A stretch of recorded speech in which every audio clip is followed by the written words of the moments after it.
We'll be starting in a couple of minutes. Per favore, prendete le vostre sedie, un posto. Marvelous. Buongiorno a tutti, benvenuti. Hello everyone and welcome. We are here for the Mediterranean Forum for the Mission on Adaptation to Climate Change. This event is being organized by the European Commission's EU Mission on Adaptation, with input from Italian partners, the Emilia-Romagna region and the city of Bologna, and we'll be hearing from all three of them very shortly. But before then, let me introduce myself. I'm Aminda Lee. I'm a British-Italian journalist and moderator with considerable experience hosting events on climate change and environmental issues. I'm honored to be your Master of Ceremonies today, and I'll be guiding you through the proceedings throughout the day.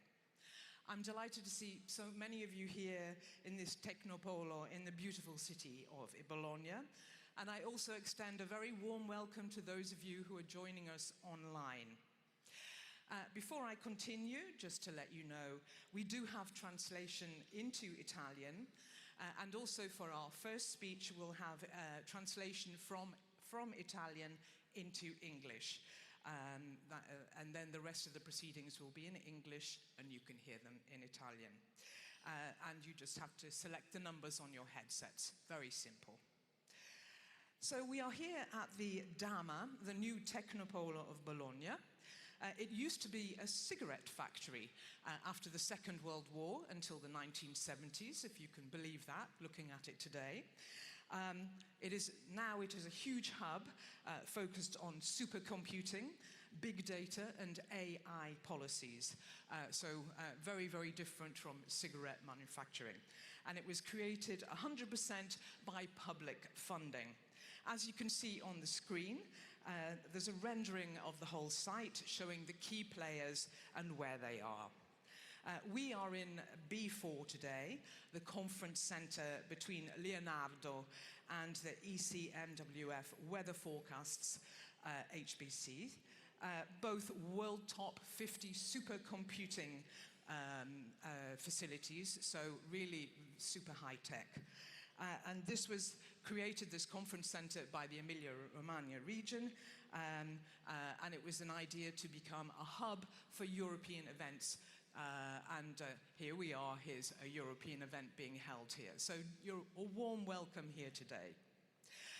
Before we go any further, of course, there are always a few housekeeping notes to go through. So just a few things. This is where I become an airline pilot. There's no fire drill today, so if the fire alarms go off, it's real.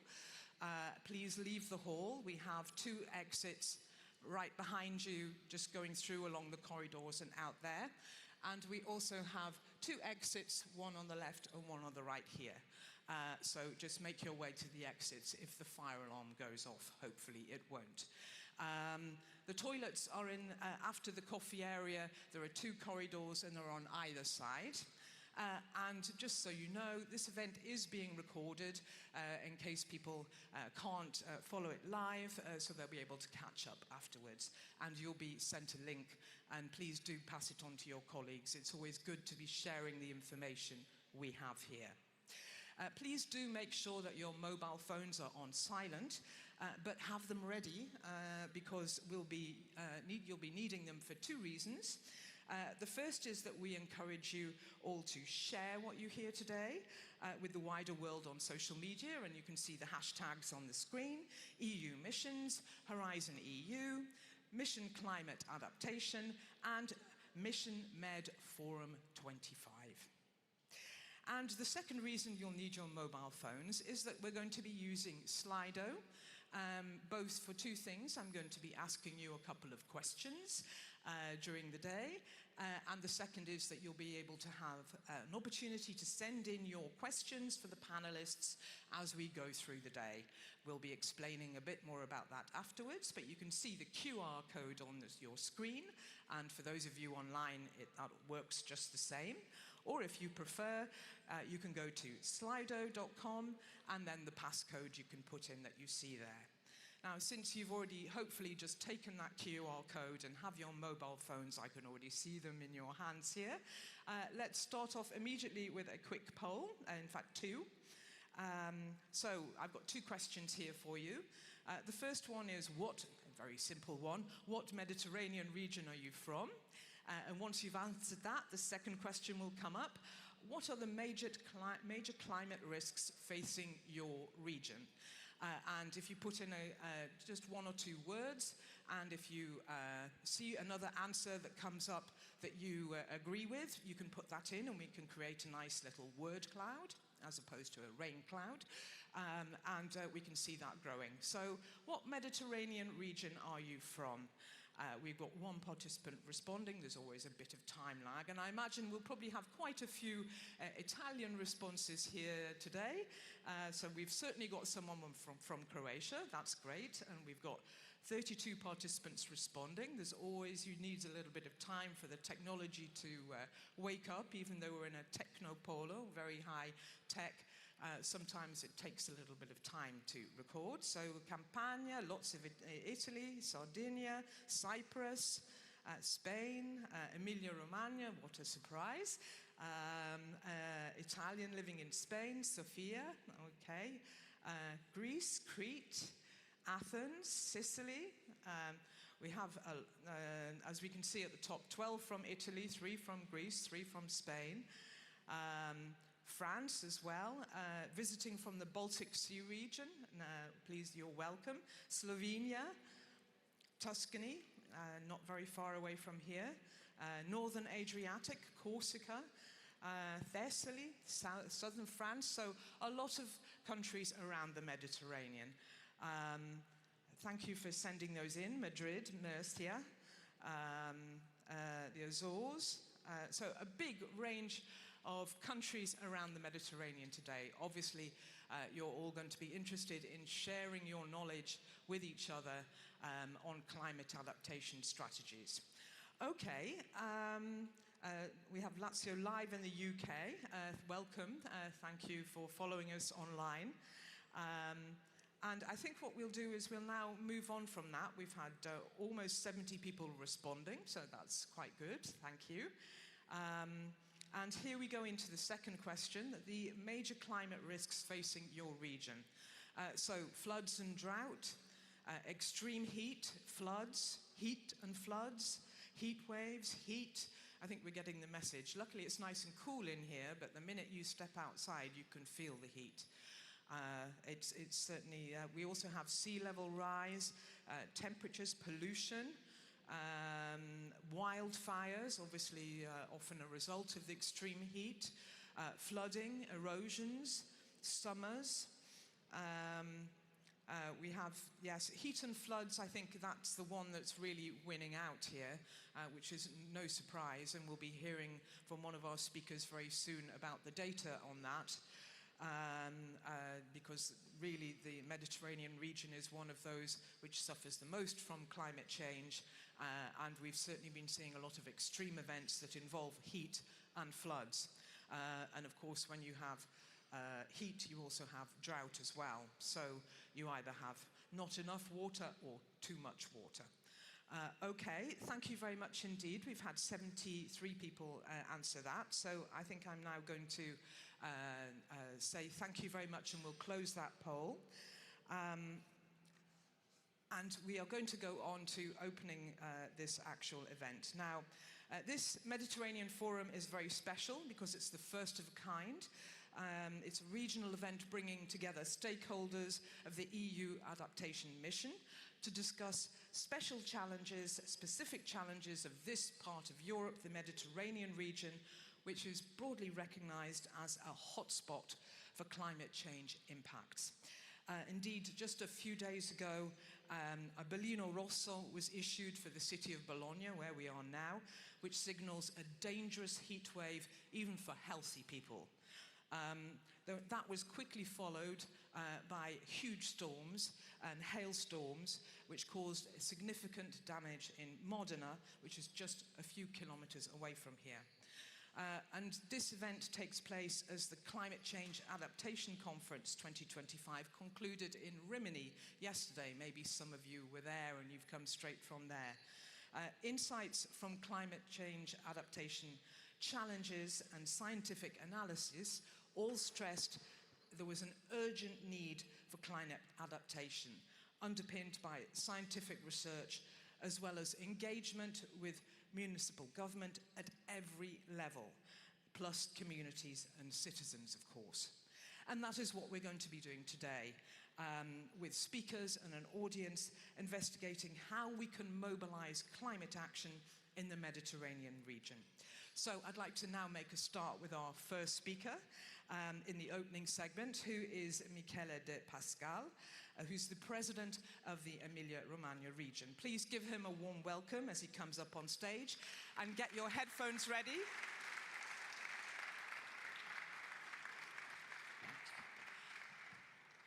He'll be talking in Italian. Buongiorno. Mi sentite? Sì. Buongiorno a tutti e a tutte, è un piacere darvi il benvenuto in Emilia-Romagna. È una giornata molto molto importante per tutti e tutte noi e siamo ovviamente orgogliosi del dibattito e della qualità dei relatori e delle relatrici di questa mattina. La nostra è una regione, Bologna è una città che vuole essere in prima fila a livello europeo ed internazionale, a livello mediterraneo. Diciamo, ci convince molto anche il taglio e il perimetro che avete voluto tracciare questa mattina rispetto alle strategie che necessitano di uno scatto molto significativo, tanto di adattamento quanto di mitigazione dei cambiamenti climatici. Lo è per quello che è accaduto nella nostra terra. L'Emilia-Romagna negli ultimi 2 anni è stata colpita da 2 eventi alluvionali estremi. Dobbiamo anche forse recuperare purtroppo una semantica nel dibattito pubblico. Piccoli eventi che allagano magari qualche strada sono chiamati flood, alluvione, e onde di 6 metri che attraversano le città e che allagano i terzi piani delle case sono chiamati sempre nello stesso identico modo. Noi purtroppo abbiamo vissuto negli ultimi 2 anni la seconda di queste 2 dinamiche, l'abbiamo vissuta 2 volte, in alcuni casi anche esattamente sui medesimi corsi d'acqua, ma in realtà questa preoccupazione non è solo quella legata agli eventi che ci hanno colpito noi, non hanno colpito altri, poteva essere il contrario. Abbiamo zone della nostra regione che non sono state colpite ma che non sono meno a rischio del resto del territorio. L'Emilia-Romagna appartiene a quella parte dei territori europei particolarmente fragili. È un territorio che tiene insieme tutti i fattori di rischio da ben prima dell'innesco dei cambiamenti climatici. Era un territorio già fragile prima degli eventi estremi che ci hanno colpito nell'ultimo decennio, negli ultimi 20 anni rispetto all'andamento dei cambiamenti climatici. È un territorio appenninico, montano, soggetto a fenomeni franosi molto intensi. È una pianura alluvionale, quindi è una pianura che esiste a seguito delle alluvioni che nei milioni e milioni di anni l'hanno generata. È un territorio di bonifica. Per chi viene da altri paesi, se avrà l'opportunità in queste giornate di visitare il territorio dell'Emilia-Romagna, quasi nulla di ciò che vedete oggi rispetto alle nostre pianure, alla parte di pianura che da Bologna affaccia verso il mare, sarebbe stato così 200 anni fa. Se voi foste venuti in questa terra 200 anni fa non avreste riconosciuto quasi nulla di quel territorio, perché è stato oggetto di una trasformazione e di una messa in sicurezza da un punto di vista idraulico fra le più importanti del mondo in termini di dimensioni ed entità. E quindi un territorio che in assenza dei cambiamenti climatici aveva un rischio idrogeologico molto molto elevato, che è stato messo in sicurezza per molti decenni da opere, diciamo, di protezione territoriale, opere che ora non sono minimamente più in grado di fronteggiare intensità e frequenza di eventi, principalmente ovviamente di pioggia, che sono completamente diversi e che hanno restituito a questa terra da un lato la siccità e quindi fenomeni siccitosi pesantissimi e dall'altra concentrazioni di pioggia molto difficilmente gestibili. In questo senso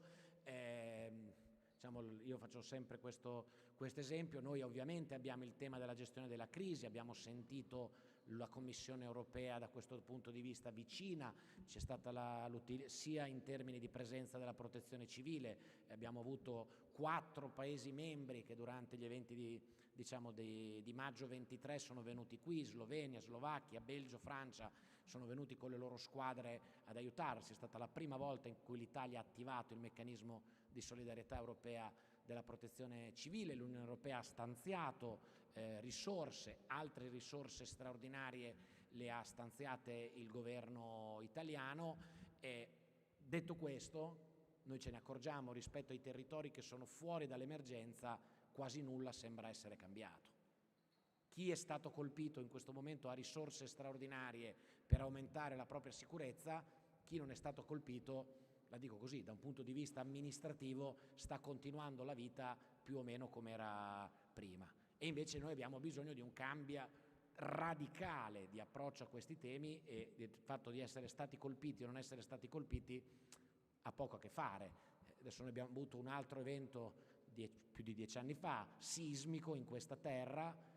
Quell'evento ha colpito principalmente l'Emilia, ma le norme della sismica sono cambiate in tutta Italia a seguito di quell'evento, non è che sono cambiate in Emilia, perché anche i territori che non avevano vissuto l'evento sismico hanno riconosciuto il proprio rischio, hanno avuto, la dico così, la fortuna di poter riconoscere il proprio rischio prima che questo si manifestasse. E quindi noi abbiamo bisogno di un cambio radicale di approccio, a partire ovviamente dalle scelte strategiche di indirizzo dei finanziamenti europei, a quelli nazionali, alle competenze anche. Stiamo lavorando con l'università della nostra regione anche per moltiplicare le competenze e le intelligenze in termini di gestione del territorio.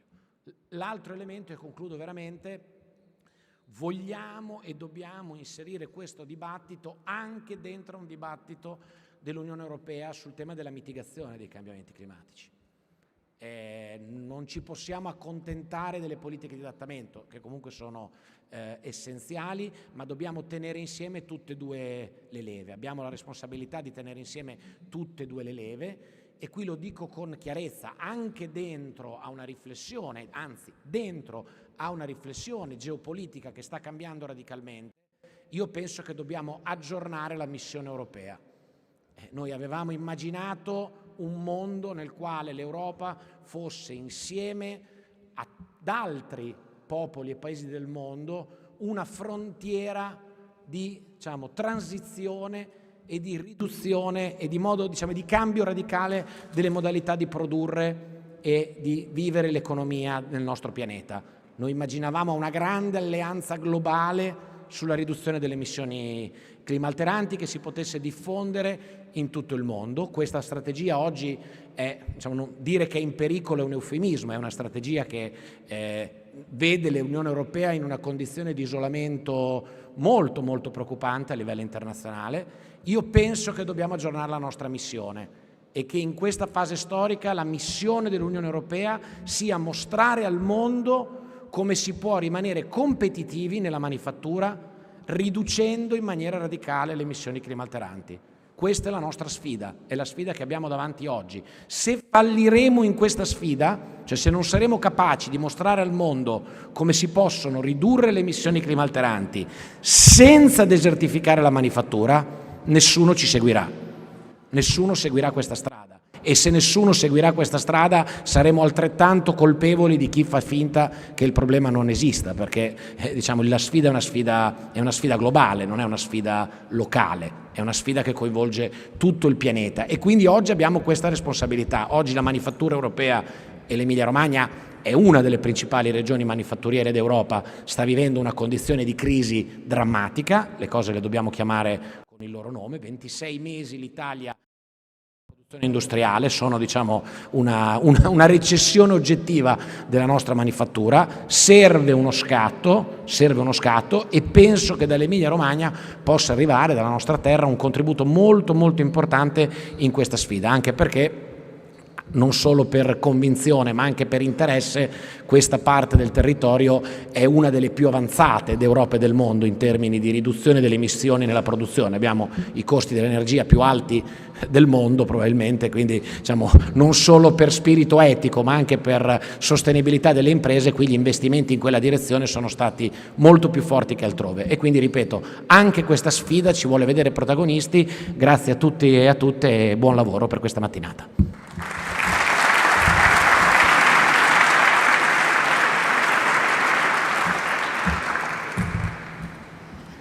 Thank you very much. Thank you very much indeed. As we heard, Emilia-Romagna is on the front line of the problems caused by climate change. It was already fragile before those effects started to come in, so obviously the discussions today are particularly pertinent to this region, but obviously all the regions around the Mediterranean. And now our second guest for this opening welcome is the Mayor of the city of Bologna, Matteo Lepore. He'll be speaking in English. Please make your way to the stage and give him a round of applause.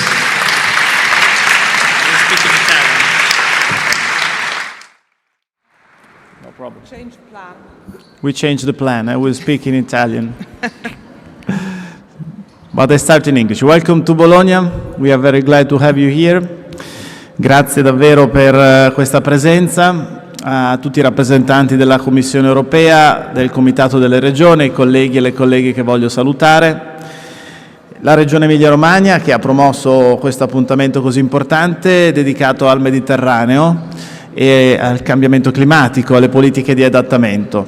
Il Presidente De Pascale ha già espresso molto bene che il fatto che sulla nostra pelle abbiamo vissuto negli ultimi 2 anni l'impatto dei cambiamenti climatici e l'inerzia delle politiche che non abbiamo saputo come comunità nazionale ed europea mettere in campo per tutelare le nostre comunità. Voglio partire da qui perché per quanto ci siamo dati dei piani come Patto dei Sindaci, come Commissione Europea, Parlamento Europeo, Parlamenti nazionali, non sono sufficienti rispetto alla velocità dei cambiamenti che dobbiamo affrontare.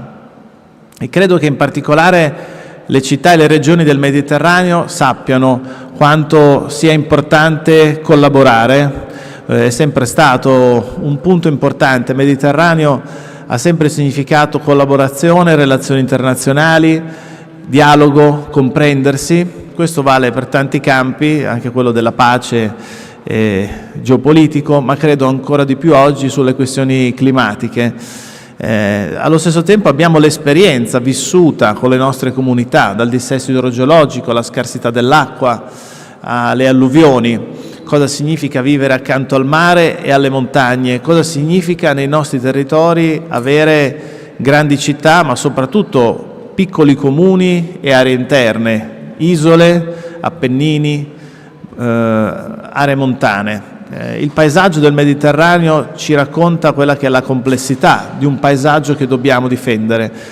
La nostra Costituzione, la Costituzione italiana, all'articolo 9 dice che i beni culturali, la ricerca scientifica sono da promuovere e tutelare, ma dice una cosa altrettanto importante, che il paesaggio del nostro paese deve essere tutelato. Io ho sempre detto anche da ex assessore alla cultura che in questo paesaggio ci sono le persone, non ci sono soltanto la natura e le montagne del paesaggio italiano per come lo conosciamo. In quel paesaggio in Italia vivono le comunità e spesso abbiamo visto quelle comunità pagare i danni dei terremoti, e delle frane, del dissesto.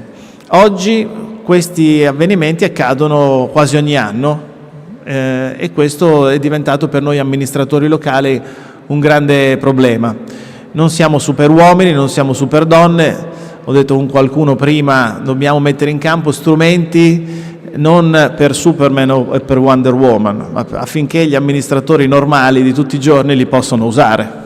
Perché se noi non mettiamo in campo strumenti che tutti gli amministratori locali possono usare, che le imprese del territorio, le scuole, i cittadini possono usare, difficilmente noi potremmo prevenire, difficilmente potremo agire sulle emergenze, salvare vite e mettere in campo investimenti. Dico questo, ma allo stesso tempo vi parlo e ci parliamo da il Tecnopolo di Bologna e dell'Emilia Romagna, un luogo dove invece è presente il supercalcolo. E quindi da un lato dobbiamo essere utili alla vita quotidiana delle persone, dall'altro però dobbiamo usare tutto il nostro potenziale. Qui abbiamo ospitato alcuni anni fa il Centro Meteo per il Clima Europeo, fra poco arriverà l'Università delle Nazioni Unite sul cambiamento climatico e l'intelligenza artificiale. Abbiamo uno dei supercomputer più potenti dell'Unione Europea, il network con le città di Helsinki e Barcellona, e una grande comunità di ricercatori che lavora attorno ai dati e all'intelligenza artificiale. Nel piano che la Presidente von der Leyen ha presentato attorno all'intelligenza artificiale ci sono 7 hub, 7 luoghi del supercalcolo, e l'Emilia Romagna con Bologna è uno di questi. Quindi noi vogliamo mettere a disposizione questa grande potenza di calcolo per la soluzione dei problemi. Allo stesso tempo Bologna è tra le 100 città che hanno deciso di partecipare alla missione clima. Siamo tra le 100 città europee che hanno accettato la sfida della Commissione nel portare la neutralità carbonica al 2030, non al 2050. Quindi vogliamo correre veloci e abbiamo sottoscritto già un contratto di città che vale circa 11 miliardi di euro con un centinaio di attori privati e pubblici del nostro territorio, proprio per fare in modo che questi investimenti vadano su una maggiore sostenibilità ambientale e una riduzione delle emissioni. Ricordo che Bologna è nel cuore della pianura padana, una delle aree più inquinate del nostro continente, e quindi la regione Emilia-Romagna, Lombardia, Piemonte e Veneto sono impegnate da anni sulla riduzione degli inquinanti e delle emissioni, quindi tutto ciò è ancora più importante. Significa per noi essere stati la prima città in Europa, insieme a Barcellona, ad aver introdotto un'assemblea per il clima, coinvolgendo un centinaio di cittadini in una consultazione e un lavoro con esperti di quasi un anno per definire un piano su il clima e la nostra missione. Lo abbiamo fatto dopo aver nel 2019 dichiarato nel nostro Consiglio Comunale l'emergenza climatica, perché occorreva già allora fare presto e fare bene. Il coinvolgimento dei cittadini credo sia fondamentale. Oggi il negazionismo si è trasformato purtroppo non solo nelle fake news, ma in una politica che, come abbiamo visto durante il Covid, agisce per smontare quello che noi costruiamo ogni giorno. Il populismo e le false informazioni si uniscono per minare alla base la nostra democrazia. Dico democrazia perché le buone decisioni devono essere assunte dalle istituzioni, devono essere portate avanti e devono essere decisioni giuste. Il fatto che il cambiamento climatico debba essere affrontato con il Green Deal a livello europeo, ma anche con la giusta coesione sociale e un'agenda sociale, credo davvero sia una delle questioni più importanti, se non vogliamo che il populismo prevalga, se non vogliamo che gli interessi nazionali prevalgano su quelli europei e di fatto che si arrivi a un superamento di un modello democratico. Io credo che questo sia molto importante, dirci oggi che l'emergenza democratica che abbiamo non passa soltanto dalla nostra coesione politica su cosa dobbiamo fare nei contesti di guerra e nei conflitti, ma passa soprattutto da cosa facciamo nelle nostre comunità. Se continuiamo ad avere comunità dove le persone faticano a trovare una casa, questo mina la base della nostra democrazia. Se continuiamo ad avere alluvioni o disastri climatici che rovinano la vita delle persone, questo mina alla base la forza della nostra democrazia. Quindi credo davvero che noi oggi stiamo parlando di qualcosa di molto importante che ci dice anche dove va l'industria del nostro territorio, del nostro continente, come giustamente il Presidente De Pascale ci diceva prima. Per noi sindaci questo significa avere dei piani, e in particolare nel mio caso l'occasione è quella di essere il rapporteur del parere del Comitato delle Regioni sul piano di adattamento climatico. Per questo avremo l'onore di collaborare con tanti di voi in diverse udienze, incontri con un gruppo di esperti, per essere al fianco della Commissione e della DG, proprio per arrivare entro dicembre ad esprimere un parere che possa essere d'aiuto nella formazione del piano di adattamento sul cambiamento climatico che la Commissione vuole portare avanti. Portiamo l'esperienza di una città e di una regione, porteremo l'esperienza anche di altre città. Tutti hanno visto le immagini di Valencia, conosciamo il dramma di quella città e dei comuni attorno. Di nuovo, quando si parla di Valencia si parla di una grande città, ma dobbiamo parlare anche delle municipalità attorno a Valencia, che sono quelle che maggiormente hanno subito questi disastri. E quindi, ancora una volta, non solo gli strumenti per i grandi sindaci e le grandi città, ma gli strumenti anche per chi sta nelle aree metropolitane. Ecco, porteremo le buone pratiche, porteremo gli aspetti più critici, ma porteremo soprattutto delle proposte per fare in modo che il piano europeo possa essere calato nella realtà, possa incidere sulle cose che possiamo e dobbiamo fare, e soprattutto che si superi una competizione fra i vari livelli istituzionali, quello degli enti locali, delle regioni, dei governi e della Commissione. Pensiamo sia difficile, ma è una missione altrettanto importante che dobbiamo portare avanti. Quindi, nel darvi il benvenuto, vi dico quanto siamo orgogliosi di avervi tra noi. Sappiate di essere una città e una regione che ha sempre dato il massimo per la coesione sociale, ma non per questo ha rinunciato a costruire un supercomputer che potesse essere messo a disposizione delle soluzioni che dobbiamo trovare. Per noi farlo qui ha significato non farlo in un altro continente, ha significato farlo in Europa, e non possiamo pensare di dominare l'intelligenza artificiale senza un'idea democratica dell'intelligenza artificiale e delle grandi questioni che dobbiamo attraversare insieme. E con questo auspicio vi auguro buon lavoro e buona permanenza a Bologna.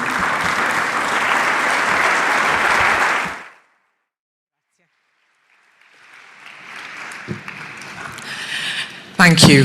Interesting to hear about the speed of changes, but also the different environment, the seas, the mountains, the big cities and the small towns that make up this area of the Mediterranean, a very complex landscape, but where people live, governed by not supermen and superwomen, but normal people who have to deal with these challenges, these very difficult challenges together. To conclude this open segment, we have a video message from Raffaele Fitto, who's Executive Vice President of the European Commission for Cohesion and Reforms. Let's hear his message. Dear all, it is a great pleasure to join you today for the first Mediterranean Forum of the EU Mission on Adaptation to Climate Change. It is a significant moment for us to come together and focus on ensuring the resilience of our regions in the face of climate change. The Mediterranean is already experiencing phenomena like rising temperatures, water scarcity, heat waves, and extreme weather events. Our response must be driven by concrete solutions grounded in local realities and informed by science and collaboration. The EU is fully committed to supporting adaptation efforts of local actors. Through the EU mission Adaptation, we are working directly with the regions and the local authorities to develop tailored, locally driven solutions to the challenges we face.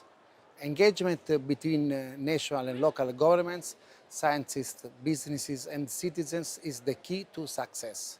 Adaptation is not just about responding to risks, but about transforming how we plan, build and live in our regions.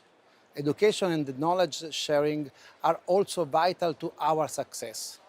Tools, guidelines and local administrative capacity developed with the support of EU initiatives will help local and regional authorities to implement flexible climate adaptation strategies. Empowering communities and supporting balanced territorial development is central to building resilience. By providing practical tools and ensuring access to funding, the EU helps local and regional authorities become leaders in the adaptation process. Connecting communities across Europe that face similar challenges enables us to build on each other's successes and accelerate the transformation towards climate resilience. With the upcoming European Climate Adaptation Plan, we will support Member States and stakeholders to foster more anticipatory and systemic responses. Every euro spent on prevention can yield up to 10 euros in avoided damages and response costs. Cohesion policy is already available for water-related adaptation. In the midterm review of the cohesion policy, the Commission has proposed a package of incentives to encourage Member States and the regions to invest further in water resilience. This makes the role of regional and local authorities all the more critical. You are not only first responders to climate impacts, but also key actors in driving long-term adaptation on the ground. Together, through engagement, exchange and environment, we can build a future where our region is resilient, thriving and prepared to face the climate challenges ahead. Thank you for your dedication and I wish you a successful and inspiring event.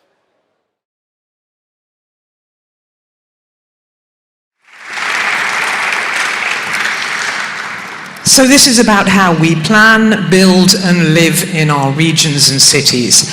And we're now going to have an aptly named lightning talk delivered by Chiara Cagliazzo, who is the Principal Scientific Officer for the European Centre for Medium Range Weather Forecasts. Among other things, she's going to be showing us data to illustrate how the Mediterranean is being adversely affected by a warming world, using case studies that I think the audience will find very familiar. Please give her a warm welcome.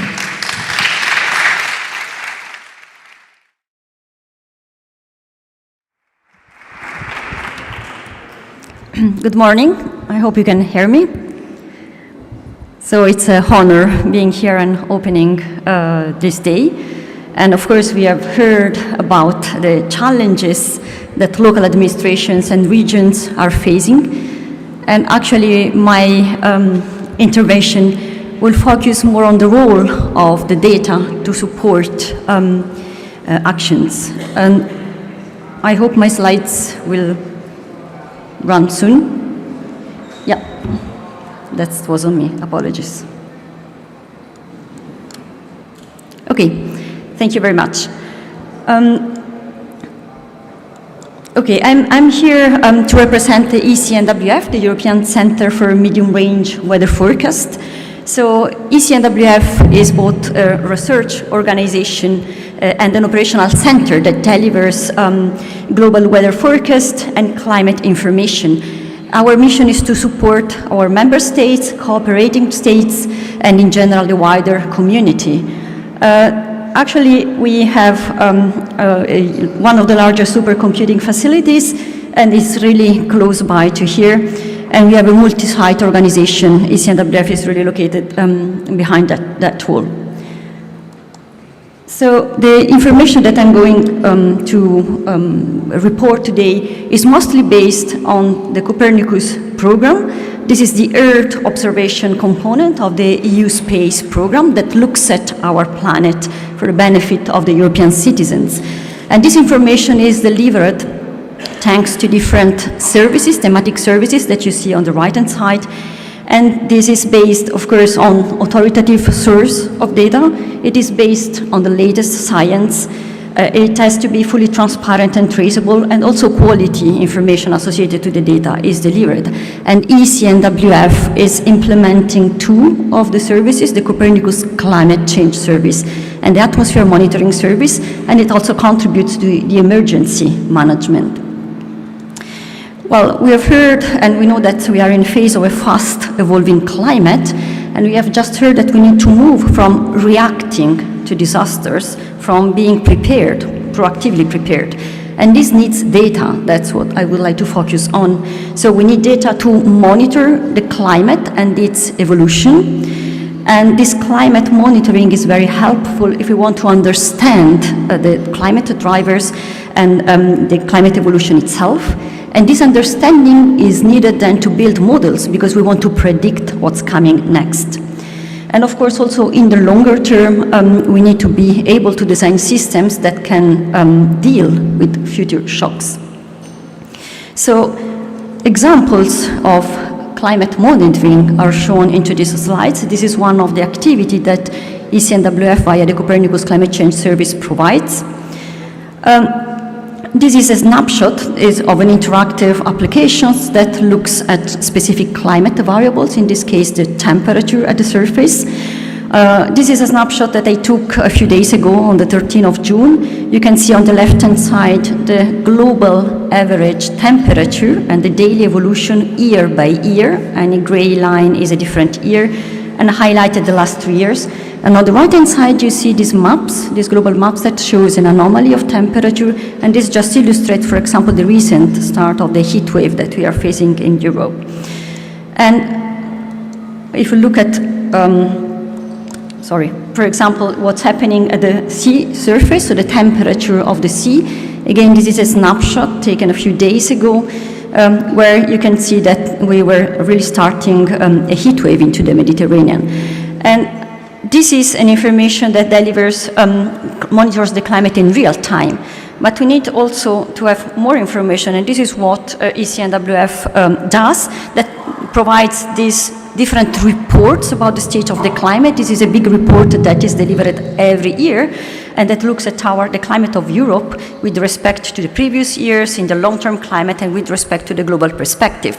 It's an analysis, it's a report that is compiled by many different authors, many different scientists, so it is an authoritative piece of information that includes a lot of plots, graphics, data, and also summarized in a way that are really easy to be understood and used in different contexts. And among the different kind of information that you can find into the report, there is a highlight related to extreme events. We have heard how important it is to monitor these events. And last year in 2024, for example, we had several heat waves, wildfires, drought, floods, cold waves, and storms all around Europe. And you can see how this, Europe in general was affected by such events, and by looking at the report you can find, more, maybe I'm too close to the microphone, you can find more information about the event itself, when it started, how much it lasted, and different characteristics. But also we are mentioning that there are several climate resilience initiatives, and we know now that 50% of the cities in Europe have climate resilience plans, and that's a positive news. Of course, the European area actually is within the larger, the Mediterranean area is within the larger European area, and we know that Europe is warming quite fast. If you look at year 2024, this was Europe's warmest year on record. And this slide shows a time series of the temperature anomaly, putting together different data sets because we want to see what happens now with respect to the long-term climate into the past. And if you look a bit more closer at what happened in year 2024, we can see that this was a special year where in several areas of Europe we found really the record-breaking temperature. This was the warmest year on record in 50% of the areas in Europe. And this is shown on the map as a very dark red areas. And if you look at the time evolution of this temperature, we can see that 45% of the days in Europe were much warmer than average, and 12% of days were even the warmest on record. Well, of course, we look at extremes temperature, we look at, we mentioned that 2024 was the warmest year on record, but this means that we were also affected in Europe by heat waves. And this animation now shows the number of heat wave days that happened in summer 2024. We can see how the Eastern Europe, especially in the Southern Europe, have been affected. And together with these heat waves that were also long-lasting, we had really the longest heat wave ever recorded in the Southern Europe. We also monitor and collect the heat extremes to impact on health. So on the right-hand side, you see this kind of time series on the heat stress days or tropical nights that are relating how high temperature have an impact on the human health directly. And again, we see a strong increase. Well, now we look more at the Mediterranean area, and it's important to look at what happened to the sea and the Mediterranean Sea. This figure shows anomalies and extremes in the sea surface temperature. Again, year 2024 recorded the hottest and highest temperature in sea surface temperature in the Mediterranean Sea, and the previous record was found in year 2023. And of course, having this such high temperature is not only a problem for a local problem, but it's also impacting somehow these extreme events, as I will mention very soon. So, I'm sorry, I'm slow in changing the slides. Okay, well, year 2024 was also characterized by a special situation where we had in Europe a contrast between East and West. The first figures that maybe is too small in the screen was again reporting the temperature, but then you have a similar figure for precipitation, rainfall. You have the same figure for soil moisture and for the river flows. So you can see that in this year there were areas that were expecting a day's wetter condition ever recorded, as well as driest condition ever recorded at the same time in the same year. And on the bottom line, you see other important variables related, for example, to the sunshine duration, the cloud cover. And actually, this is important because this special year was also potentially affecting the generation of energy from solar PV. And now I'm going into the impact in the energy sector. Why is this important? Because we know that the percentage of the total annual electricity generation is increasing in Europe, so we have more renewable sources that are playing a role. We are transitioning our energy system toward a more resilient energy system. And year 2024 reported the record electricity generation from renewables. But a system, an energy system that relies on renewable sources, of course, can be very sensitive to climate and weather conditions. Well, I've mentioned temperatures, I've mentioned different variables like precipitation, soil moisture, and now this animation instead reports about what happened in year 2024 regarding to the floodings. Of course, this was a special year in terms of our river network, where 12% of the river network was really exceeding the severe flood threshold, with 30% seeing high flood thresholds. You see highlighted into these slides the events that were mentioned in the previous presentation, so the Valencia case, as well as the storm of Boris. For example, the storm of Boris started in Western Europe, that moved toward the east, and actually it was fed by humidity and high temperature over the ocean, and stayed there impacting with high precipitation many countries, 8 different countries in Europe. Indeed, if we look at specific river catchments on the left-hand side, you see an evolution of the rainfall, how it was measured in the Danube catchment basin in the upper part, and we can see that during the storm of Boris, the highest ever recorded is shown in the slide. And on the right-hand side, you see, of course, the well-known extreme events in Valencia, where this low-pressure system was impacting, leading a lot of high rainfall, even highest ever recorded in several locations, with huge local impacts. But well, we are talking about monitoring these events, monitoring the climate, understanding how and predicting those events is also as important. So the monitoring is the first step to go toward predictions. And the prediction has to be then inserted into early warning systems. So here I mention another event that, of course, we know all very well. That is the flood event that happened in Emilia-Romagna in May 2023. This event was special because it started after a long dry period. Then we had very heavy rain falling down. More rain fell in the days after, and then this is initiated really floodings related to 20 different rivers that overflowed, causing widespread damage. These information come from the Copernicus Emergency Management Service, and this is actually to highlight how it's important to build an early warning system. For that specific event, I'm sorry for the technical figures, this is an example of how the different models were forecasting those extreme events, and this is reported in this European flood awareness systems that is built in Europe. Well, what we were mentioning is that climate monitoring is important, forecasting extreme events is important, and building adequate early warning systems is essential to build climate resilience. We want to also understand what can happen in the longer term. And of course, you may know that there are several challenges. And one is related to the uncertainties of course, predicting what happens in the long term, but also is related to challenges of the Mediterranean areas per se.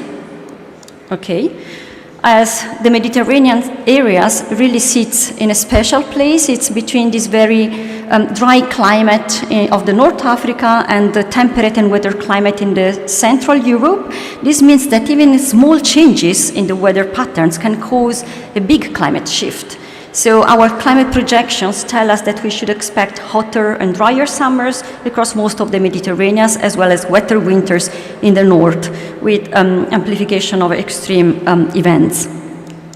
Well, I would like to leave you with a positive note, because we know that we are facing this fast evolving climate, but there are many initiatives that exist, of course, to support, and we know that also regions and cities are already acting to become climate resilient. So this is a collaboration where we feed this data and this information in different dashboards to support, in this case in collaboration with the European Environment Agency, to support initiatives of climate adaptation across Europe. And I will finish just mentioning also the importance of climate resilience finance to adapt.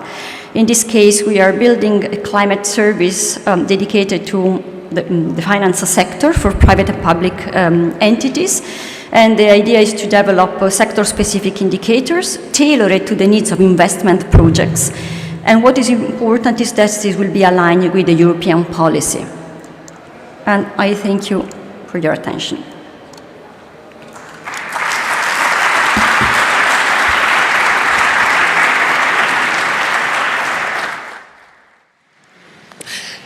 Thank you. So you've seen the predictions, hotter, warmer, drier summers and wetter winters in the north. And I think we're already experiencing that. It's nothing new. It's interesting, just a quick poll in the room. Hands up, who of you already use Copernicus data? Okay, quite a few hands there, that's good. And for the others of you who don't, it's an incredibly valuable resource, as we've seen a lot of the figures that Chiara has shown us today. So certainly worth checking out. Now we're going to straight move on to our first high-level panel of the morning. We've heard that working together is absolutely vital to help tackling the effects of climate adaptation. And so this is the topic of our first panel, entitled Building Resilience in the Mediterranean, Accelerating Climate Adaptation Through Local Action and Regional Collaboration.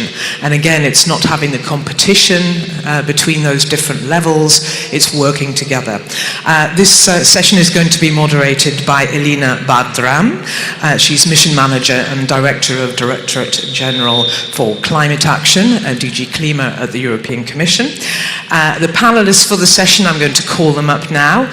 Please, you can give them a welcome once they've all sat down, but if they want to come up when I call them up. So we have Kostas Bakoyannis, who is chair of the ENV Commission at the European Committee of the Regions.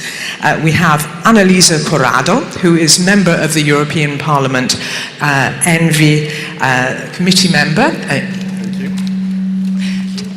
Take off your lanyard. Yeah, we'll take off, if you take off your lanyards, so you look nice on the stage when we take the pictures. If you sit next to him, please have a seat. We have Joško Kilošević, who is President of the Assembly of the City of Zagreb and member of the European Committee of the Regions. Thank you. And we have Sergio Arjona, who is Deputy Minister of Sustainability and Environment at the Ministry of the Andalusian Regional Government. Thank you. Please give them a warm welcome.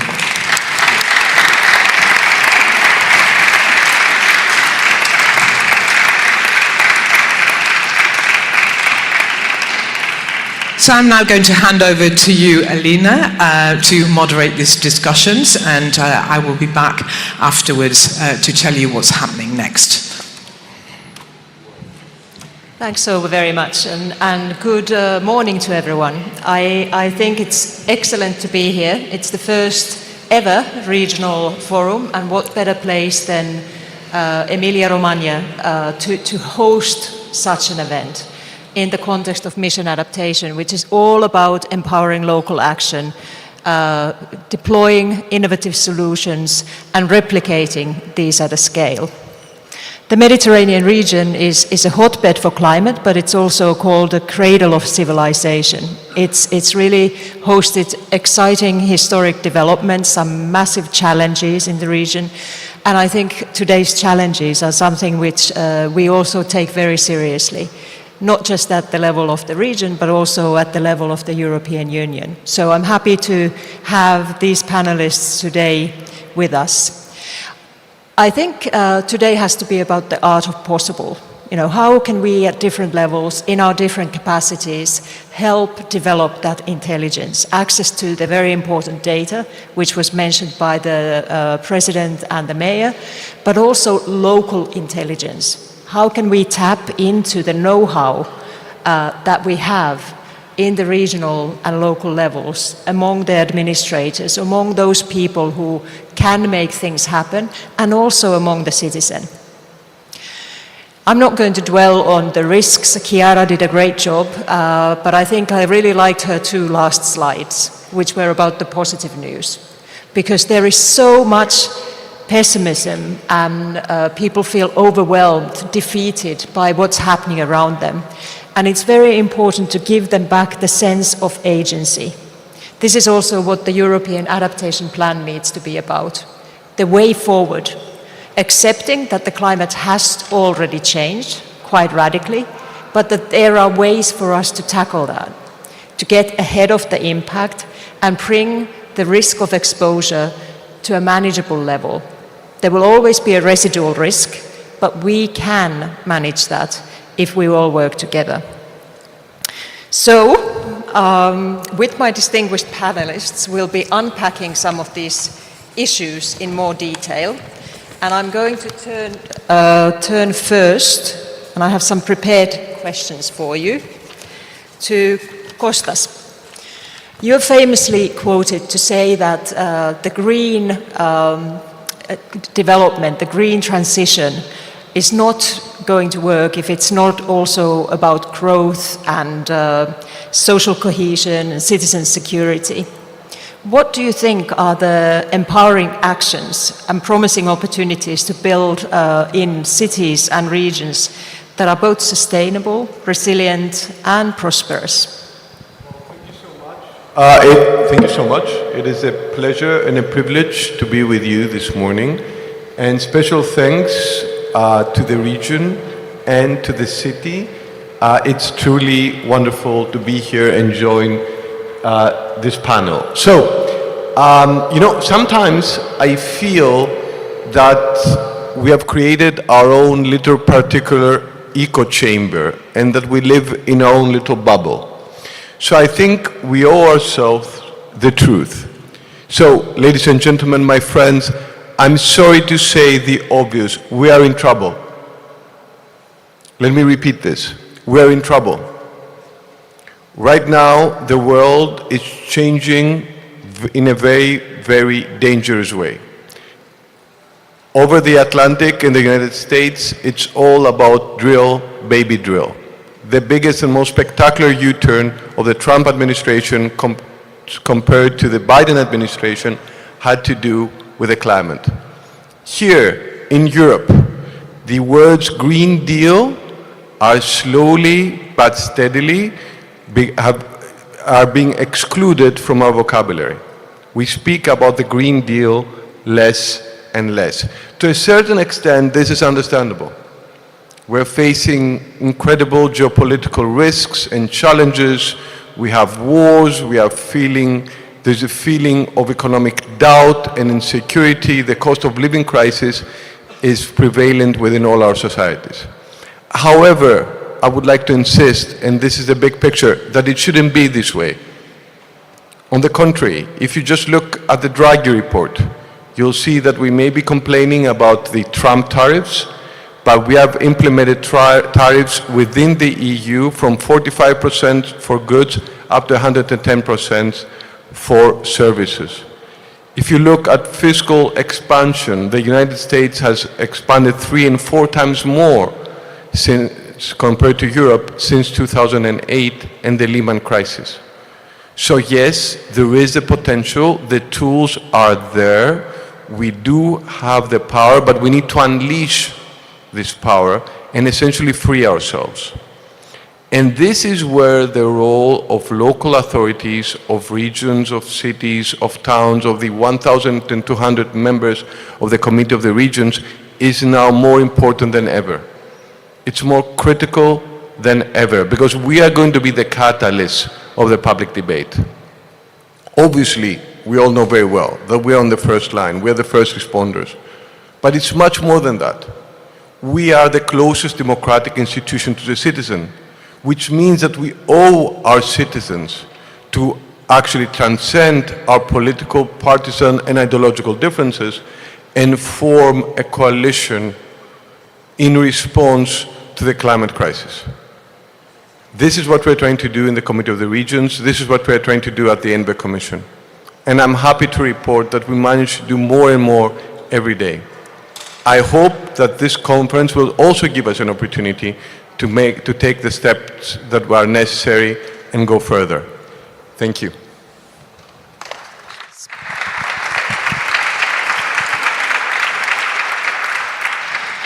I think excellent and very pertinent points. We all need to recognize the political landscape in which we pursue our goals. And I think it's also important that we recognize that we can't be too dogmatic or too principled in pursuing our agendas. We need to really find the areas where we can unite with the different points of view and with some of the very legitimate concerns about security and well-being and economic distress that are emerging in the European landscape. But I don't think our agenda of resilience building or green transition is in contradiction. In fact, they are absolutely paramount for us to remain relevant in the global competition despite of President Trump. But that gives me a good segue to turn to the European Parliament. It's all about politics, Annalisa, and as a member of the ENVI Committee of the European Parliament, it would be very interesting to hear from you what kind of initiatives you would see coming forward during this mandate, the von der Leyen second mandate, that would help us build resilience and capacities at the local and regional level. Thank you very much. And first of all, I would really say that I appreciate very much such a possibility to stay together in different level of institutions, because in this kind of challenges, we need each other to do a better work in every seat we are in this particular and so dangerous moment. No, we are facing a lot of crises and we are facing a lot of words like war that we didn't want to say anymore, so close, but we are there. But I think that our mission in the decarbonization is not only about our territories against extreme events, is not only about decarbonization and competitiveness, that is the key word in this moment in the European Parliament and the European Commission, but also about peace, because always wars are exploding in the frame of geopolitical tensions that bird in the geopolitical, how can I say, problems around petrol, oil and carbon. So decarbonization is about peace and is about social justice. This is something I believe deeply. And so I'm also really happy because this is my first mandate in the European Parliament, and it is not exactly the best moment to be a climate activist in the European Parliament, because everything linked by the Green Deal or the just transition becomes an enemy for a lot of people also inside the European Parliament. So this is a big problem we are facing also from a communication point of view. No, so we are trying to change the narratives to speak a lot about lowering the bills, the energy bills for enterprises and people, because it's about decarbonization again. No, so it is not a good moment, and I'm very happy to be here. I feel at home speaking about scientific data and not only ideas, ideological ideas, and so thank you very much. I would say that this panel focuses on the adaptation, but I would like to say that the climate crisis calls for, of course, an holistic approach, and that it's been said a lot, but we have 4 pillars: mitigation, adaptation, preparedness in this kind of issues is really important, and restoration, no? Because every single time that occurs a big event like the one we spoke, we have to spend a lot of money for restoration, not only in our countries, but also in countries that are not developed as we are. And so they need a lot of help in this kind of... but let me say that adaptation without mitigation is like treating a wound without removing the knife. No? So if we fail to cut emission and contain global warming, extreme events will intensify and no level of adaptation will be sufficient. So I think that we have several levels of work to do in international, at European level of course, but also at the international level, because global warming don't know borders, no, it doesn't know borders. So we have the revision of the EU climate law expected in the early July. We introduce a 2040 target for emission reduction, and we have to take open eye on this kind of negotiation, because in this time of simplification that leads sometimes to deregulation, it will be crucial to have a high ambition in the target of 2040. And then we have the COP in Brazil in November, yes, and I will be the co-sponsor for the S&D group there, and also there is a big and huge challenge for the policies we will be able to put on the table also without the US help. Thanks so much, and very pertinent points about the international interaction and the different components of climate action coming together. I find that we get much more support for what we're doing in my team when we don't talk about adaptation, which is a little bit of a complex specialist word, but when we talk about preparedness, resilience, and managing the climate risk. I'm going to turn over to our Zagreb representative, Josko. I'm sure you'll have some very interesting elements to bring to our conversation, particularly reflecting on your experience on this multi-level governance, which was referred to by both the president of Emilia-Romagna, but also the mayor of Bologna. And particularly, could you maybe unpack a little bit the trans-sectoral elements of it? Yeah, thank you very much, Elina, for this question. But let me first thank Matteo, Mayor of Bologna, for organizing this event in this air-conditioned pavilion. So outside is more than 30 degrees. Who really denies climate change and extreme heat, please go outside and try to conduct this kind of conversation and be smiled as I see some smiling faces in the audience. So it's really not easy to work in extreme heat. And sometimes people in Europe say Mediterraneans are lazy because they don't want to work during the day. It's not true. They don't work on the extreme heat on the sun during the day, but air-conditioned room, we can work very efficiently, very well. For the start, let me reflect on Costa's very permanent and good remark that political context we are operating in is basically given. We can't really control the context, political context. We can't control the President of the United States, Donald Trump, and his policy on climate adaptation or mitigation. But equally, regardless of the fascination of United States that they must be, and their president must be the leader in every single topic, it's up to us to decide, are we going to really follow his lead in climate change topics, or we are going to develop our own European policy? We have enough finances to back up our policies, enough know-how, knowledge, enough skillful people to do it. So it's up to us, basically, what we are going to do. And we can control that. And this is important. Our goals, our intentions, our policies. Now we are coming to multi-level governance. Multi-level governance is absolutely the very powerful tool to be effective in implementation on climate policies.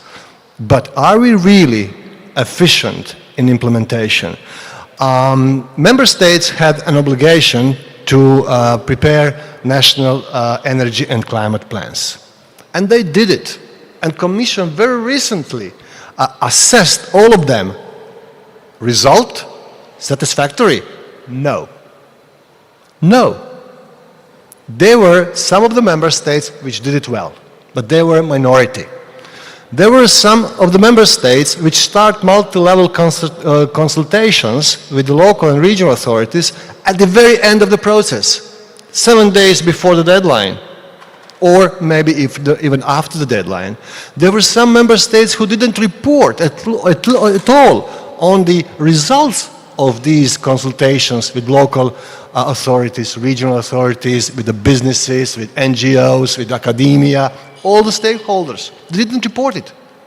And the worse, they didn't report how these multi-level consultations really impacted on the final version of national economic and climate plans. So what we are doing? This is not just bureaucratic exercise.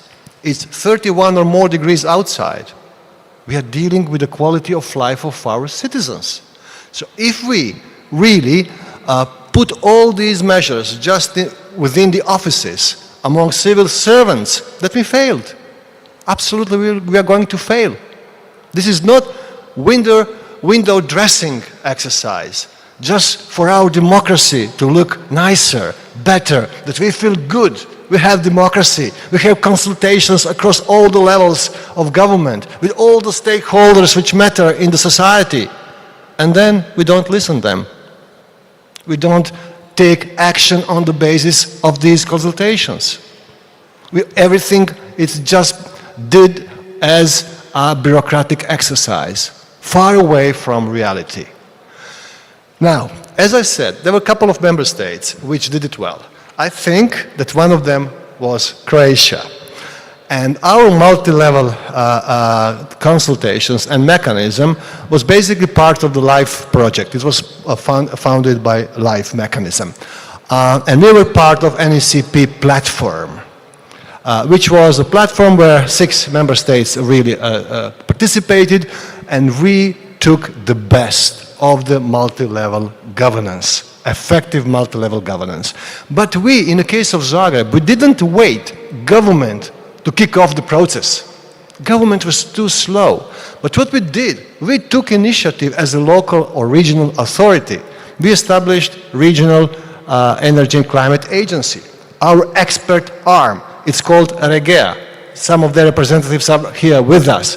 This is really the expert arm of Zagreb, which was used then to coordinate the whole process with the government, with the media, with the NGOs, with the business community, with everybody.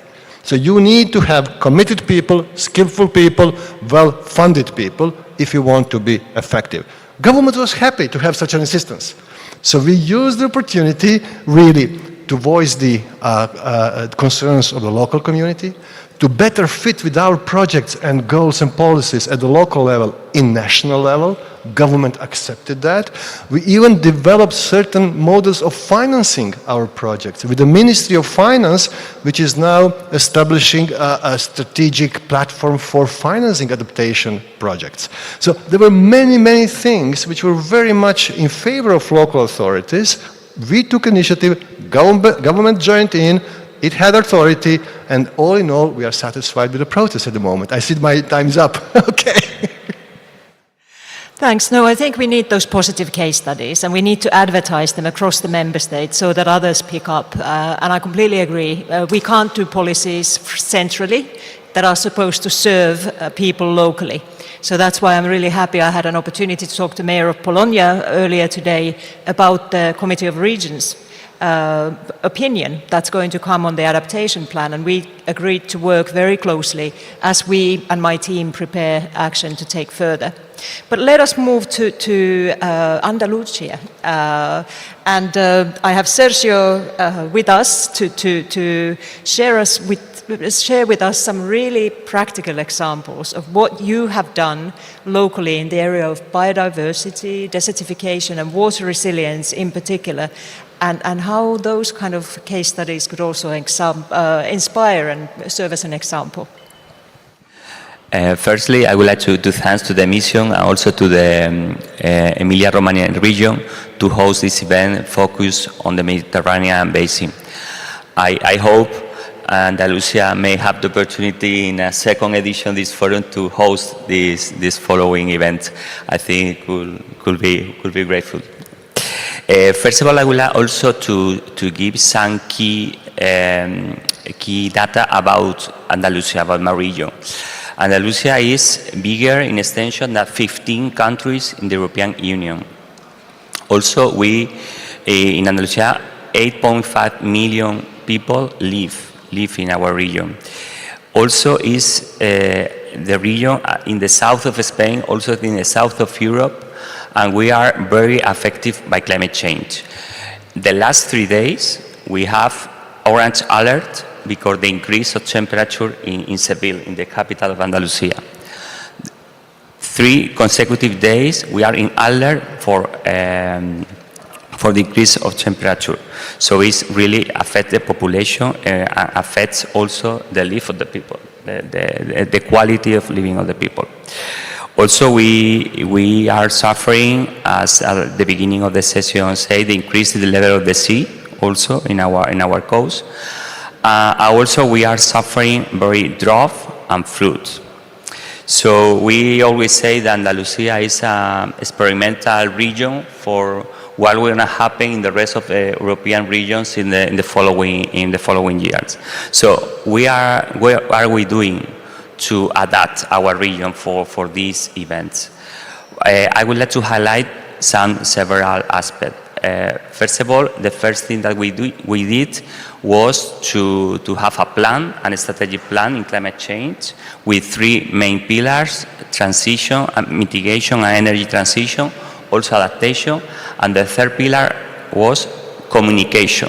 We think that it's very important to communicate the things that we had to do in order to engage people, the citizens, to fight against climate change and to implement effective measures to fight against climate change. Also, we think it's very important to give support to our municipalities.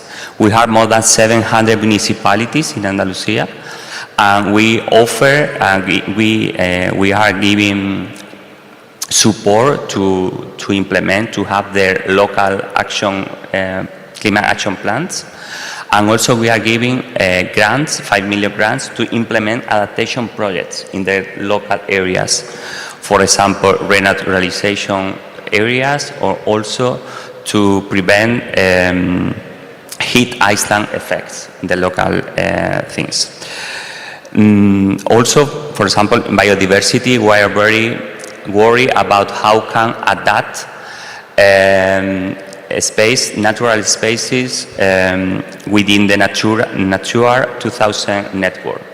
So, for example, we hosted Doñana, the national park, which is very affected by water management and also by climate change. So we are the regional government has acquired more than 3,000 hectares of an artificial wetlands in order to prevent and to be able to host more than 600,000 birds, migratory birds, to still continue in Doñana, even when we don't have enough water for the natural wetlands. Also now we are doing a renaturalization of this artificial wetland in order to be more efficient. And also we also host a desert in Almeria, desert of Tabernas. We think the best important thing is to work in a very sustainable forest policy in order to prevent and to fight against desertification. I'm over the time, so. Excellent. Many thanks. And I think we need to build a repository of those good practices, because it's not only local. We can easily take and pick and replicate some of the ideas also at the European level. And part of our adaptation plan will be to identify the case studies. We are running quite behind the clock. So what I'm going to invite you to help me with is to really give me a lightning intervention for your second intervention, and then we open for some questions from the floor. That way we can bring the audience in a little bit, and I think that's always very rewarding. So Kostas, this is for you. In your capacity as the chair of the ENVE Commission of the Committee of Regions, what do you think would be the role of regional and local authorities in taking action forward? If you had the magic wand, if you could give them the power to do what they need to do? Well, at the risk of stating the obvious to all of us in local authorities, there is a deep-rooted distrust and cynicism among central governments, and yes, also in Brussels when it comes to our role and to our capacity. Now, what is quite unfortunate is that we have proven again and again not only what we can do, but also that there isn't much that can happen without us. And unfortunately, tragically, we face a number of crises. So let me very quickly just give you the example of my own native Greece. In the past few years, we have prolonged heat waves and extreme heat in Crete. A representative of Crete is here right now. We have biblical floods in Thessaly. A representative of Thessaly is here with us right now. And we also have wildfires, mega fires surrounding Athens. A representative of Athens is here with us right now. And what is truly ridiculous is that after the fact, governments come to local authorities. But before the fact, they snub us. So if I had a magic wand, it would be very, very simple. I would just put all of us around the table. I think there's so much to gain from just coming together with mutual trust and mutual respect. Very good, and I also salute you for the succinct and very powerful intervention there. So Annelies, you have to match that. Succinct and powerful. But I would like to ask you about the role of companies. You've spoken about that before. So what do you think would be the fair distribution, equal distribution of responsibilities between the private and the public sector in taking resilience to the next level? Yes, I think we really need the effort of everyone, but we, from the politicians' point of view, have to build a play role that is fair, is just, and it's only capable to attract investments.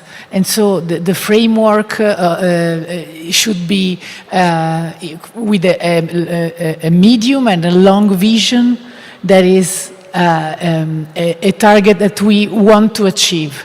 To deregulate is not a favor we do to the enterprises that want to have a good role in the transition. They need stability to invest and to help us in this incredibly important challenge. So we are in the Commission now. There is a negotiation about the state aid and the public procurement, but also there is the discussion around the CSR for the enterprises. No? So we have to fight, I think, to have a vision and to maintain high the ambition, but of course we also need stronger European institutions to help, especially the enterprises which are facing the decarbonization, and they need huge investment to make their production decarbonize in this field. And so we have to build funds, European funds, common funds. We have to strengthen institutions of Europe, because otherwise we will not be able to face the competition, sometimes unfair, of the other region in the world. Thank you, and I think the financing challenge is going to be with us for a long time, with all kinds of competing priorities. But I think that the fact that the green transition is really an agenda of competitiveness also at global level makes a very strong case for continued staying the course, if you like. I will now move to Josko for the final programmed question, and this is about the extreme weather events that you have experienced in Zagreb. What could other European cities take from your kind of experience as regards spatial planning, land use and urban development policies? We really experienced extreme weather situations like floods, like devastating storms, like heat waves, like earthquake, which is not weather related, but it really changed something. The two lessons from these extreme events which we really took or draw were: you need citizens' involvement if you want to be efficient in implementing adaptation measure and mitigation measures. And the second, improvisation is not good enough. Resolving individual problems in the city is not good enough. You need to have systematic approach, holistic approach. Everything needs to be part of the context. There is no silo approach. It will kill us and really render all the job to be futile. Citizens' engagement. When you have, for example, projects like you are going to subsidize greenery within the blocks, so owners can get money to plant trees. They don't care about it. If you have a project to subsidize green roofs, owners don't care about it. You realize that people really generally don't care about the adaptation measures unless it affects their life. Once they affects their life, they become interested. So we use the opportunity of these extreme weathers to really spark the interest of citizens and to engage them. When I was going to my job after the storm, then in front of the kindergarten there was mother with the two kids, twins, and it's very hard to be mother of the two, particularly if they're twins, and she was yelling at me. She recognized me. Mr. President, why the city was not cleaned up after the storm? I said, because we don't have enough equipment. Why we don't have enough equipment? You don't know how to plan. And then she asked me why the electricity was cut. Because, the grid was destroyed in the storm. Why we have such a vulnerable infrastructure? We realized at the moment, citizens give us green light to do what's needed, but we as a city authority must plan now in different way. So now in Zagreb, for example, as a part of systematic measures, every project which comes to the city assembly must be climate proof. So every infrastructure projects, every development projects, all the consents the city must give, permits must give to certain projects. Before that, they must be proven climate proof. Otherwise, we don't give them. We even inserted in our general spatial plan certain elements of green infrastructure. We developed guidelines for renovating old buildings and building new buildings, which must be in accordance with the climate adaptation measures. So, I mean, this is a systematic way how to approach it. Citizens accept it, you know, and we are heading that way. Thanks. There's two important takeaways in what you said. I think we do need to demonstrate to citizens what it is that they gain from our actions. So relatability will be key for success. I also take the point on preparing from the outset. So resilience by design, and that's something that we want to kind of also promote through the Commission action and with the action of our partners, such as EIB and other financiers that we have. Now going back to Spain, I was hoping to hear from you what strategies, given the increasing frequency and intensity of droughts in particular, what specific measures is the regional government implementing to ensure long-term water security, both for agriculture use and human consumption? Because there seems to be increasing a conflict between those. Definitely, the water security is the biggest problem of Andalusia in terms of adaptation, definitely. We have been suffering a extremely drought for the last 7 years until the rainfall of this year, 2025. Currently, our water reserves are around 60% of our total storage capacity in our reservoirs.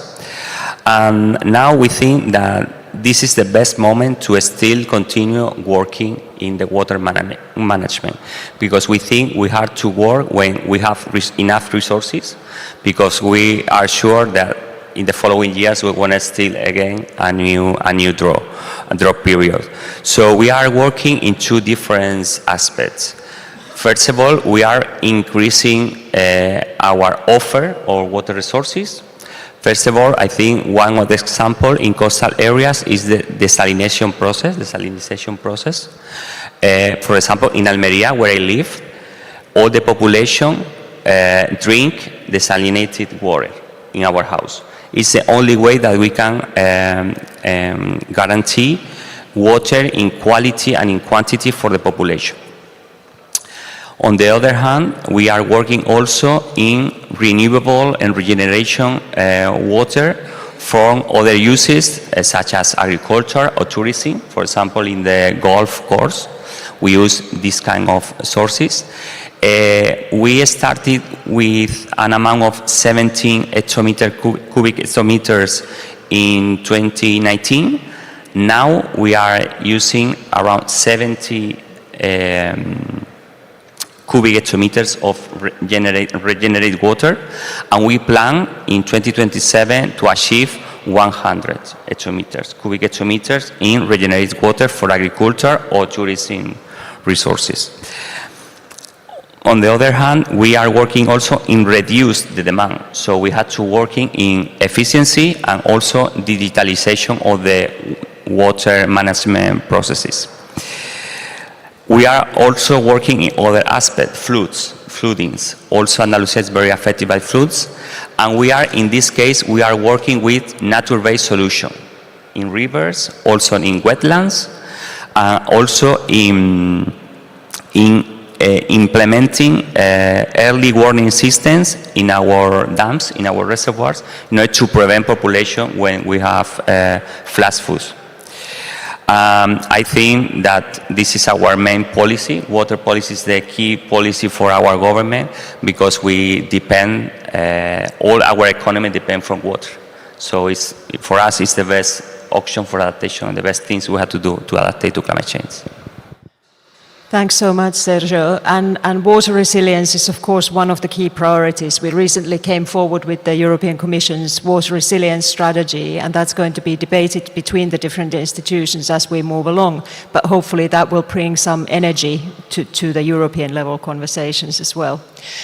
I am looking at our Master of Ceremony. Would we have some time to take a couple of questions from the floor? Because that's, to me, a very important part of these panels. And you see on the screen the QR code, which you should scan on your mobile phones. And please, with you posting your question, indicate to which panelist or which 2 or 3 panelists they are, or if you just want to put a question to all of them, it would be very welcome.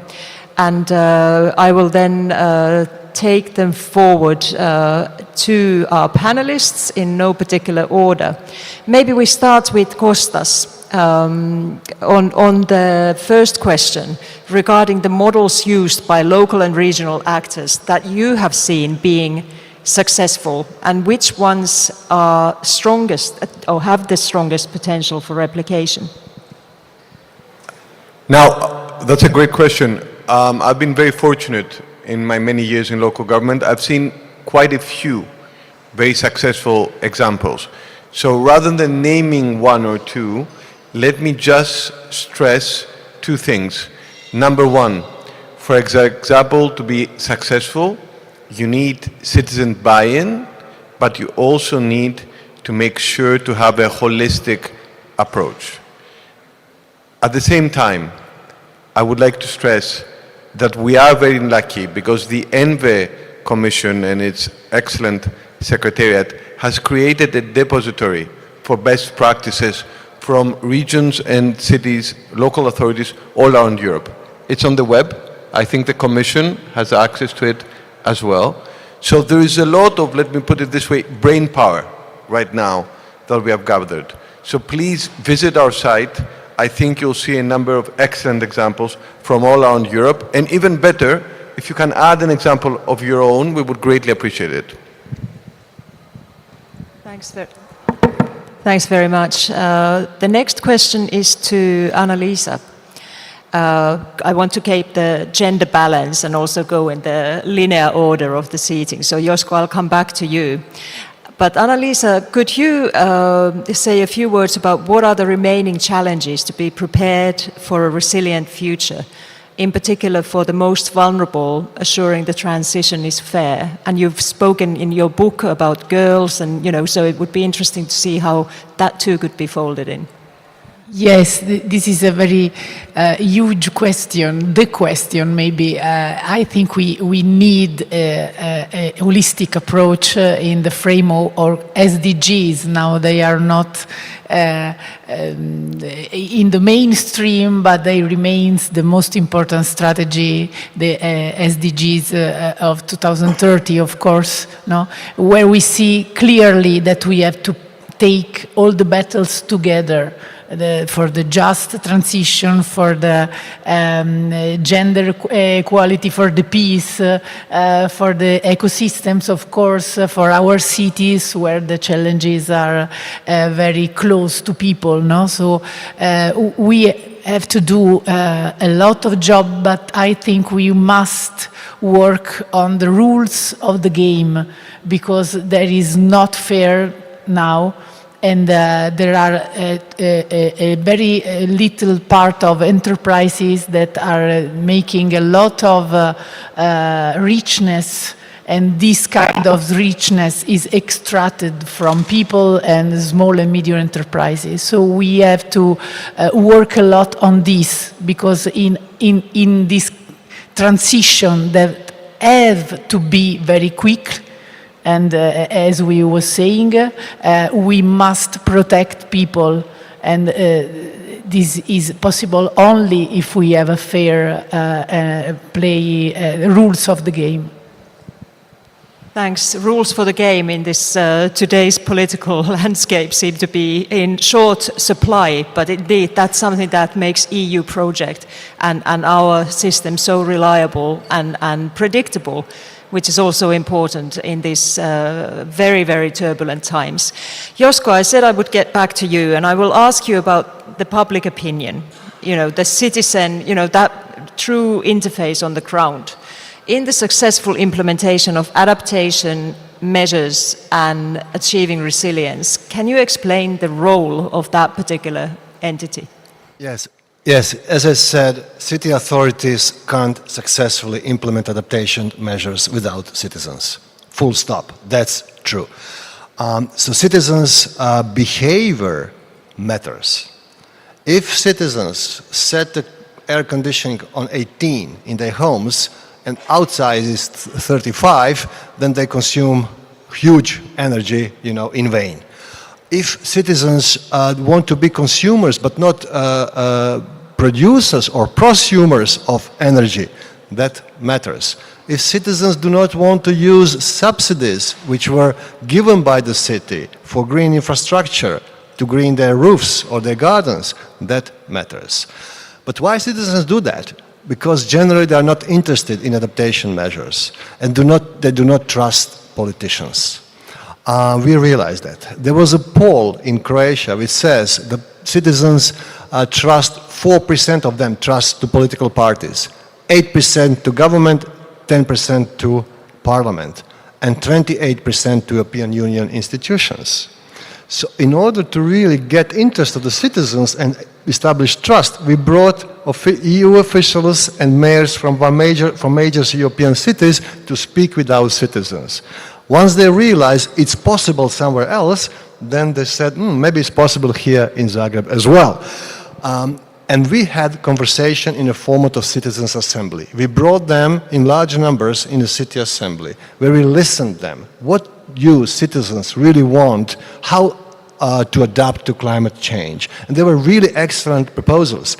What we did, we follow up on these proposals and we make them possible. That's how citizens really started to trust us, and we established credibility. So we listen to citizens. Citizens know when they tell something to us, that will happen in reality. So this is the way how to really engage citizens, how to change their behavior, and in addition, how to get their support for your projects. Thanks very much, and I think that kind of dialogue, continuous dialogue, openness for suggestions, etc., are also very important in combating disinformation, because you get to the citizen before the disinformation does, thereby pre-bunking, if you like, some of the false information that's unfortunately around in abundance. My next question is to... The mic, yeah, it's working. Citizens are over-flooded with information. But the problem is they don't perceive it. So what we need to do is open their ears and minds for information we are sending to them. This is the key.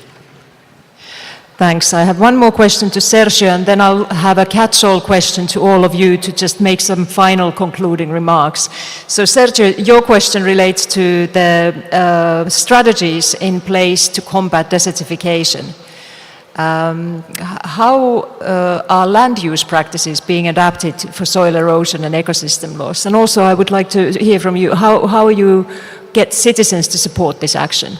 Quite shortly, please. Okay, yes. As I said before, we hosted this year in Andalusia. We think, once again, that the best way to fight against desertification is with a good planification. In this case, with a forest planification. We approved 3 years ago a plan with an investment of 3 million euros, 300 million euros per year. And we think that we are working in 3 main things. Prevention for wildfire. Also, we are doing silvicultural treatments of our forestry.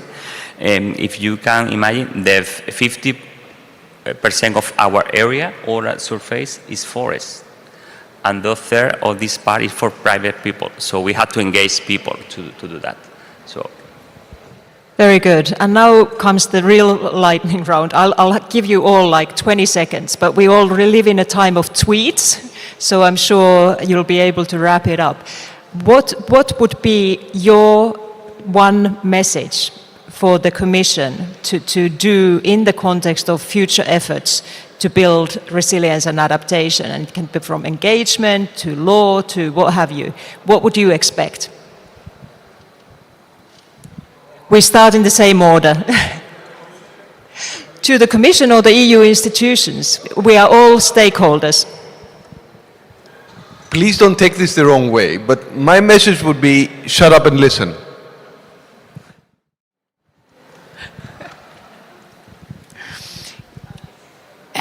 For me, I said it before, don't lose the ambition. Find the tools, find the way, the resources, but don't lose the ambition through, of course, the decarbonization. My message would be to the Commission. Commission, please help us embed the results of the Covenant of Mayors, EU missions into the national legislations of our states to help us create conducive framework for further implementing successfully adaptation measures. I sum up with give voice to regional governments. I am amazed with the brevity and conciseness you address that, and I will promise you I take away those messages. This is not the end of our conversation. I found all of your input very, very relevant, and I will be listening moving forward, talking less, and this is also what Ursula von der Leyen has asked us to do, to become more relatable, to come closer to the citizen, and to really reach out. And part of this forum is also part of us validating our approach being right and fit for purpose. We will soon break for coffee, but I'd like to ask the audience maybe to give a hand to all our panelists. Please talk to them.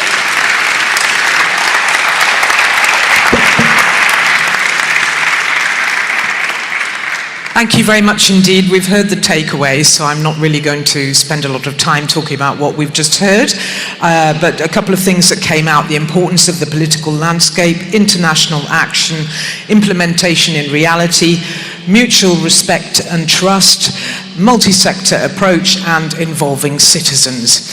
Okay, we're now going to have a 20-minute coffee break, so I'd like to ask you to be back here at midday. For those of you who are in the Bologna, and those of you at home, serve yourselves. Those of you here, the coffee is just outside there. And while you're having the break, why not tweet and send messages on social media about what you've heard and spreading the message. Thank you very much. Enjoy your coffee. Okay, thank you. I think we'll make a start. Thank you. Take your seats. And welcome back, everybody. I hope you feel refreshed after the coffee, even though it was short and sweet. But you will have more time to be networking later on. Now, the EU mission on adaptation is home, as you all know. They're still talking out there. It's difficult, isn't it? To a vibrant community, as we can hear from everybody who's talking vibrantly outside. Hopefully we have someone who's pushing them in here. Yes, I can see them all coming in. Please take your seats. Thank you, take your seats. Prendete posti, per favore. Okay, thank you. So, as I was saying, the EU mission on adaptation is home to a vibrant community of practice. And part of that actively looks at, is divided into thematic working groups which co-develop policy briefs and tools to help the region's climate resilience. And today's discussions are going to be kick-started by the main takeaways from three groups that looked at financing climate action, citizen and stakeholder engagement, and transformational adaptation. And if you want more details, you can check out the mission's website, where there are more resources available. We're going to start now by looking at the crucial area of securing the money to implement climate adaptation measures. In fact, as we heard this morning, €1 spent in prevention can avoid up to €10 in damage costs, so very important. This session is going to be exploring funding integrated planning and implementation, with a panel discussion on rethinking planning and mainstreaming resilience considerations. It's going to be moderated by Irene Bonvissuto, who is team leader from the EU mission. And taking part in the discussions, I'll ask our speakers to come up on stage, and then at the end we'll give them a round of applause. We have Esther Badiola, who is Principal Climate Advisor at the European Investment Bank.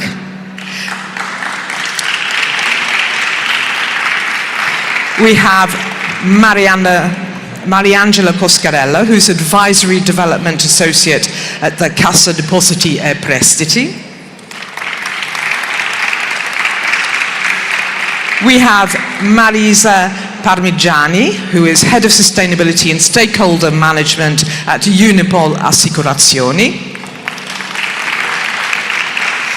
We have Miljenko Sedla, who is Head of Climate Department at Regia Croatia. And we have Vasilis Latinos, Head of Resilience and Climate Adaptation at ICLE. And Irene, our moderator, please do come up on stage. Or you'll have to walk right across the stage, but that's okay, and you can give her a round of applause as she's doing so. So before the discussions start, I'd just like to look at the key takeaways that came from the Financing Climate Action thematic working group, and we're going to show them on the screen. I'm not going to read them all out because that would take too much time, and I'm sure you're able to read them for yourselves. But we have building financial capacity and sharing knowledge. We have focus on public-private engagement and nature-based solutions, two things we already heard about in the high-level panel this morning. And we have the importance of connecting with complementary EU initiatives, and there are a couple of examples on the screen there. So I'm now going to leave you in Irene Bonvissuti's capable hands for moderating the discussions over the next hour. Thank you very much, and welcome to everybody to this session. We will start with a quick presentation from each of the panelists, followed by questions indeed. And I think the outcome of the thematic working group resonates very well with what we are going to discuss, starting from the financial capacity, the sharing of the knowledge. That's exactly why you're going to be putting your knowledge out and really enlightening us on what you have learned. We will start in an order, so I will invite Esther from the EIB to be the first one to tell us a bit what the European Investment Bank has been doing. And please, as we have to catch up on the time, yes, we're going to be very strict. I'll try to be very brief, and thank you, Irene, for inviting the EIB to this event. Just very briefly introduce the EIB. The EIB is a very important economic instrument of the European Union. We are the financial arm of the European Commission to implement the policy priorities on the ground. Over time, we have become a very large multilateral development bank, and we are here, our mandate is really to implement the policy priorities of the European Union. In 2019, when the European Commission came up with the Green Deal, it was decided by the owners of the EIB, who are the member states of the European Union, to transition into the EU Climate Bank. And this was done by taking very ambitious targets in climate finance. It doesn't mean that we were not acting in this field before, because actually EIB was the first issuer of the first green bond ever in the world in 2007, and we have been active in decades. But it is true that we became the climate bank by focusing much more into climate finance. Since then, we have today invested more than 60% of our activities in climate action and environmental sustainability. And to give you an order of magnitude, this is about 50 to 60 billion per year that goes into sustainability activities. For adaptation, we do also have a target that was again put to ourselves in 2020. And at least 15% of our activities in climate action should go into adaptation. And we are trying, and we are keeping again the course. But I will say that it's been difficult. It has been difficult because, as Elena was pointing at the previous panel, adaptation is a complex issue. The taxonomy of the European Union requires that all the adaptation that we do is firmly rooted into a climate risk and vulnerability assessment to identify where are the risks, where are the vulnerabilities, and then identify the investments. And I have to say that we have very few clients waiting for EIB funds with a program that has followed this climate risk and vulnerability assessment, unfortunately. So it is technically a little bit complex. Also, naturally, because impacts happen at local level. We have heard from the previous speakers that this is happening at local level, and at local level sometimes they lack the capacity to go through all this technical assessment of vulnerabilities and risks, select the pathways to adaptation, and prepare investments so that they come to the EIB with a clear idea of an investment program. So this is why one of the areas in where we are putting our focus is in supporting local level action with advisory support. And this advisory support is free of charge for local authorities, and it helps us to really advise in the whole project cycle of adaptation, since from really the early beginning of climate risk and vulnerability assessment to decide your pathways for adaptation based on the severity of the impacts that you are expecting, to really planning and programming investments, do the financing, the structuring of the financing, and then also evaluate and monitor to again start with the dynamic nature of adaptation. So this is really a very, very interesting offer from the EIB. And of course, this is supported by our portfolio of financial products. At the end, we are a bank. We really cover all the possible risk categories of investments, from very clear direct lending to public-private partnerships, for example, and we try to be innovative in everything that we do. You will say, some of you, what is innovative in a PPP? Well, for adaptation is critical because one of the obstacles that we find is that it's very difficult to identify sources of revenue in adaptation that can repay the loan. So we need to really be imaginative and really work on these public-private partnerships more to develop solutions that can be really repaid in terms of financing or bankability. One of the also, and I finish immediately, of the things that is also quite interesting is intermediated lending, because very often what we find is when there are investment programs, these are very small, these are very scattered activities, and really the bank, what we can do is to work with financial intermediaries and national promotional banks.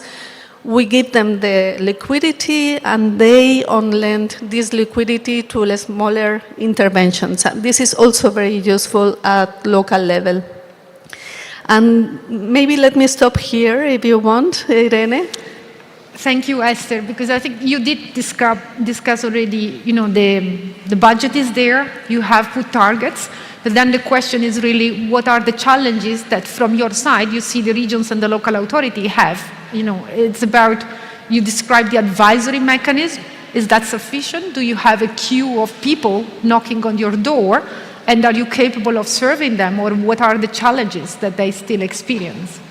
Well, unfortunately, we don't have this queue of people knocking on our door, because what I have mentioned is lack of capacity perhaps at local level to program and plan. It was mentioned by Zagreb before, we need to plan differently, and this is not yet happening at the scale that is required.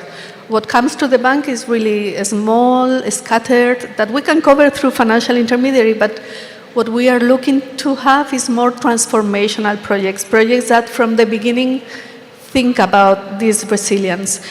And for that, I think also governance is an issue. Who owns the risk? Because at the end, the bank is a bank. We need a borrower. We need someone to sign the loan. And if the local authority, for whatever reason, they don't think they own the loan, they are not going to sign it. So then we need to move to the region or to the national government and make sure that the governance works to arrive to the local level. And then, of course, there are issues related to bankability, like the capacity to borrow at the local level or credit worthiness. So we need to really work on imaginative solutions to be able to work better at local level. Thank you. Let's park it there for the time being. I understand that you're saying you really need to go down to the local level and really work much more in the local context. And it's a nice transition to Mariangela, because Mariangela, you come from Cassa Deposito Prestiti. So now we're moving from the EU level down to the national. I don't know if in Italy we can consider Cassa Deposito Prestiti a national promotional bank, but now we go closer to the people on the ground. So the same, yes. You have a quick presentation and I'm going to have... Good morning, everyone. Well, I think most of you already know what is Cassa Depositi Prestiti, and lately, as soon I will talk about the potential role of Cassa Depositi Prestiti in climate adaptation promotion. But firstly, let me just introduce some context data. Okay, so Italy is one of the most vulnerable European countries to climate adaptation, to climate change, sorry. As you can see from the data reported in the slide, there is an alarming frequencies of natural catastrophes in Italy in the past decades, with a total of 66 events in Rome alone. It's clear that climate change is one of the major risks we are facing. Also, regions like Sardinia and Milan have experienced severe impacts and also heavy damage. This underscores that the urgent need of a comprehensive climate adaptation strategy that can mitigate these risks and also protect vulnerable communities from these risks. The national adaptation climate strategy identifies the key domains of adaptation focus, each impacted by multiple climate risk sources. And also, high-level conservative estimates suggest that from 85 to 115 billion euro are needed in the 10 domains by 2030, compared to only 40 billion of planned funding available resources. The main domains affected by this funding gap, as you can see from the slides, are the public water supply domain, urban domain, and the land and agriculture domain. Public water supply domain needs investments to protect infrastructure against risk of flooding and landslides. Land and agriculture domain needs investment to leverage nature-based solutions to manage the impact of flooding and droughts. And lastly, urban domain needs investment to improve the resilience of urban infrastructure to extreme heat and also flooding. What can CDP do? well. CDP could potentially support the promotion of climate adaptation initiatives in Italy. Our last industrial plan, in fact, has underlined the climate adaptation measures as one of the priorities and objectives of CDP. The potential areas of action for CDP can be synthesized in three main areas. Pipeline building, which means supporting local authorities with planning for adaptation and building of pipeline for large infrastructure project. Consolidate and implementing such pipeline, developing standard and also supporting the implementation of the project, especially in the design phase. And lastly, brokering, which means facilitating access to funding sources, including private capital, potentially acting as a co-investor, as well as by providing financial structuring advice to public funding the project, which estimates a funding gap. CDP, in this context, has already started advisory support to projects, including in the domain I was mentioned before, such as hydrological instability and public water supply. For example, I just want to mention one out of the two examples. For what concerned hydrological instabilities, CDP is supporting the Department of Civil Protection in the implementation of the RRF measure for the reduction of flood and hydrological risk, and we are supporting the department in the monitoring, defining the monitoring KPI of the investments, define also standard procedures to accelerate the implementation of the investments, and also clustering projects to optimize also their management. Thank you. Thank you, Mariangela. I want to come back to one of the words you had in one of your slides, which is similar to what Esther mentioned before. There was at some point the word pipeline of projects. So I would like to ask you, how is Cassa Depositi e Prestiti organized, and how is actually helping the region and the local authorities in designing this, in preparing their project, on having an advisory role, on getting very close to the ground and preparing the projects? So taking into account what I was mentioning before, CDP can help local authorities such as region, municipalities or metropolitan city to design the pipeline. What does it mean, design a pipeline? It means like studying the territory, starting from demographical data or also frequency of natural catastrophes event, analyzing the reason why the natural catastrophes occurred, and then starting by that, so starting from the causes, trying to understand which are the needs to be assessed, and starting from the combination between needs and also the current offer, we can also define a pipeline of integrated project.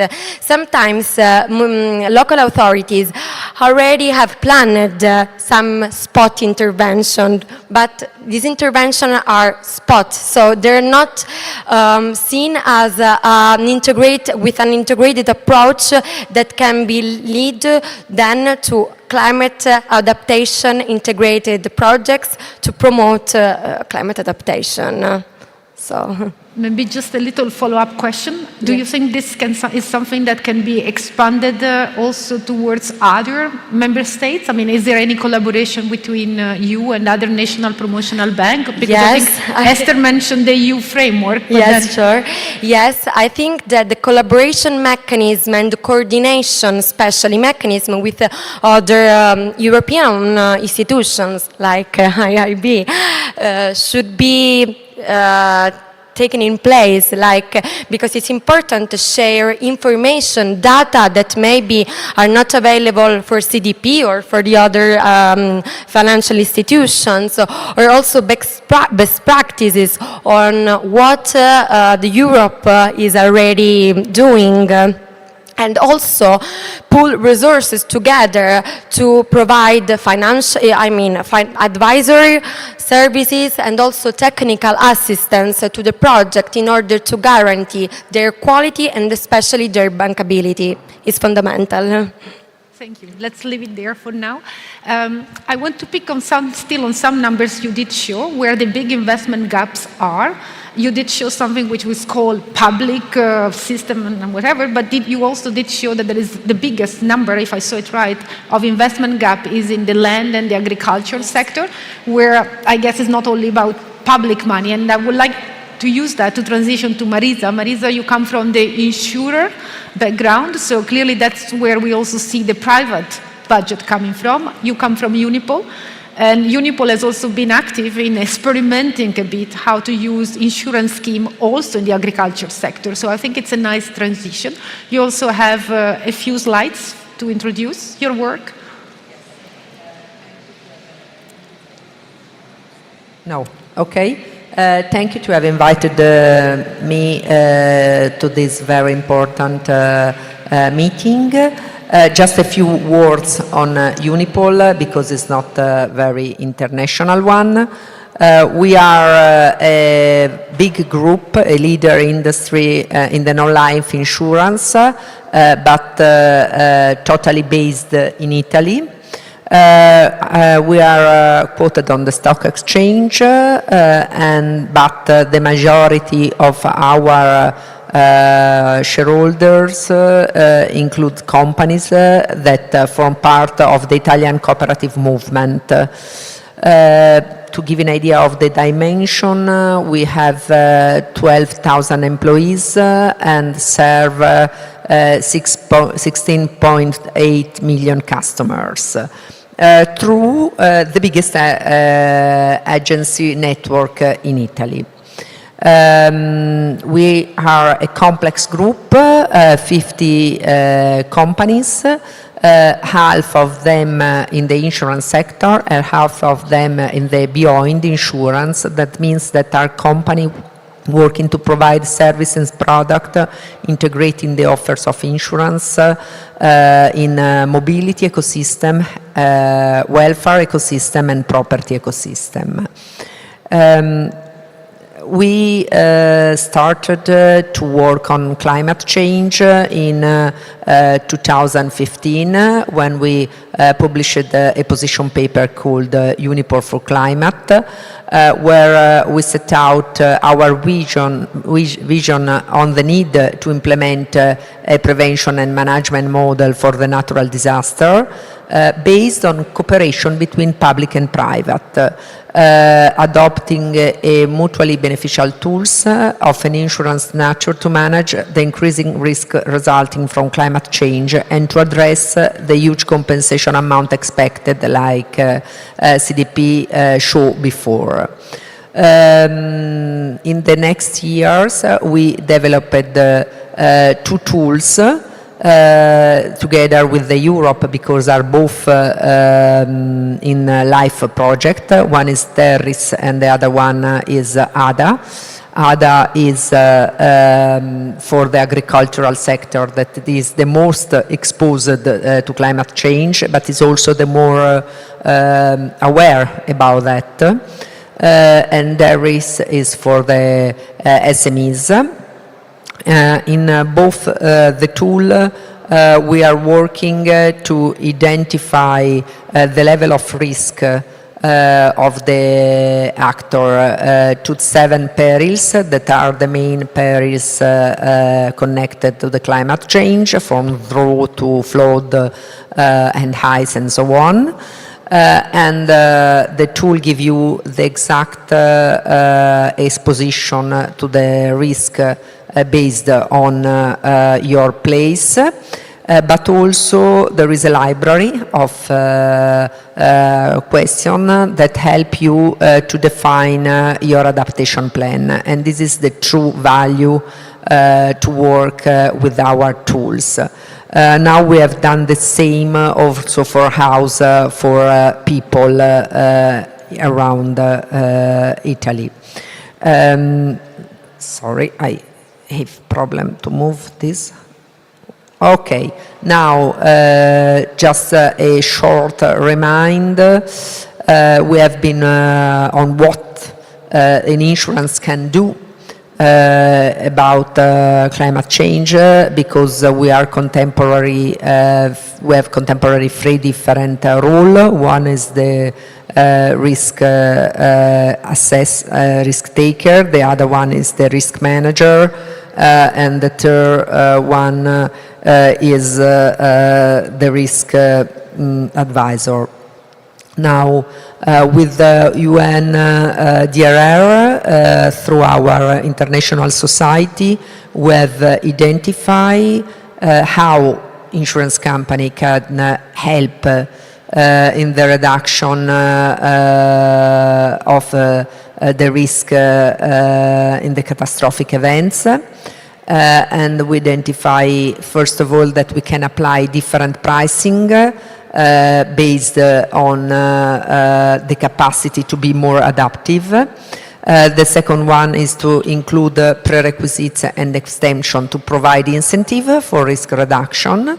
And the third one is to ensure investment reduced to prevent risk and builds resilience, because we are investor too. We have also an impact on indirect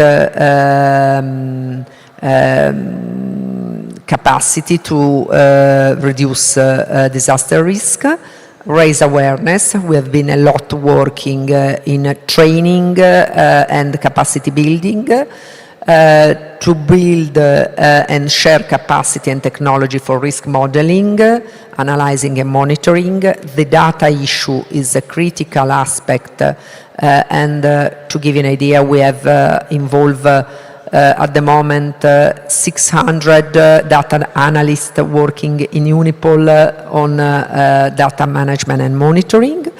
But also it's important to promote and enhance local social capital, and we have been working with a lot of very local public administration, like we saw this morning. Maybe just a quick question to what you said. I mean, we heard also from the lightning talk that there are very much acceleration into the extreme events, and I guess that's where the insurance have also to come in when there are big damages. How is Unipol evolving your insurance schemes or reinsurance schemes in light of the fact that climate change is accelerating? Is there a particular mention of something? Yeah. Okay. First of all, as I said, there is an issue of data.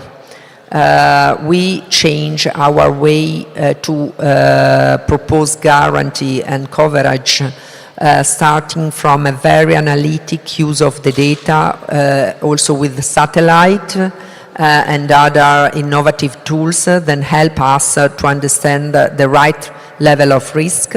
But also we adopted a list of incentive, a reduction of the price to promote adaptation plan between our customers. And last but not least, we have a service. Always more and more insurance is proposing services, and we have a services connected with the product. That is our loss prevention team. They advise companies on their degree of risk exposure and the intervention and procedures they need to carry out to reduce the impact of the possible natural event. It's a real field visit that they conduct at the insurance policy proposal stage that assesses the kind of exposure, facilities, process, and propose the improvement plan. I think It's time now to move on to Milienko. Milienko, you are coming from an agency, so really by word, by definition, you are really having an action to do on the ground. You do help regional and local actors in implementing projects. So what I would like you to start, I mean, you have your slides to give us some maybe insights on how that is possible, and then I have some question very much about the practical examples. Sure. Thank you for your introduction, and very nice to be here. So I will. Here it is. I'm sorry it's black, but it had to be black, honestly. I was going to start here with something that almost got me fired. As you mentioned, I'm working for Regional Energy and Climate Agency, obviously, and what we do is climate change adaptation and resilience plans. And we've been meeting actually with the mayor of the city of Zagreb, me and my boss, and I told him, you know, your vision should be to have no standalone climate change adaptation strategy. And my boss kicked me in the leg, like under the table, what are you doing? You know, this is what we do for them. But actually, this is something that we see as a transformational vision. So what we, as a team, see is that I would say not yet now, but with all the backgrounds and everything, cities that really are striving to have a transformational way of working when it comes to climate change adaptation should be thinking about having no adaptation strategies, having just one strategy, one development strategy or a development plan with adaptation embedded into it. So this is something, I mean, I'm here, so I didn't get fired anyway, not due to that at least. So this is not really working, so, but one back.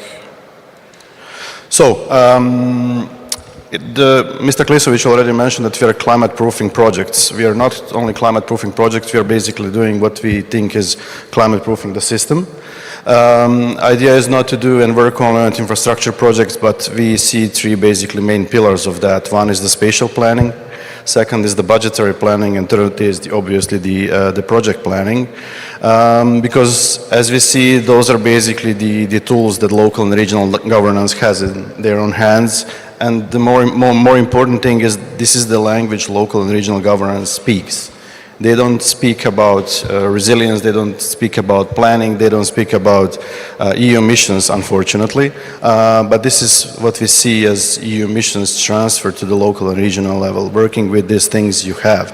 So this is what we do mostly on, and I'm going to show you what. So, but you know, out of all of these things, the most important thing for us is this transformational approach to transform the system, but also to transform the way we are working locally. So yet another advice that I gave to the mayor of the city of Zagreb is not to have a dedicated climate change department, because what we used to do in the past, and we were really the superheroes of that, is creating silos. For example, the silos of EU funds, and you know, making dedicated departments for that. And what was happening is actually it was nobody's thing. So we want to avoid with the climate resilience and adaptation to become nobody's thing, but everybody's thing. So this is our approach. So one of the things also already mentioned by Mr. Klisovic here is that we started to work on spatial planning. Spatial planning is something that basically can really help you to do more resilient projects, but also to build more resilient societies. So this is something that we have under one project. It's called the in-plan methodology or the in-plan practice. And here is just a couple of things that we do, and we have already tested that. And we're trying to basically connect both missions here. So the mission on 100 climate neutral cities, but also mission on adaptation. And this is how our climate city contract actually was written. So in the mitigation part, for example, you have areas of the city of Zagreb now where natural gas is fully forbidden. So you have to, your only choice is either district heating or the heat pumps, not to go into many details. And we did it prior to the national level, as we did with the climate proofing. So 2 years ago, we did introduce climate proofing as a mandatory thing for everything we do in Zagreb. And through our work, we've been able to introduce that into the climate law of the Republic of Croatia. So now it became mandatory also in Croatia. And obviously, when it comes to adaptation, there are things, I would say business as usual, what we do and what we know about different percentages of green infrastructure, but climate proofing is something that it's mandatory.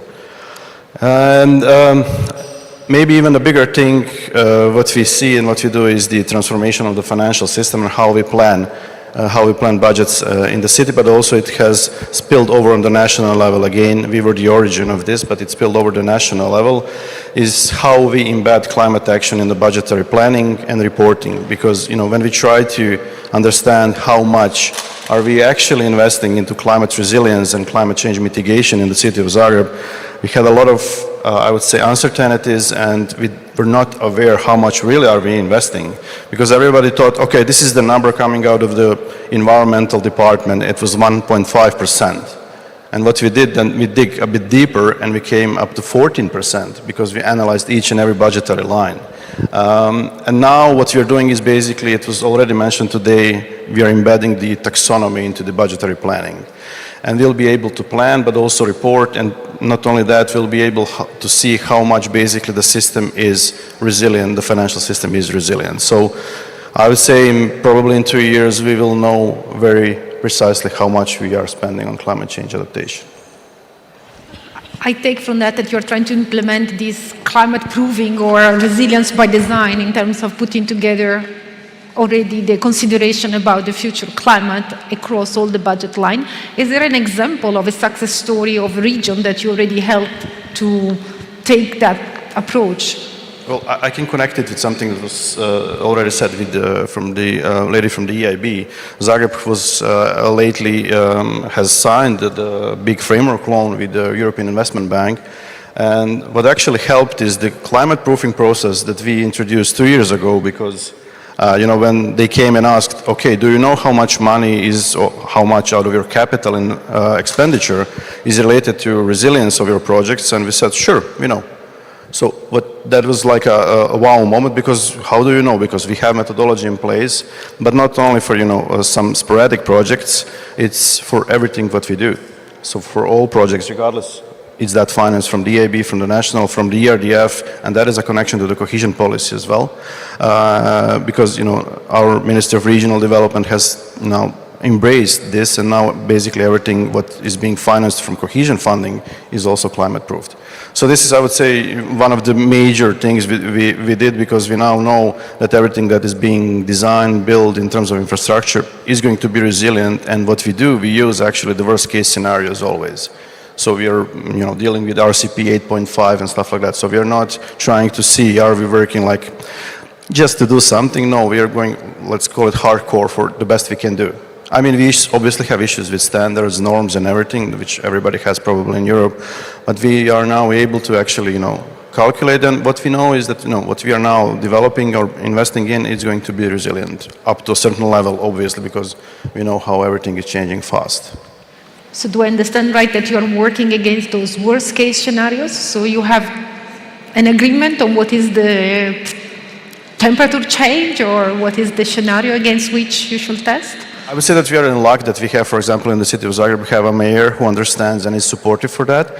So we are trying to push, because we know how everything is changing fast, and we've seen today from the, I would say, lightning talk that everything is going to be much more worse. So we are always trying to go above some standards. Currently, we have obstacles in the system coming from the, I would say, civil engineers, designers, architects who are used to design with certain, I would say, norms and stuff like that. But slowly, this is changing, because, you know, they are now doing what they're being told in terms of norm standards and stuff like that.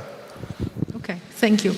Let's move to Vasilis. Vasilis, you come from ICLEI, so you represent it's an association. You bring together different cities, and you help them on different fronts, including securing funding. So I'm sure you have some insights to share with us, and then I have a few questions for you. Great. Thanks a lot. Thanks a lot for the invitation, first of all. A couple of words maybe about ICLEI. ICLEI, Local Governments for Sustainability, is a global network. We work globally. We have 24 offices around the world, but especially in Europe, we work with more than 210 members at the moment in 35 countries. We work with cities, regions, and communities that are also dedicated, let's say, to sustainable development. We help them to get connected through peers, to be heard at European international stages, to work together with other cities using tools and our technical assistance to get up to date with resources, with media communications, and of course like to also bring them to events such as the one today. I am in this job 10 years now. And I'm heading the Department of Resilience and Climate Adaptation. There's two things that we hear a lot from cities and regions, and I'm going to try to summarize this now in the next slides. One is how can we adapt to all these new extremes that are coming up year after year. And the second one, where is the money? So how can we actually work on projects on this topic? So we do work a lot with European funded projects, European Union funded projects. Some of them you can see here. We do bring our members into these projects and secure funding for them in managing these new extremes, in developing resilient transformation pathways, but also like working a lot with the green resilient recovery for European cities and regions. At the moment also, we try also like to work on direct projects with cities, because we also like felt that this is also something that we need also like to bring more, let's say, local action.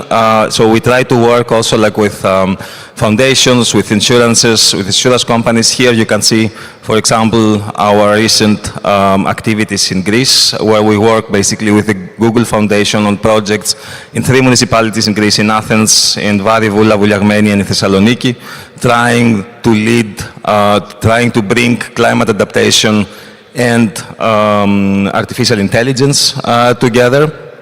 But also, coming back to the first question, what we try also like to do, what we also like hear a lot from our cities is that, and that's especially in our members, for example, either if it was Valencia last year, the years before, our members in Germany or in the Netherlands, before was in 2023 in Thessaly, in Greece, that we have to really focus, apart from mitigation, we have to really increase our efforts on adaptation planning, resilience planning, trying to work with predicting what's coming up and being prepared for an unstable climate and a stable future that is ahead of us. So, especially on the mission for adaptation to climate change, ICLEI is one of the main partners working on Pathways to Resilience, which is a flagship project of the EU adaptation mission. We work with a number of partners in empowering 100 European regions and communities to design pathways to transition towards climate resilience. And we have already been working with 39 of these cities and regions that have already embarked on a journey, on an 18 months journey to tackle this big climate uncertainty, to consider possibilities on how to develop like these pathways, to grow their capabilities, get technical assistance, get capacity building, learn from each other, experiment, and of course, in the end, develop pathways that can also help them and develop projects that can also help them build resilience. And coming also to a close, because this was the first call already, now we just opened the second call for regions and communities, which is looking into funding transformative projects for 61 regions and communities. Each of them will receive up to 210,000 euro in sub-grant agreements, again embarking in a journey on transformational resilience for 18 months. And since I know that we have like many regions and communities among us, I just wanted like to bring it up here. The application deadline is the 20th of August 2025, so we look forward to get more applications. Thank you. Good to know that ICLEI stays ready, together with the Pathway to Resilience project, to give a hand to regions and cities to prepare their plans. Out of the work you have done so far, is there already some insights that you can share on the most effective strategies to integrate adaptation already in the planning? I mean, just a quick reaction on that. So, what is important to say is that, of course, as I said, we are already working with like the 39 of them. We are like in the middle, let's say, of the journey so far. What is really promising is that we see like people, especially like in these ones that have received the fund, but also like in the applications that we received, that people that start at least to understand a lot the topic, that are very also dedicated into developing these transformational pathways. And also we see that especially like in countries with regions and communities that are also like facing a lot of like these extreme climatic events over the last over the last years, that they are now also the political commitment is coming is coming stronger, which is also quite promising for the future. I mean, there are, of course, some challenges. A big challenge, for example, is always on the quality of data, on the availability of data, who has the data, how the data is shared. But definitely, I think that with a clear guidance, it's also easier to overcome these challenges. And I think that also in the next round, it's going to be more. Probably more easy. Thank you. I guess you addressed the possibility to integrate in the planning. I think still the big question is how to secure the funding. I would like to open the question also for the floor for questions from the floor. If there are any questions, we probably can get them through Slido, because I think that's really the big theme, how we help regional and local authorities and cities to secure funding. I think we heard from Esther there is not a huge queue yet out there. You presented different schemes to help to prepare the project, but probably there is more that could be done. Oh, wow, there are questions indeed popping up. I think there is something indeed, Esther, starting from you. What challenges cities and regions face in assessing funding from you? I think indeed that's the question. Why don't you have a queue out there? Where is the problem?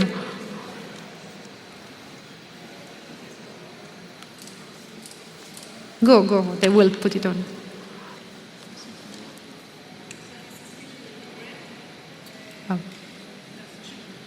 Take a note.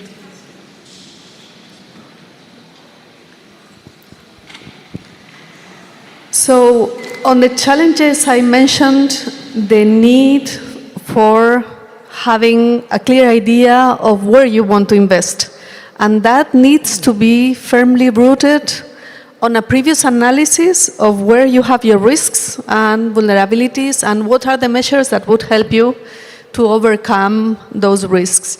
And this is where we think that at local level, perhaps there is no sufficient capacity. I'm not talking about, of course, general. It's really that we don't see that analysis being happening. And then it's similar to when you go to the bank and ask for a loan to buy an apartment, you need to tell them what is the apartment that you want, where is it located, how much money do you need, and how much of a mortgage do you need. For the European Investment Bank is the same. As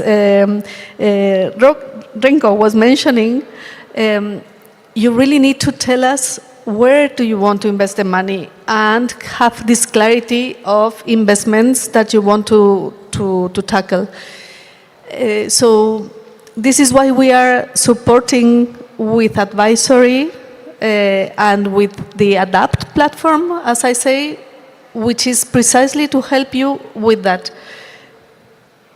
Doing your assessment, come with a program of investments, structure the financing, and monitor and do the evaluation, also on the dynamic nature of adaptation. So it can be a continued relationship with the EIB.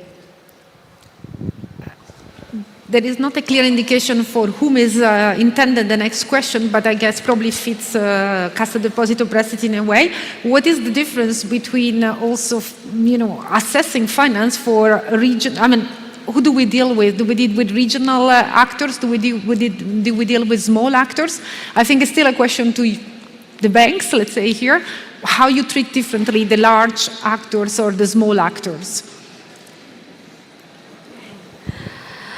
So it's important to project project actions dedicated, different actions dedicated to the different local authorities, because the smaller municipalities need technical advice to implement the specific projects, while larger cities or region needs to be advised for the consolidate the projects that smallest municipalities need to implement. So for the larger cities or regions, it's important to give strategy and guidelines to the municipalities which have to implement the interventions. And maybe the next one is a yes. Esther, you wanted to react on that?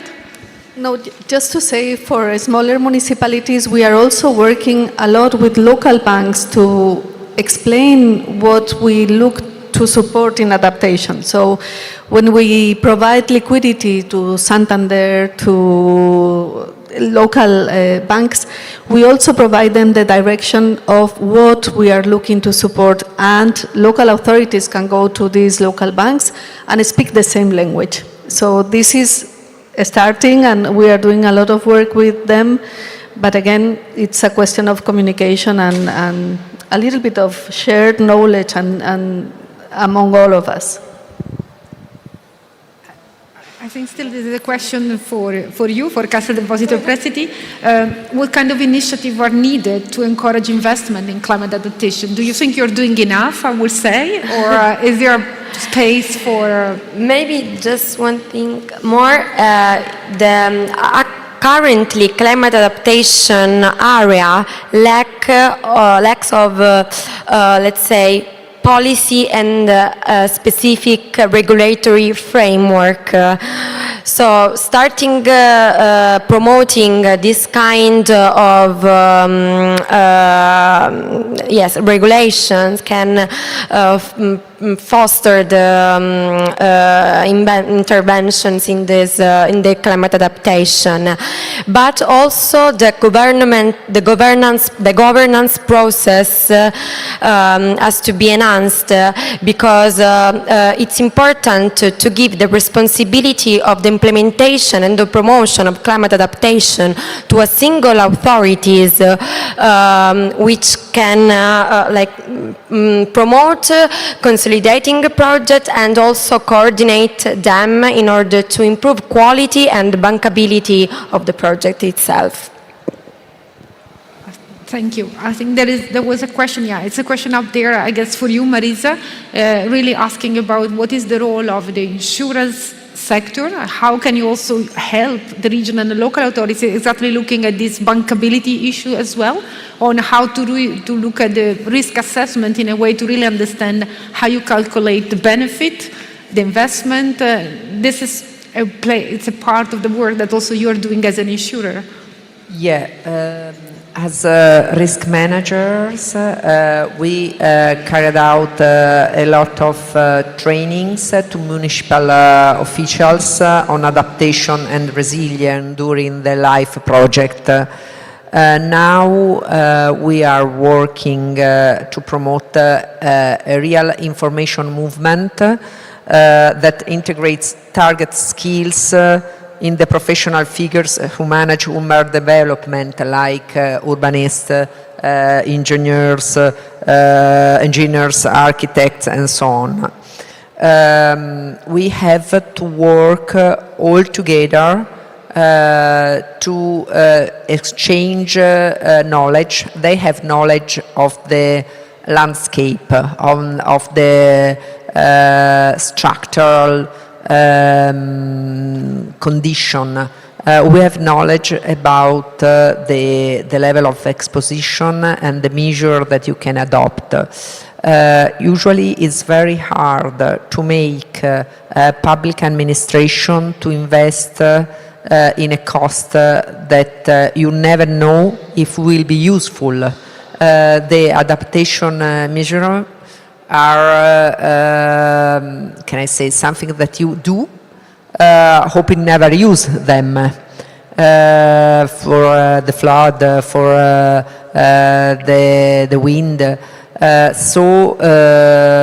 Usually it's something that has to be adopted without have a possibility to obtain back money through, I don't know, like energy efficiency, where you reduce the amount of money that you have to spend in the future.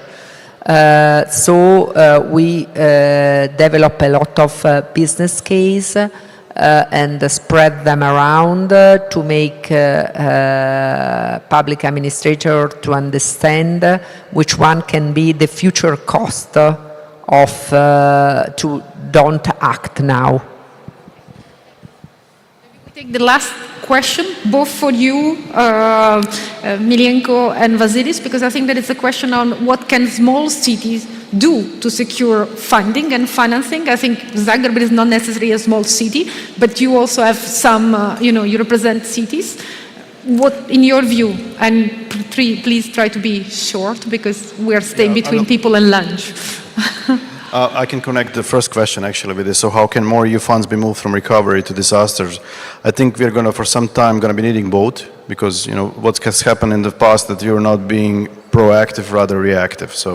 And I think that the idea of this panel and in general is to transform how we plan.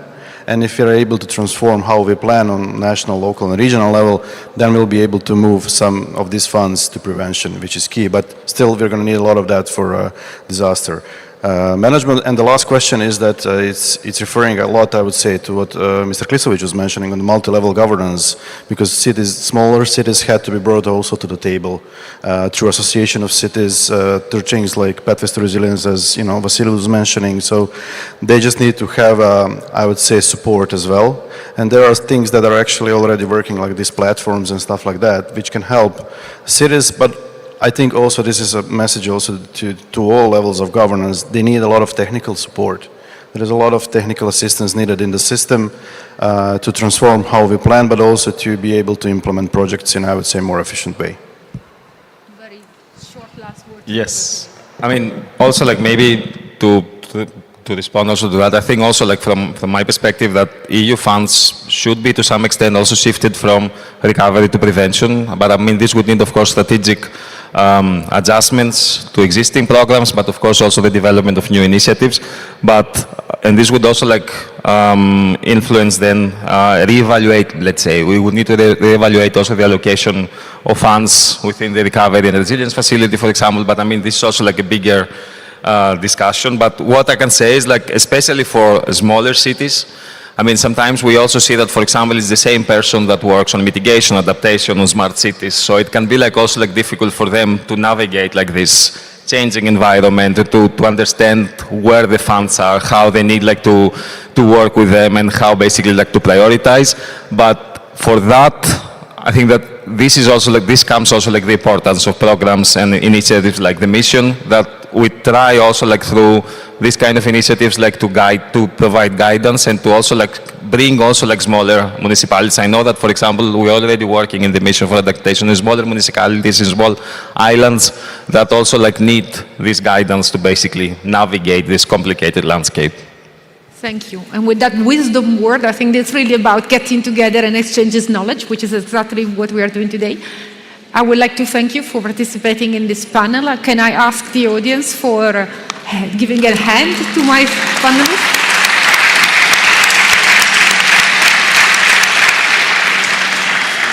Thank you very much. A couple of things I picked out of the discussions: the importance of offering advisory support and technical support, an integrated approach, data sharing and pooling resources, training and capacity building, and one entire strategy of climate proofing, so not silo thinking, and multi-level governance, and the fact that adaptation needs to be everybody's thing.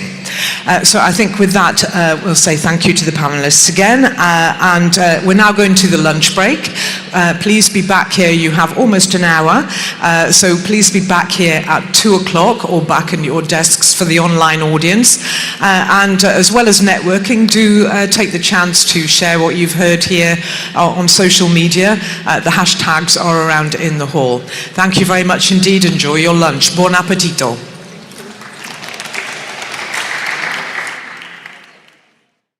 Okay, we're now going to start. Bentornati, welcome back. I hope you feel refreshed after the lunch break. I really hope we're not going to have that after lunch slump. We've got a very exciting panel for you, talking about something we've already heard this morning that is very important, which is citizen engagement. And not just communication with citizens, but how to actively engage them. So it'll be interesting to hear what comes out of our discussions just now. We're going to be looking at ensuring local citizen engagement. And as we heard from Roberto Fitto this morning, citizen engagement is vital for ensuring sustained public participation. So not just one-off, but over at the long term. So to discuss this topic, we're going to have, the discussions are going to be moderated by Patrizia Bianconi, who is Cabinet of the President of Ecological Transition and Climate Change and the Emilia-Romagna region. We are speakers. I'm going to invite them up on stage. Please give them a welcome as they come up. First, we're going to start off with Emily Marian Clancy, who is Deputy Mayor of Bologna. Give her a round of applause. Thank you. Then we have Antony Zachajewski, who is President and co-founder of the Democratic Society. We have Jose Segara, who is Ambassador of the European Climate Pact. We have Catherine Laurençon, who is the Advisor on Ecological Transition in Marseille. And last but not least, we have Paola Mercogliano, who's the Principal Scientist of the Euro-Mediterranean Centre on Climate Change. Patrizia, you're on the last chair there. So I'm going to leave you in Patrizia's hands, but just to let you know, there will be a question time at the end of our panelists' interventions, and we also have microphones that will be coming here in the audience. So if you have a question here in Bologna, please, put your hand up and we will get a microphone to you. So that's for the questions. Of course, you can send them in on Slido if you want, but since you're here, it would be nice to hear your voices in person. Though just a quick reminder that questions are usually a short sentence with a question mark at the end, not a long statement. We've got quite a short time, so it's important to bear that in mind when we come to question time. So I'll leave the discussions over to you, Patrizia. Thank you. Good afternoon, and thanks to the panelists to participate to this panel. So, as we know very well, as also this morning we understood that the engagement of citizens is a very important key for the effective of the mitigation and adaptation measure. For this reason, now we wanted to deep this argument, this topic with our panelists, and we have some politician and a technician point of view to share with us their experience, their different experience. So I think that also is needed to make the measure for mitigation and adaptation glamour, because we know that the citizen involved and the changement in the behavior and the lifestyle is very complex, but also is very essential point to make the adaptation action in practice. So we want to start this panel with Emily Clancy, Deputy Mayor of Comune di Bologna, Bologna Municipality, and I ask her to share with us their experience, the very important activities of this town. Please. Okay, thank you very much for the invitation. I also bring you, of course, the welcome to Bologna from our mayor and deputy mayor Annalisa, Annalisa Boni, who follows the climate mission with us. So we work together a lot on these themes. I have a small presentation. We're going to talk about exactly how to engage citizens in our policy and developing our policies. And we really thought that having citizens' engagement and co-creating with them the contract that was the base of our climate city contract for the European mission of the 100 smart and neutral cities by 2030 was crucial. And to do so, we used for the first time the Citizens' Assembly, which is what I want to talk to you about today. The Climate Citizens Assembly of Bologna was an assembly of citizens which were randomly selected. I'll show you in the next slide how we did that. And they had a mandate. City Council asked them to develop proposals and recommendations for our municipality to help make Bologna a more solar-powered, renewable, and sustainable city. The outputs were, of course, for them to write and imagine and develop and craft some proposals on climate change mitigation, adaptation, and the relevant administrative instruments. They were formed and trained. They worked with experts and also people working inside the municipality to know exactly what the city's competences were and to form recommendations that were actually doable, feasible by our administration. The duration was 9 meetings over 6 months. They were long meetings, so like the whole afternoon or the whole evening, usually evenings and weekends to make it more possible for them to participate. And it went from May 2023 to November, and then the discussion passed on to the City Council, which voted those recommendations. They were selected randomly to have a stratified sample of citizens by gender, age, residency, neighborhood within the city, citizens and non-citizens. We wanted to have a fair representation. And they developed 6 strategic recommendations that were then divided in 24 policy proposals, more than 100 proposals of actions. And that assembly of 100 citizens has now become a committee that monitors what we're doing with the assembly. So we meet them every year and check on those actions that they proposed and our advancement on those actions. One of the first proposals that we're putting through was developed from the Citizen Assembly. They wanted to make Bologna more blue and more green, have more water, have more green presence to respond to the climate change we're facing. And so we developed together this Bologna Verde, which is shared actions to make our city greener. It has different objectives, of course, sharing data and knowledge about the city's green heritage, its potential, but also critical issues with our citizens.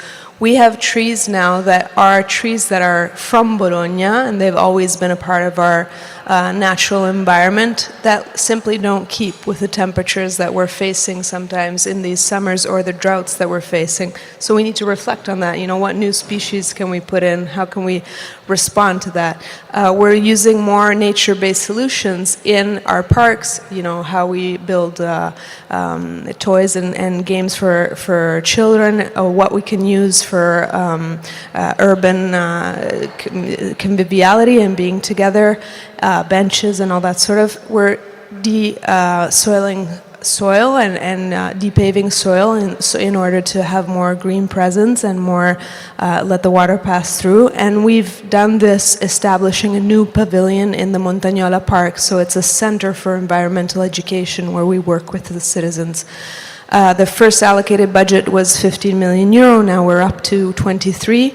There's 12 projects throughout the city to have, you know, a balanced engagement and actions throughout the city, and we're developing every action with a participatory process. So every time we plan on where to put that green, where to depave the soil, we work with the citizens in that neighborhood or that are interested.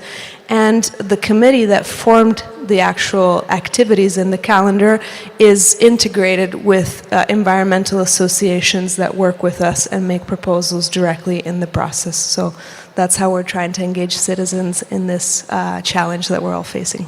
Thank you. So, but thank you for this presentation.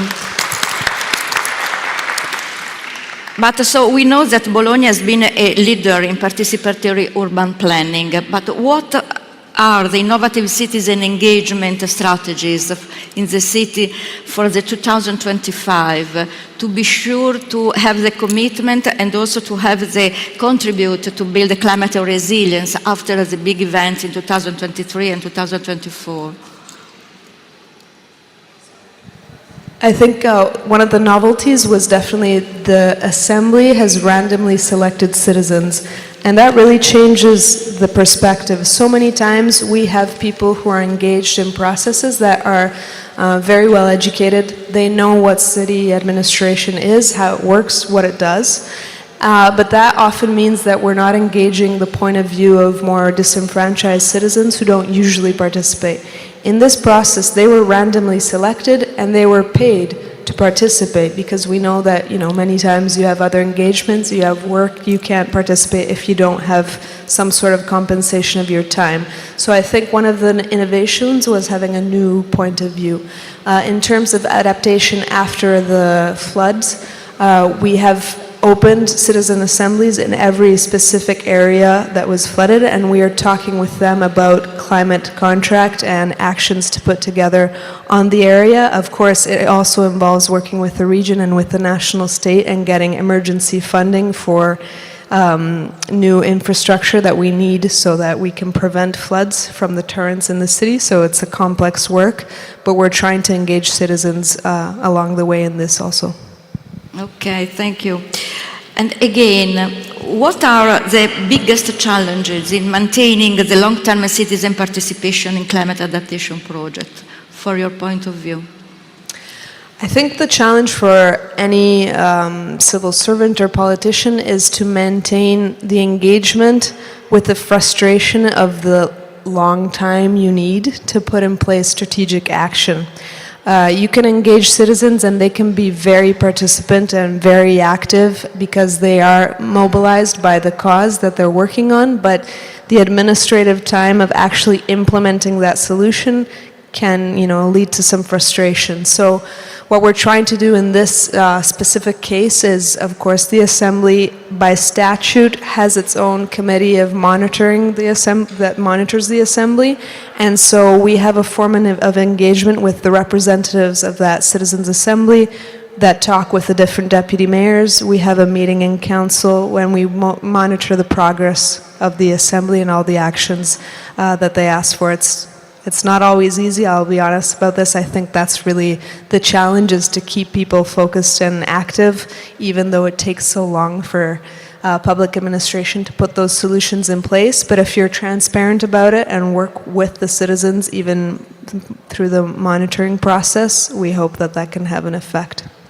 Yeah, the last question, and on the basis of your experience, what are the successful examples of the co-designed climate adaptation solution that emerged from your participating in activities with the citizen?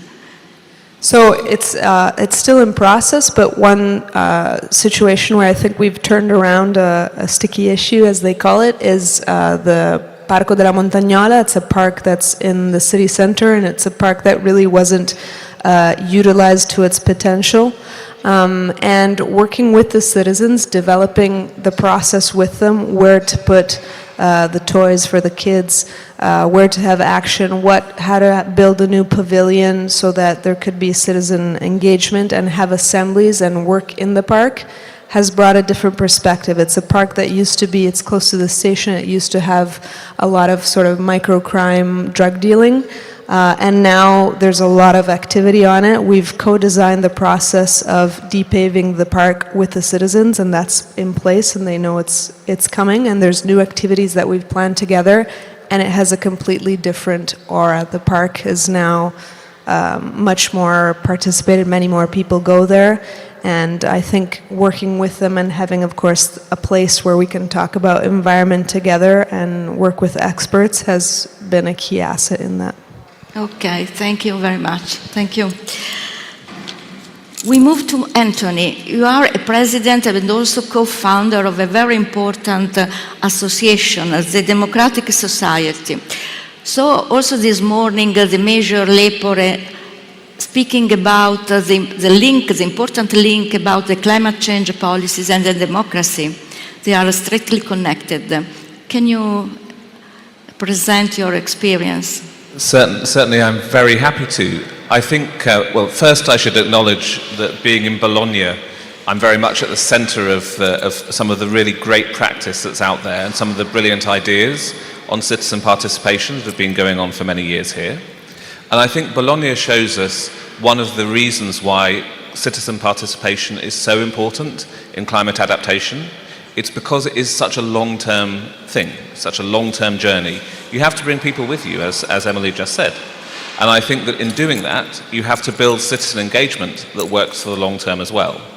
I think in the early days, there were lots of single initiatives, lots of pieces of good idea, good experimentation, but we're in a different era now. And I think that if you look on the news, which I think sometimes you should, you don't necessarily get the best picture of the health of democracy. But I can't come to Italy and not mention Gramsci. You know, in between the period where the old dies and the new is born, there are morbid symptoms. And the news will always tell you about the morbid symptom rather than the healthy opportunities that the new is bringing. And if you think about the chart that's behind me, you'll see that the dominant system, the traditional representative system that is on the left, is changing. It's not disappearing, but it's changing into something that's much more open, that's much more responsive, and is building on all of the initiatives that we've had. And it's really important that we get this right in the context of climate and in the context of climate adaptation. Because if we don't, the period of transition where the old system is starting to change, the pieces are weakening, things are not necessarily as successful or as respected as they used to be, that is a really dangerous moment for democracy as a whole. And we see it in places around the world today, that if you don't manage that democratic transition along with the climate transition, you're going to create all sorts of circumstances that could lead to collapse, social collapse, environmental collapse. And I don't want to be negative. I work on democracy, so I have to be an optimist. But at the same time, you do see the importance of making these choices for the long term and to build that emergent system. So here in Bologna, you have some great forward leading edge examples. You can use those as inspiration for your own cities or for your own places of work, but it's equally important to join those pieces up. So Net Zero Cities, which is the cities mission that Democratic Society is involved in, is trying really explicitly to join up those different pieces of learning around citizen engagement and climate change. And you can find on netzerocities.eu a really excellent set of tools, resources that have been built with cities and have learnt from our experiments in cities on how to build long-term citizen participation, and some games, tools, tricks, techniques that you can use to make your citizen participation work more effective. Now the next slide, democratic infrastructure and transition government. This is what my head of democratic design thinks is a really snappy slide. And with much love to him, I'm going to try and break it down even more simply. Democratic infrastructure is about building those things that will last. Don't ever do a citizen process that doesn't have something left behind. Maybe it's a source of information. Maybe it's the record of what was done. Hopefully it's a network of engaged and activated citizens who really want to carry that conversation forward. Those are the infrastructures you need, and you need to keep building them. Because, as we've just been hearing, if you don't, then people will lose interest. Everyone's got lives to lead, football teams to support. There's plenty of things to do with your time that aren't democracy. So you have to find ways to keep people engaged and to keep the conversation going.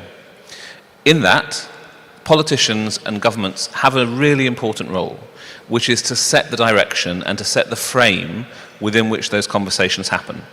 Very few people think we should get rid of politicians and replace them with citizen assemblies. And the reason they think that, it's such an unpopular opinion, is because without the leadership that politics brings and without the strategic direction that can be set by representative democracy, Participatory democracy can go in a million different directions, and there's no stable course. Climate change requires us to set a stable course for 10, 20, 30 years. That needs political leadership right the way through, but it also needs citizen engagement and citizen involvement right the way through. And there are plenty of great examples, which I think I may come on to in a moment, of where that's been done, but most importantly, set up the infrastructure that works for your communities and for your places, because although there are common rules and common approaches and tools that work in lots of different ways, you need to make sure that the democratic infrastructure you're creating builds on what you already have. Okay, thank you very much. One question. How, you know that we need a very inclusive climate adaptation strategies. In your opinion, how can democratic innovation, such as, for example, participatory budgeting or some deliberative assembly, can empower citizens to take an active role in the resilience planning? It's a really interesting question, and there's two parts to it. Yeah. The first is, how can it help them take an active role? I think there's a couple of ways. No one who's been through a citizen process ever thinks it's a one-way communication. It's a communication of citizen opinion, but it's also a communication from government that helps citizens understand what the choices are and what the difficult trade-offs are in any of the choices they're being asked to make. So that makes citizens in that process much more informed, much more willing to act, and it's important in the context of building democratic infrastructure that you give them then the opportunity to talk to their neighbours, to talk to the networks that they belong to, so that they can spread that message. They don't just go home and think, well, that was a great weekend, and then never talk about it to anyone else. So make sure that message is being spread, because that will encourage them to encourage others. And building those networks of action is a really important part of strengthening democracy. I would say the inclusion is not automatic. You have to design for it. There's plenty of ways in which you can design a democratic process that is exclusive and that keeps people out. And there's certainly plenty of ways in which you can design a citizen assembly or a democratic process that has the outward appearance of democracy, but where the information within it or the process of it is corrupted or allows people to take control of it. So we've been working very hard to try to understand, how do we make our processes more inclusive? That's not just about making sure that they're representative, that's an important part of it, but also that in the design, people who may feel less confident to speak up are brought into the process actively with support. Maybe they're allowed to bring a friend along, maybe they get some special support outside the room to help them build confidence. Equally, when you're providing information, don't always provide information in the way a civil servant might read it, a paper or a good graph, because lots of people don't find it easy to understand information that's presented in that way. So inclusion can mean going and doing videos in the street that you can present to participants to help them understand trade-offs in a very different context from what a civil servant or a professor would understand them. Finally, the importance of inclusion is not just in how you are heard, but how you are responded to. And I think that one of the ways in which you build confidence in a continuous way is by ensuring, as we heard in Bologna, that the results are fed back in ways that people can understand. If you're working at local level, you already have an advantage, because people are living in that community that you're working with. They're seeing the differences day to day. If you're working on, the policy on eggs regulation, it's a bit harder, if you're at European level. But in communities, you can really create those networks and you can create those actions. But you have to make sure you're communicating about it in an inclusive and an open way as well. Okay. In your experience and from your opinion, there are some lessons that will be drawn from a recent citizen engagement project in Europe to make climate policies more responsible to local needs? I think it's as much a cultural question as a practical question. If you can create the right cultures within an organization, then it will be very easy for it to not just listen, but to understand the right moments to listen and the right questions to ask. I think it's really important that the participatory and open government agenda are embedded in the way in which local and national civil servants are trained, and also the way in which they're rewarded. In the same way that I wouldn't promote somebody who didn't use the internet, in a few years' time, civil servants should not be getting promoted who aren't comfortable working with citizens and working in open ways. Second, the way in which the conversation is held at local level. I think there are some great examples of long-term structures that have been set up to make it work. One that you hear about a lot is in Leuven, just outside Brussels, where they've set up a combined public sector, civil society and third sector network called Leuven 2030, currently being reinvented as Leuven 2050, which is looking at all of the aspects of transition.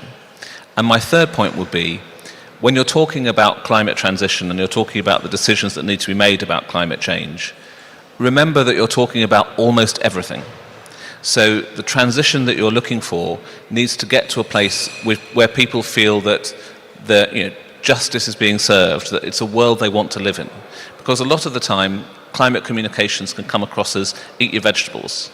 But actually, we're trying to build a new world, and we need to inspire people with what that world can be, as well as just giving them the tools to make a comment on a particular decision today or tomorrow. Okay, thank you very much. So we move to a different, another point of view. You are ambassador. José, what is your activities and can you share with us your activities as a Climate Pact ambassador?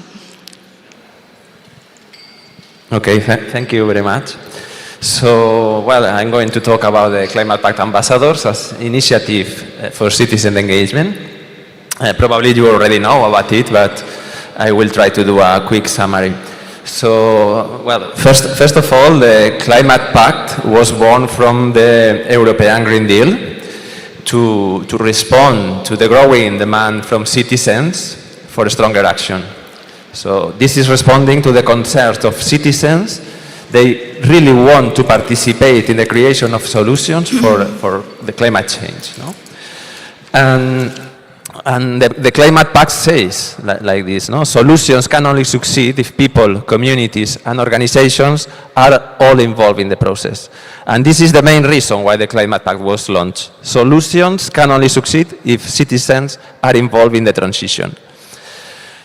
And on the other hand, if we are talking about the mission, I have to remind you that citizen engagement is also a key enabling conditions for the adaptation.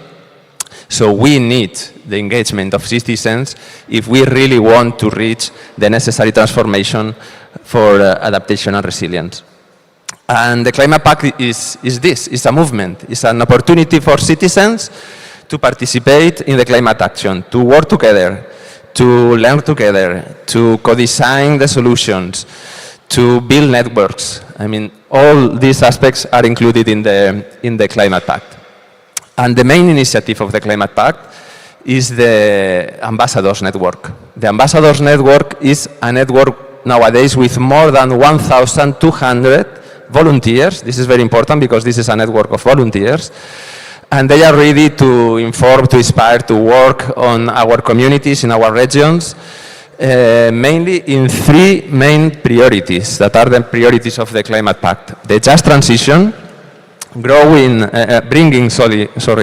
the climate policy to the ground, and adaptation to climate impacts.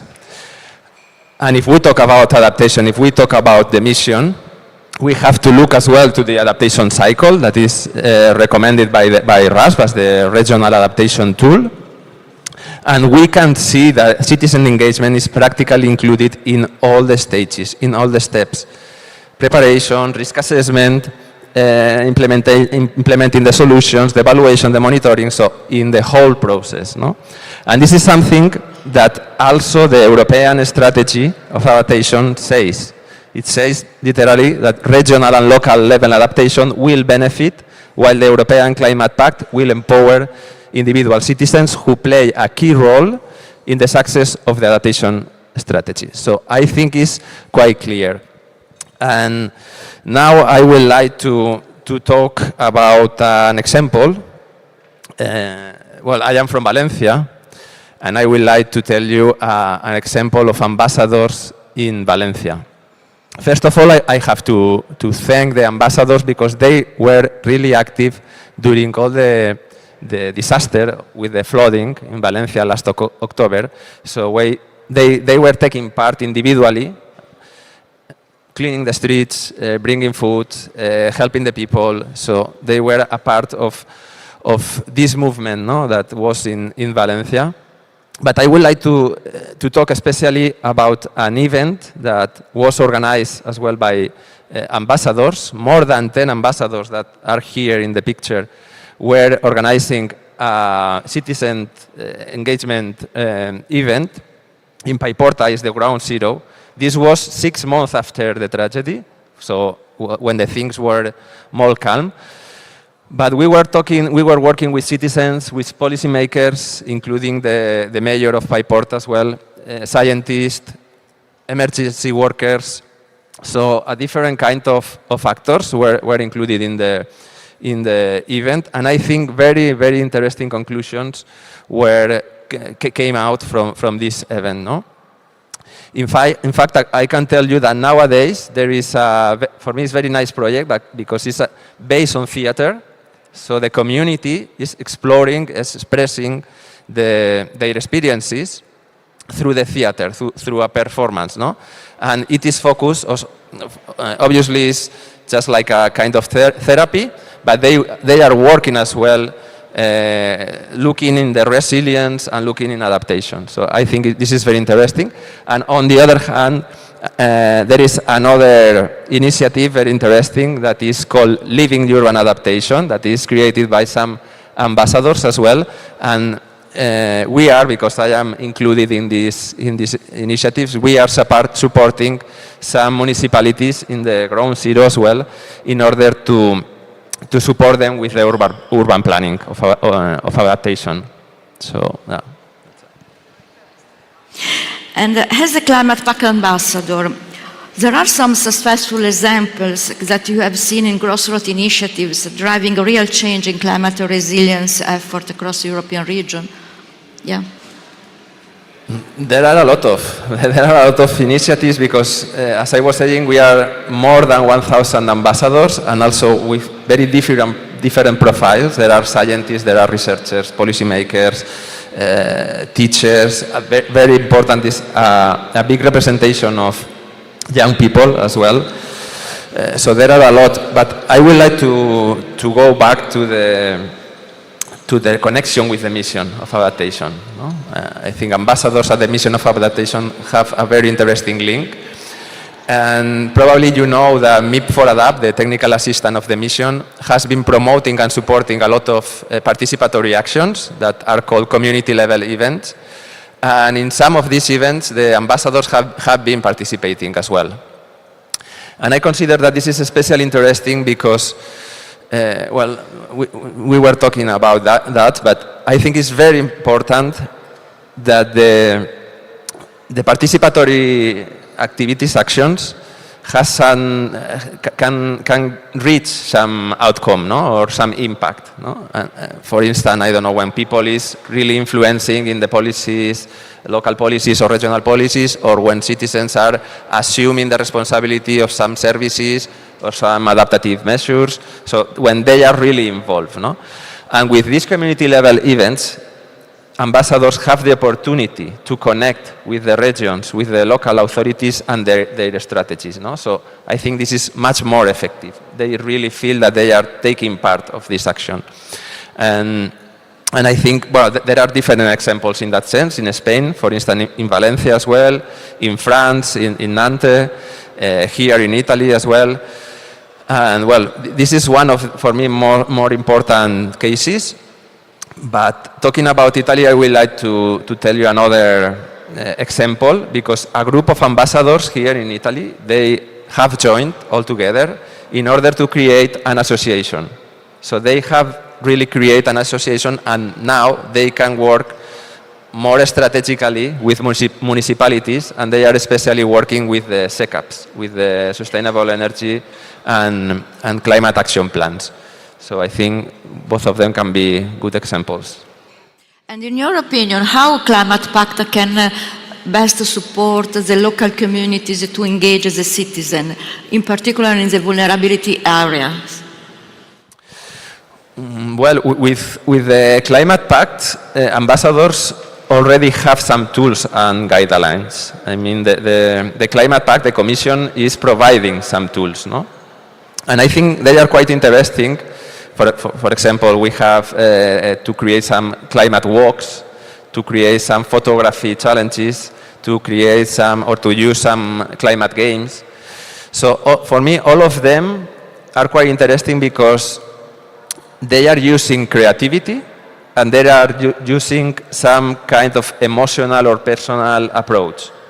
And I think this is very important to connect with people that are more vulnerable or people that feel that they are more disconnected with all the climate challenges, no? I think that this is very, very important. And also we can use, with these tools, we can use new narratives, new messages that I think that they are very, very strong, no? And also essential and crucial in order to connect with these people. And for example, we have this example about the theater, no? That I was talking in Valencia. So I think this could be very important to connect with them. And also, of course, when we are talking about ambassadors, we are talking always about local level. No? That this is as well very, very important to connect with the people. Okay. Thank you. Thank you very much. So we move now to another experience from different cities, very important cities, very big cities, as Marsiglia. Catherine, can you present to us your experience? No, it's Start with what is Marseille city profile briefly, but maybe I prepared a picture summarizing the city profile. It's not coming, so I don't know. Yeah. This is in a snapshot to say where is Marseille on the Med. We have a wide territory, it's 2 times the surface of Paris, and we have 900,000 inhabitants. We have 50 kilometers of seafront. Key point is also the poverty rate, 25%, so social issues are strong. And the climate risk, as many cities in the Med, are heat waves, droughts, floods. I put also this big totem in Marseille is the love for cars. It's a part of the big picture, but it's also because it's a vast territory and we have very few public transport. So when we have done our climate city contract, like Bologna, we had a co-design and stakeholder participation. We were not surprised to see the transport sector and car emission, the most emission sector. So I put the 2 logos of Marseille City, the historical war. One is about the secular city. It's a very old and historical city. And also I put the logo of Greener Marseille. This is to show the city we want for the future. Indeed, we are part of this city's mission of the EU, and it helped us a lot the last 3 years to build our climate ambitions. And Marseille is also the demo site of CardiMed project, where we are testing adaptation solution with the South region. The South region is part of the adaptation mission. And this is to illustrate how Europe is helping us a lot, us as a big city of Marseille. We are in a big catching up because we were starting from very far away and we are trying to catching up. And the EU policies, climate policies, is helping us a lot. The EU mission is helping us a lot to put ambition and to discuss with the multi-stakeholders level. And when we managed to get EU project, cooperation, EU funds, it helped us a lot to build capacity, to have more means, and also to overpass the political battle and the complex multi-level governance. So it's really to say that we need the EU mission to continue to support European regions and local territories, because this is where the transformation is happening. Then I wanted to show you some picture of what we are doing as the urban transformation. This is a picture of the floods on the Old Harbour, so it's also a reality that citizens in Marseille are experiencing and facing. This is also a picture of another major climate issue, is the shrinking of clay. The city and citizen has been big traumatized in 2018 with the collapse of buildings and 8 dead people. And this picture also illustrates the major role of our fire brigade. Professional firemen in Marseille are very well, have very good reputation. Like in Paris Force, we have a professional unit. They are very good at expertise data prevention, so they have a key role in that crisis issues. And the two pictures at the bottom, it's to illustrate the same place in the 1950 and in the 2020, because we have realized that Marseille City has lost half of its vegetalized and green and trees.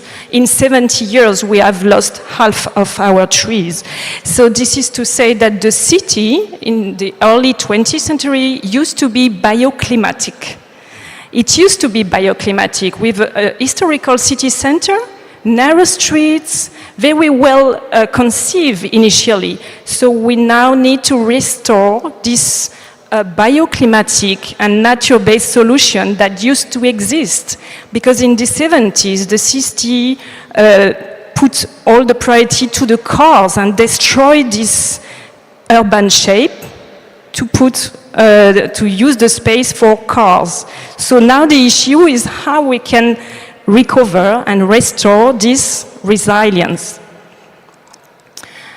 And so we need to face also, when we do urban transformation, we are facing public resistance. So the next slide is about showing the resistance of the merchants. They don't want their neighborhood to transform, they protest, they don't want. So we need to change the methodology to engage citizens. We also have an illustration of the sociology of the city is changing, because after COVID we have many newcomers coming from Paris with the 3 hours TGV. And those people are bringing a new way of moving in the city with mainly bicycle, but the city is not equipped in the infrastructure. So there's a big fight, some fight between the newcomers and the historical one. So this picture is saying "Bobo dehors." It means you are hipsters, go away. And they started to destroy the bicycle. So it was a big issue on a neighborhood, on a place, a public place that used to be parking. And the city is trying to transform this parking in a more resilient and to cut the parking place. But it's a place where you have many public transport already. So the car mobility can be avoided. So this is to show the reality we have to face as regards public resistance. We need to invent new narrative, and that's why we are testing tactical urbanism. We propose some free car days, culture, theaters on those spaces, so that the inhabitants can test new way of using this public space. And we have adopted a manifesto for more resilient public spaces. It's not moving to the next one, I'm sorry. So this is just to finish that we are doing a lot to refresh Marseille. You can find all the mix of projects we are running on our the campaign we have done with Covenant of Mayors. It's Marseille It Refresh. And there's the list of all the projects we are running, but we want to invite, to inspire people with a new narrative, because when it's a car-free day or kids' streets, it shows people they can enjoy the city differently, and they can also have more social connection, and we want to demonstrate the co-benefits of this adaptation, because climate adaptation for the people in Marseille, they don't understand what is it and what it means. It's too technical for them. Okay, thank you so much. And one question. We know that the Pacao region was interested in very important extreme events as flooding. And these events have underlined that the necessary to make some action for citizen engagement. But we know that to work with the citizen at a city level is more simple. How this region is working with the citizen to build some action for the resilience action and preparedness? It's pretty like what the people said this morning, is to bring resilience from the design. From the beginning, to include them, to listen to them, and try to have a good representation, not only the most educated, as Emilie said. It's a difficult challenge to maintain the engagement on the long term. That's why on the participatory budget and the citizen assembly we have done, we put a maximum timeline of 18 months. After the selection of the most voted project, we said we will deliver you this solution in 18 months, no, 15 months, even shorter, so that the citizen can see concrete realization quite quickly. But it implies a lot of effort from the civil servant and administration, and to continue the minimum service minimum guaranteed, and to create immediate improvement for the most vulnerable that are suffering from the heat the most. And in your opinion, there are also some digital tools or technologies who can use to increase the citizen engagement or improving a climate adaptation effort? We have opened a platform for participation. They can find all the consultation process on this platform. And we have interactive map of the cool zones and the water bottle, water fountain. The municipal buildings are free and open. This week, the mayor launched the heatwave plan to inform and sensibilize the most vulnerable ones. So free public access to municipal building, and also using, during summertime, using the public school as climate shelters for the neighborhoods, people that need around. Just 1 minute, 1 second. No, okay. The last question. If you have some lesson learned that you can share for citizen engagement on climate resilience that you have in your cities. It's to start from the specificity of a city, because an answer is not the same for another one. And Marseille is very specific, and we don't talk the same way we talk to the southern neighborhood than the north neighborhood, because we have this huge inequality gap. So we need to embark the most active association on the ground and the social center, and we work with them. They are our local ambassador, grounded on the field. So we need to pass through them to gain their trust. If not, the citizens see us as too institutional and far from their daily worries. Thank you. Very interesting. So The last panelist, Paola, you are a scientist. We fight every day with some problem that we have with the negationist of the climate change. So it's very important for us to connect the citizen engagement with the science-based approach. Can you explain your experience with the Agora project? Thank you for this nice opportunity to explain what we are doing in Adaptation Agora. Okay, to reply directly to your question, one of the barriers that we are trying to manage with Adaptation Agora is the definition of digital academies. One of these digital academies are related to fighting climate change, to explain to journalists, because it's one of our target group, how they have to manage the communication of climate change.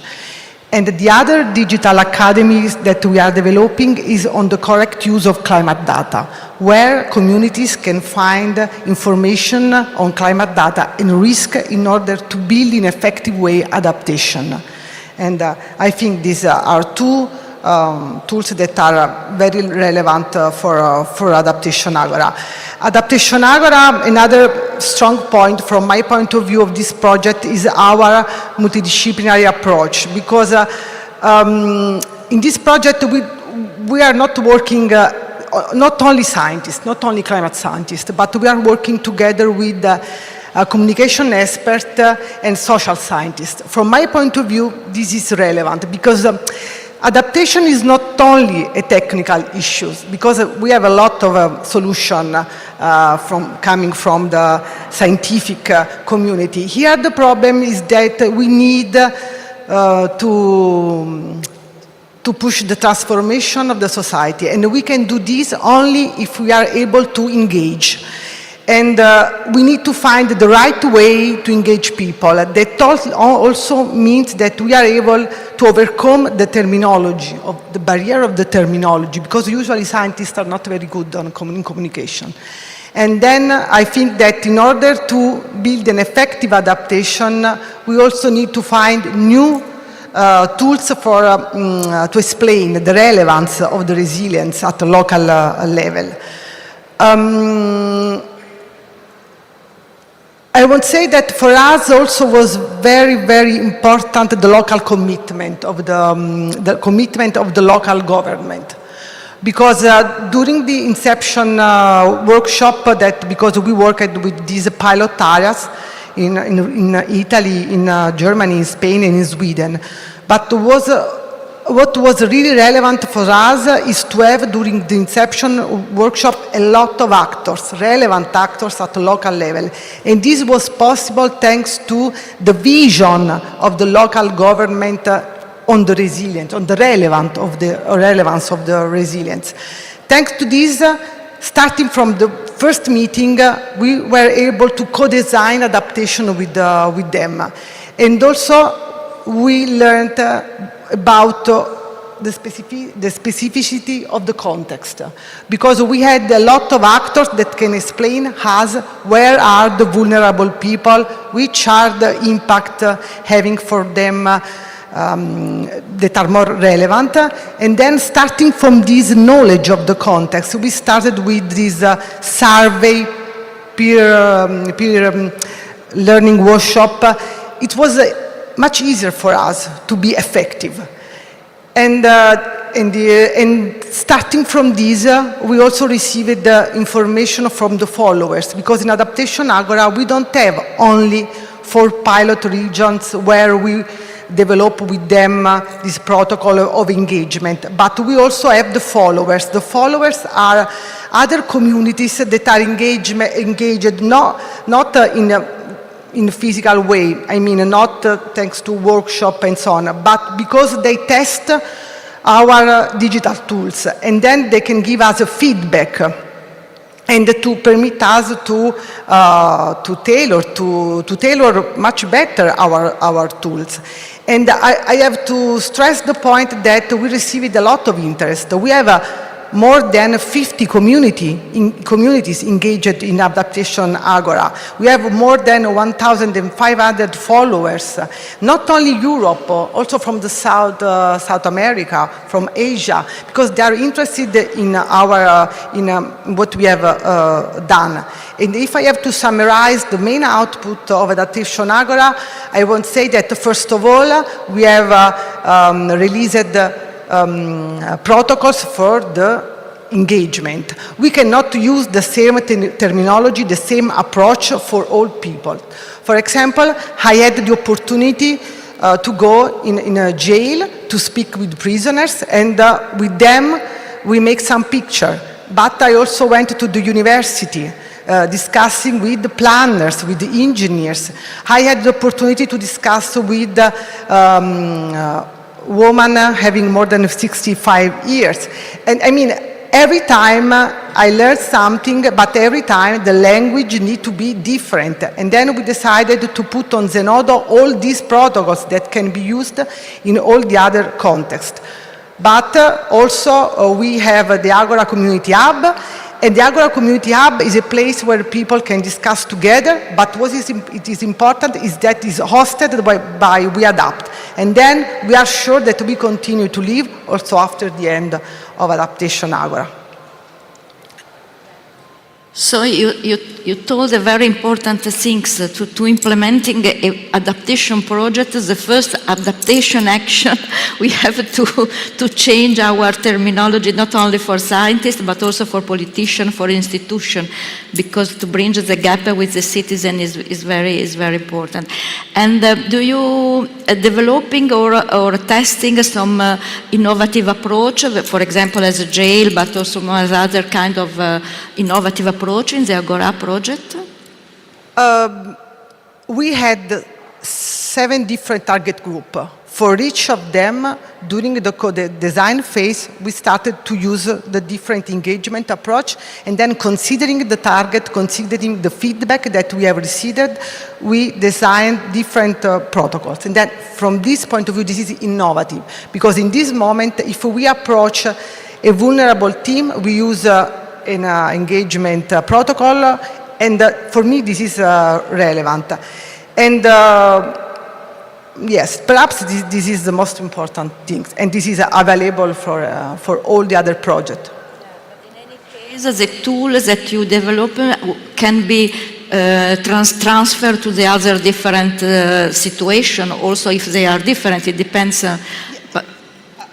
Yes, this is very relevant, because in this moment we have at least 5 different projects, European projects, Interreg projects that are using our protocol, because of course there are much more communities, much more, there are, for example, the border, the mountain context, we need to improve. But yes, the idea is that we have now the academies.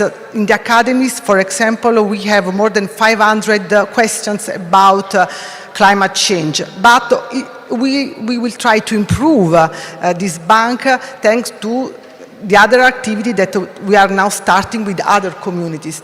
Yes, we need to make much better, but from my point of view now we have a core that we can use. Yes, thank you. Another question is how can climate modeling and the scientific data be made more accessible and actionable for citizens? For example, to help them to better understand and participate in the climate resilience efforts.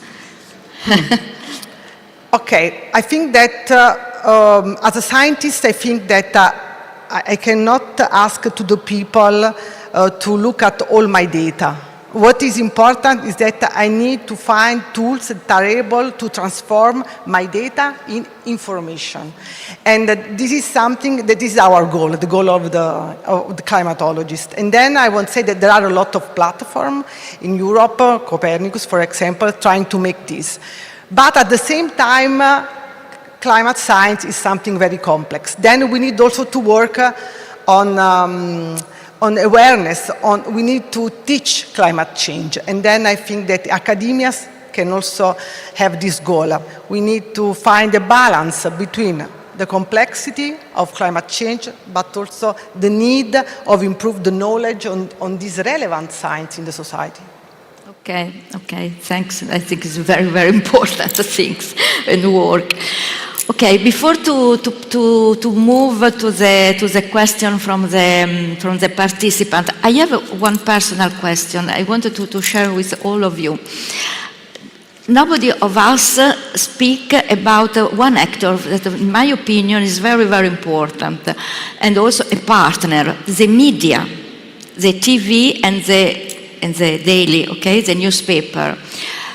How, just one word for each of you, do you think that to involve and to engage the citizen and to participate and to convince that it's important to make adaptation action, the media could be our partners?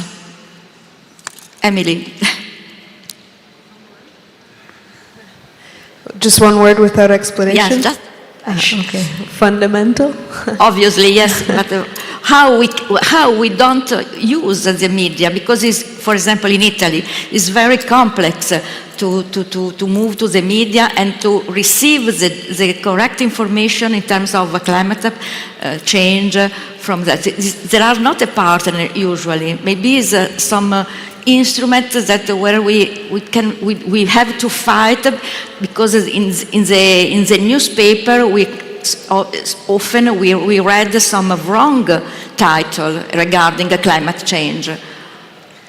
Okay, for me at least, as a policymaker and administrator, one thing that I've found is they tend to cover conflict more than the process. So maybe that's a word what I'd choose. There's always a lot of hype in media when there's conflict regarding climate change in the city, but we actually need to have a way to share collaboration and to find ways to collaborate together and have that information coming through to citizens, so perhaps that. From my perspective, I agree the media will often focus on conflict, but they also always ask the question, why should my readers or viewers know about this? So we should be thinking in our communications, why should they? So don't present something very dry or very boring, demonstrate the impact it's having on people's lives and the impact that they can have if they participate.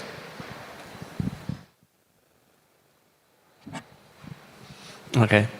So, well, from the ambassador's point of view, I think that the Climate Pact is working a lot on communication, especially in social media. And I think this is, I was talking about that is a big representation of young people. And in fact, a lot of ambassadors, they are really leaders on social media and communication. So I think they are doing a very good work on that. No, this is not my case, but young people is working a lot. And another aspect very important as well with the Climate Pact is that there is the Climate Pact Academy. So probably those that are not especially scientists on the topics, they have the support of the European Commission in order to know the knowledge, talking about science, and then they can communicate with a base science communication. No? So, yeah, I think it's very important.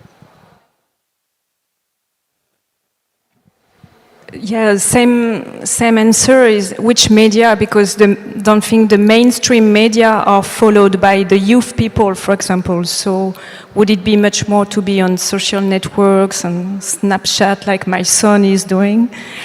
So I would answer by proposing that maybe it must be inspiring leaders for youth people. For example, in Marseille, it would be the football guest star that would engage much more. And also the singers. We have famous singers that fill in 2 times the Stade Vélodrome, Jules, very popular. So if he would raise the voice of this issue, it would help. I have one word, scientific journalist. Also speaking with journalists, we learned that they don't have a background in this science. And then my what I have learned is that we need to train them on these arguments, because if they don't have a background, they are not able to speak about climate science, and then I think that we need to have to train in more professional way the journalists in these arguments. Yeah, it's a big work, huh? But we need to start. So. Okay, so we have some question or from the slide, or we want to prefer to ask for the participant? Yes, for the participants, there are a question. No? Okay. So, okay, we can move to the slide questions. Some for all of you, maybe, when addressing the citizen engagement elements of adaptation, how do you account to the gender dimension? Yes, the gender dimension is one. Maybe to Anthony, I can give you this question, please. Thanks. It's a really interesting question. It goes back to what I was saying earlier about how democratic processes can be designed to be non-inclusive, so you have to be very careful with the design. I think in the context of the gender dimension, you can do several different things. The first is you need to make sure that when you're setting up a process like a citizens' assembly, you're thinking about how are you checking the way in which you're preparing information, how are you validating the information not just for accuracy, but also for its relevance to people in the room. So there's a place to put a gender lens in there to think about whether there's gender difference in the impacts that are felt or in the consequences. Obviously, in the room, you need to be monitoring carefully that participation is balanced. And that's not just balanced between gender, but that's an important issue. It's making sure that the contributions are heard equally. I think it's very easy for confident middle-aged white men, there may be someone in the room today, to make a good speech and to convince people of things. But actually someone who isn't so confident, or someone who feels culturally like they need to speak up even louder, may overdo things, may go too far. So I think you need to do good facilitation design and good event design. And finally, the outputs do need to have inclusion checks on them to make sure that that citizens participating are understanding what the impacts of the things they're suggesting are going to be, and whether there are community, geography, gender impacts that are going to fall more heavily on one group than another. So right the way through the process, you need to be bringing these lenses into play. Yeah, thank you. Sorry, there is a question from the... sorry. Sorry, hello.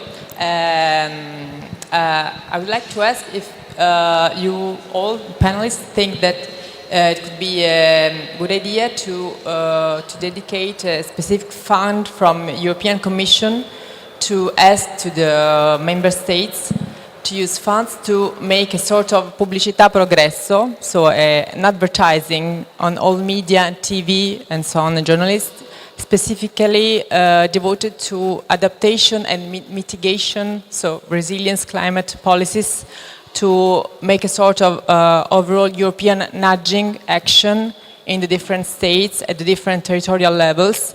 So to, how can I say, oblige in a certain way each member state, of course, to decline this communication on its own territory with the specific characteristics of each territory and different, how can I say, declination of the goals. So you can reach climate resilience, but in different ways, because you are in different territories with different also situation on energy grids and different fragile situation of your land use. So maybe it could be a good way to really act and prepare the culture, diffused culture among the citizens, because we see that it's very, very difficult to make people understand what's the change in which we are involved, because it's not good news. So we have to take action, and people often, normally don't want to hear about bad news. So we have to make them aware that they can have an impact, a positive impact on this, but they have to really become aware about it. So it's very important to have the right communication registry, how can I say, language, to address them. So you have to address the young people, but also the over 65 people that we have more and more in Europe and in Italy specifically. So the need, for example, for a specific young people target. So there's really a huge work to do on it, and maybe use some funds driven on this action. Could be on a specific project, and very operative project could be an idea. Thank you. I ask just your opinion about this. Thank you. Thank you. You present yourself. Yes, I'm Claudia Romano. I'm responsible for energy and green economy area in Emilia-Romagna region, and I work with Patrizia Bianconi too. Thank you. Paola, can you start? I don't know. In my experience, it's not only a question of listening. The community need to be active. They need to explain their problem, and you have to reply them. I think that you really need to organize moment in which they can. First of all, you need to listen their needs. I'm not sure that TV, this kind of learning approach, is the right one. I prefer to speak with NGO. There is one question asking, for example, are you speaking only with one citizen or with NGO? Perhaps the best will be to speak with the selected users, and then to discover with them which is the right way to engage. This is my opinion. Do you want to answer your opinion? Emily, maybe? Sure. I think one thing we need for sure is, I understand the proposal and the sort of progress publicity I think would be useful. I do think, but this might be the bias of living in Bologna, that citizens are very aware of what needs to be done, or at least they're demanding it. After the flood, they want the infrastructure to, deviate the course of the torrents and make it safe. And we've developed a plan, but single city administrations don't have the funding for those big infrastructure, that resolves the situation. We've planned it. We're working with the citizens and with experts, but we need a fund. So I think it would be crucial that the European Union, over city member states that aren't always super pro environmental policies, I'll put it that way. Instead, if the European Union thinks of a fund that obligates the member states to think of that infrastructure to really adapt, then it would give us a way to intervene. And I think with action, the citizens would also sort of be actively engaged in seeing that it's a priority. Okay. Please. Yes. Very, very short, but I think the Climate Pact is one of a perfect example of that, no? It's an initiative from the European Commission that are involving a lot of citizens. I was saying that there are more than 1,200, but they are really ambassadors, but there are a lot of applications. I mean, there are a lot of people, a lot of citizens that they want to participate just as a volunteers. I mean, this is not, probably is not talking about big budget to mobilize all the citizens, but citizens want to be part of the transition. They want to be part of this adaptation. And Climate Pact, I think, is a good example of that it can be real, no? That they can take part on the transition. Okay. One, yes, only one. I agree with the need for supplying good information and for some support in doing so, but I wouldn't be inflexible about format. I think it's much more important to provide the information, and actually, local to local networks can sometimes be more effective in transmitting information than newspapers that few people read. Or social media adverts that people have trained their eyes to ignore. You know, if the information source is polluted at the top, you need to find the local springs that you can get fresh water from. I think that we finish our time. Thank you very much to all of you.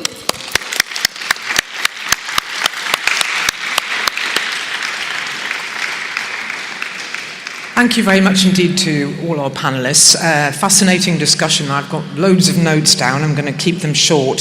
Some top tips from Bologna, activities over the weekend, randomly selecting citizens and paid participation, which can help inclusivity and new perspectives. Citizen participation is a long journey. The citizen process must leave something behind. Using theatre, games and competitions which stimulates creativity and emotional and personal responses. Showing the co-benefits, very important, and practical urbanisation, and setting timelines for solutions, 15, 18 months, and starting with the knowledge of a specific context. Two more things, making the data understandable for people but also for journalists, and involving footballers and singers and people who are important in your local community. And the last one, just to remember that we're trying to build a new world, and what we need to do is inspire people. And I think we certainly had some inspirational ideas from our panel today. Thank you very much indeed for your contributions. We're now going to have a coffee break for half an hour. Please be back in your seats at 3:45 when we're going into the last session of this part of the event today. Okay. I think we'll start this third and final session of this part in the Tecnopolo of Bologna today.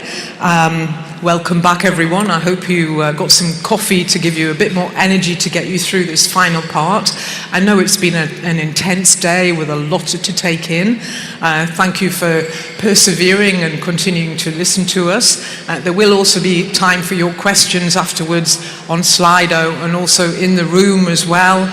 Again, I remind you to keep them short and sweet. So in this final panel, we're going to be talking about boosting climate preparedness and looking at the specific case of the Mediterranean Regional Challenge. This time the panel discussion is going to be moderated by Antonella Morghillo, who is a member of the Mission Board. And I'm going to introduce our speakers, if they'd like to come up and join us. First of all, we have Luca Arbau, who's from the Covenant of Mayors in the City Hit Refresh campaign. Give him a round of applause. We actually heard a bit about this campaign earlier on. I'm sure you'll be telling us more about it. Then we have Nikos Christoyelos, who's the Deputy Mayor of Climate Governance and Social Economy in the city of Athens. Welcome. We have Gorgios Boustras, who's Professor in Risk Assessment at the European University of Cyprus. We have Fabian Borg, who is Head of Research Innovation Unit in Malta. And we have Gaetano Vivo, who's from the European Commission, European Civil Protection and Human Aid Operations DG ECHO. Antonella, please come and join us. Just before we go on to the actual discussion, let's have a look at the key takeaways that came away from the thematic working group. Again, I'm not going to read them all out. You can take a picture.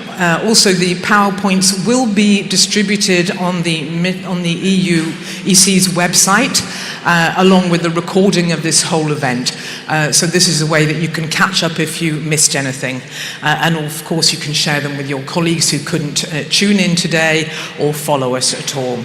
So the main takeaways: transformational adaptation is both urgent and essential, but it remains difficult to define and operationalize, and there are a number of barriers to it. But there are some effective strategies, including awareness raising, substantial investments. We've already heard a little bit about that in the earlier panel, and monitoring and risk assessment, risk management. And there is a practical guide for policymakers. So there's a policy brief and the self-assessment tool. And there's also a QR code there. You can actually get some more output if you scan that as well. You're going to have so many QR codes on your cameras today, since we've also have Slido as well coming up later on.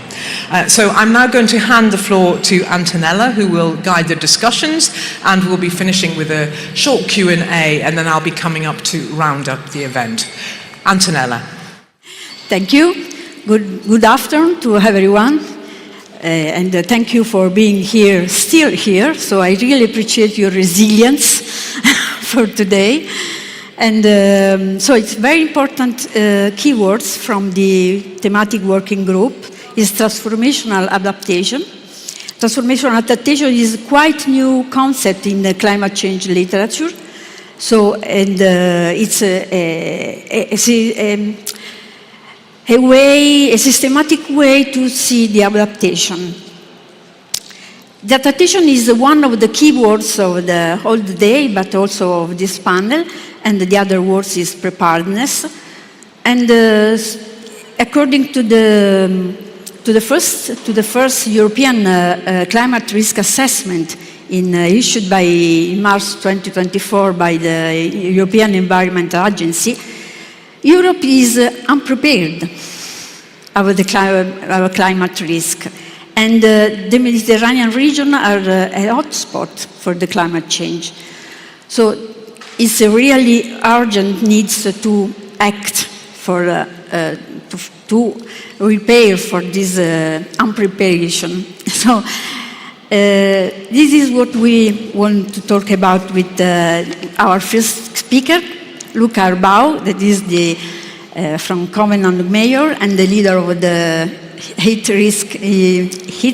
City Heat Refresh campaign. So, Luca, the floor is yours. Thanks a lot. Hi everyone, very happy to be here, and today I wanted to present a campaign that we've been running already for the last 2 months and will continue until September under the Covenant of Mayor Europe. For those who don't know what the Covenant of Mayor is, this is like the biggest campaign, also movement on local energy and climate action, and includes over 11,000 signatories only in Europe. In early April, we launched this campaign, and as you can imagine from the name, Cities Heat Refresh, it's focusing on a topic of extreme heat, and today has been very present already.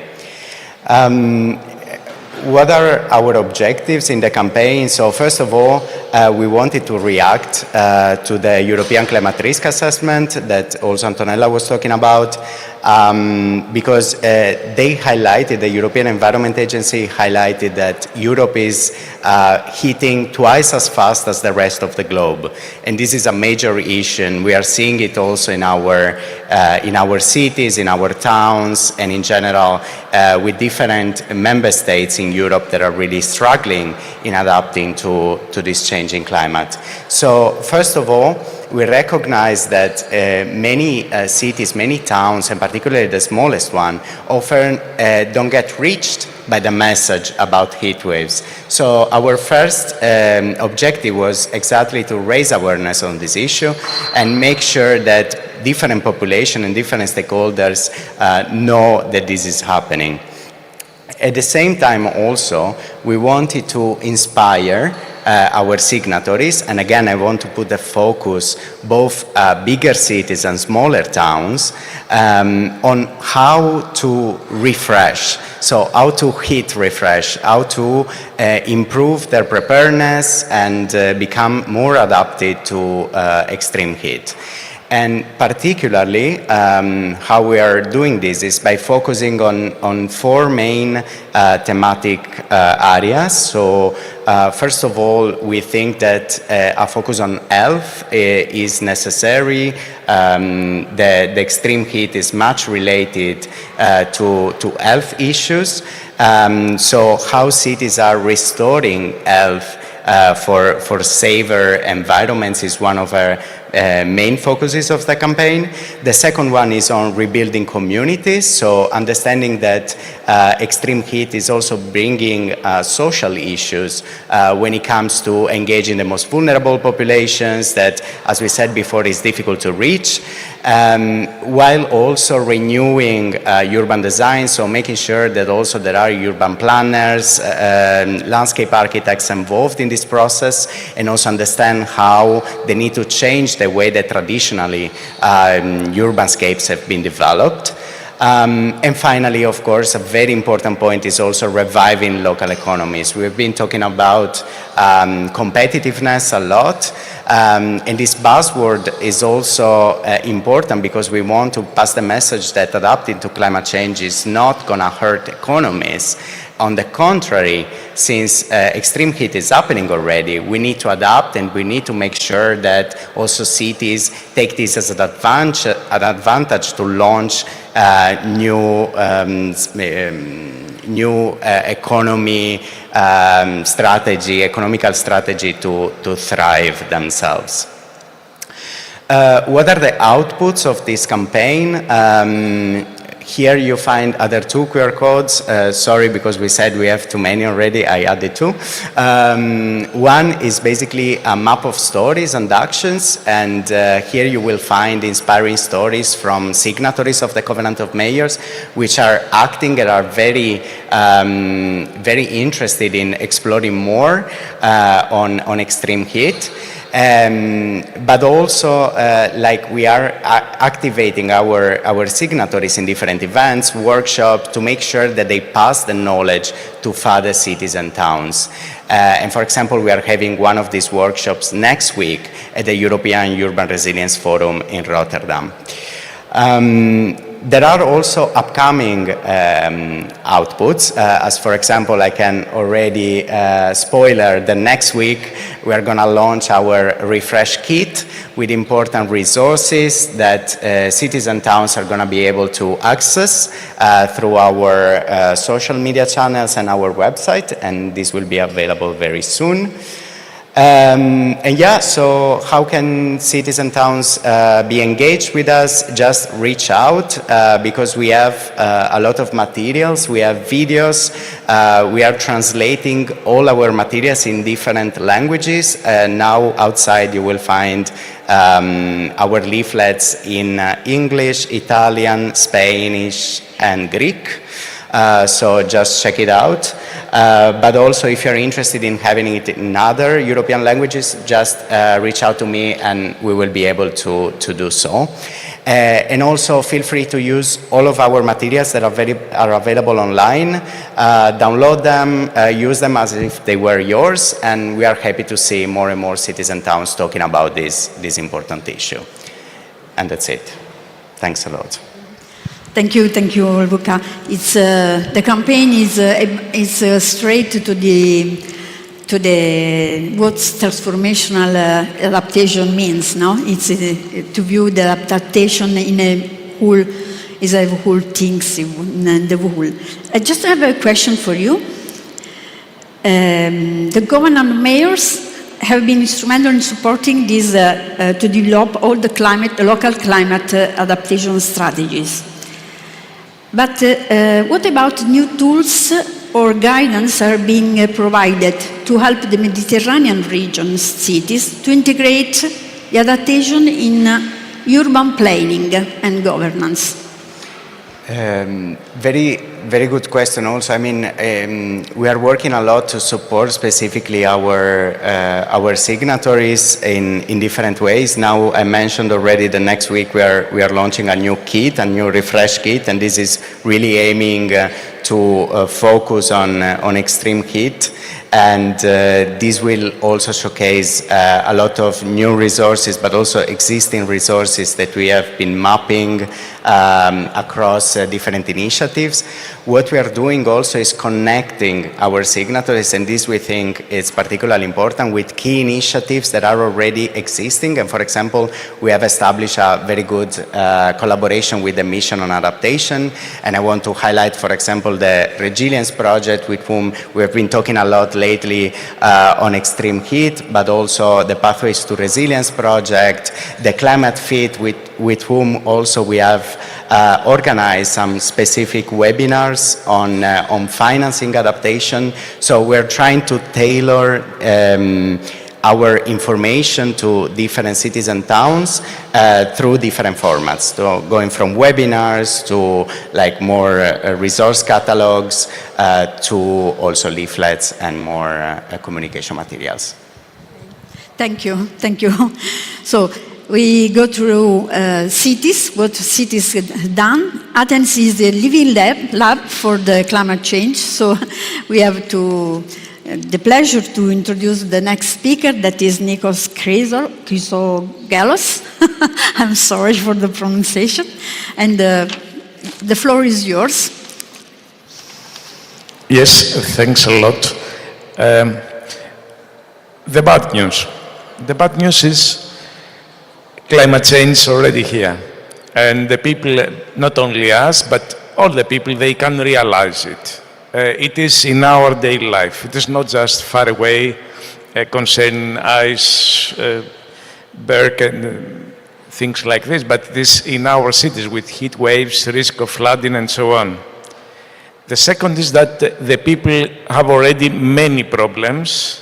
They are overloaded. And if we speak about more problems, they don't want to hear. The good news is, there are solutions. There are already solutions, they work. The second is that this kind of solutions for mitigation, adaptation, is a kind of investment. It is not about the problem, but it is about the solution. And if we explain to the people that all these ideas, projects, strategies will have a positive impact in their life, then they want to participate, because it is about the daily life, solutions for their life. So our climate contract for Athens combines climate strategy, climate goals, with very clear social impact. They can understand that working for climate protection and adaptation is at the end about better, nice neighborhoods, about jobs, about investments. So we have to think about a new communication strategy. It's not about something far away. And what we try to do is to collect scientific information, data, and translate in a way that the people can understand. At first, when we speak about the problem of a city, it is not the same problem everywhere. It is a problem that has different impact in different districts or neighborhoods. You can see there's a map of the highest temperatures during the summer from 2016 to 2020. If you see the first map, you can see there are different colors. That means different temperature, highest temperature during the summer in different regions, districts and neighborhoods. That means we have to prioritize, to make priorities what we have to do in different neighborhoods. This is very important because the people understand it is not only for some areas, for the tourists or so on, but it is for all the people. It must be more inclusive of our strategy and works either for energy transition or for adaptation, because the red zones are zones with high rate of poverty, energy poverty, income poverty, and so on. So if we focus there, we have to develop strategies about tackling energy poverty through works that work for energy transition. It is not about energy reduction only, because they cannot afford the money to pay the bills. So if we have a project there, that means that we take care of the people. They will pay less money in the future, but they will have access to clean energy, affordable and clean energy. This is very important about the communication of the people. The second is that if we have 38 degrees, the green zone, then at these areas, for concrete reasons, we have 41 to 46 degrees. And this has also social and health problems, because we have a high rate of deaths, elder people or people with illnesses and so on. So improving energy issues, improving adaptation, then it means we work for health issues, for social issues. So we have to develop it. Then you can see the temperature on the surface with data from satellite. When we discuss about 40 degrees, it means under shade and in air, where we can breathe. But when we discuss about the surface, then the temperature could be 60, 65 degrees. That means that if the people have to work there, then it is not possible. Look, we have a lot of people, they take care of cleaning the city, collecting garbage, but they work in 60 degrees. So they have many problems. What we can do, can we say, okay, don't work during the day for 15 days or 20 days and work only during the night? So it is a problem that they can understand, and then we have to find solution, green solution, adaptation. It means shade, it means cooling the city, and there are also solutions from the past, but also from the future. I like very much the city when I walk there, because there are these corridors. You can walk under shade.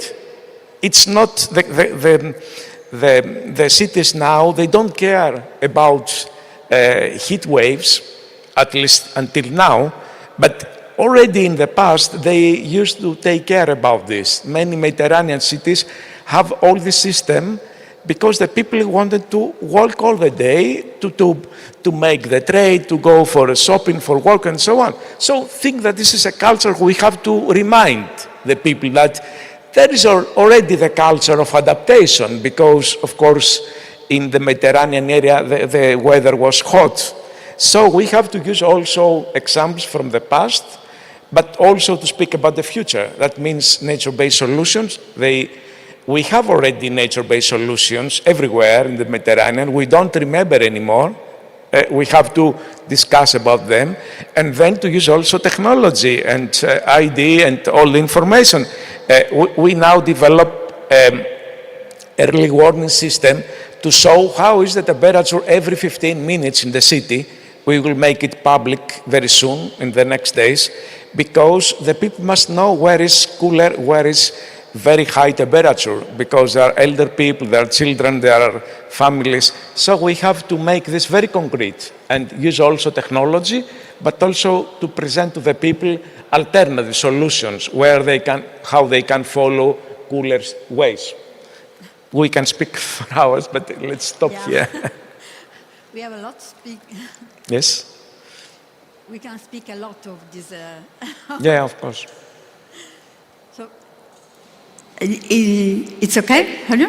You want to ask something? Okay, I just want to ask you, because Athens is one of the 100 cities from the EU mission of resilient cities, but you're also a friend of the EU mission adaptation. So my question is, how has the participation in the EU mission on adaptation helped to accelerate the local efforts, and in particular managing the heat waves that you have shown? Yes.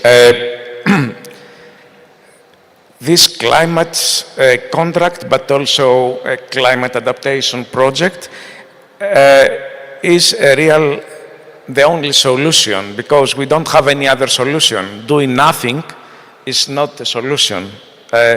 So very often we see that mitigation and adaptation goes together. For example, if we have solutions for cooling of neighborhoods, then it means less consumption of energy in general. The houses and the buildings, and they don't need to consume so high, so much energy. So at first we combine both mitigation, adaptation. The second is that for us is also tools for better quality of life. Climate issues are connected to pollution and to health problems. So it was a real big effort to prepare the climate contract in 8 months, because we took the office in January 2024, and it was in September 2024 the last possibility to be part of this list. The second is that we develop a participator approach, that we didn't want them to make a project, a schedule, a contract by yourself as a municipality or together with some experts. We asked the people and the different stakeholders to be part of this process. So we established Climate Forum with representatives of different stakeholders, not only NGOs, but also commercial, about professional, the Chamber of Small Medium Enterprises, the owners of houses, of course, environmental, social organizations, universities. So they feel that this is something that they have the ownership of this project. It's not just the municipality, and we support municipality. And the second, we want to have all this monitoring system together with the civil society, with a commercial and professional organization. The second is that we need to include the young generation because they are excluded. They don't participate anymore in chambers or things like this.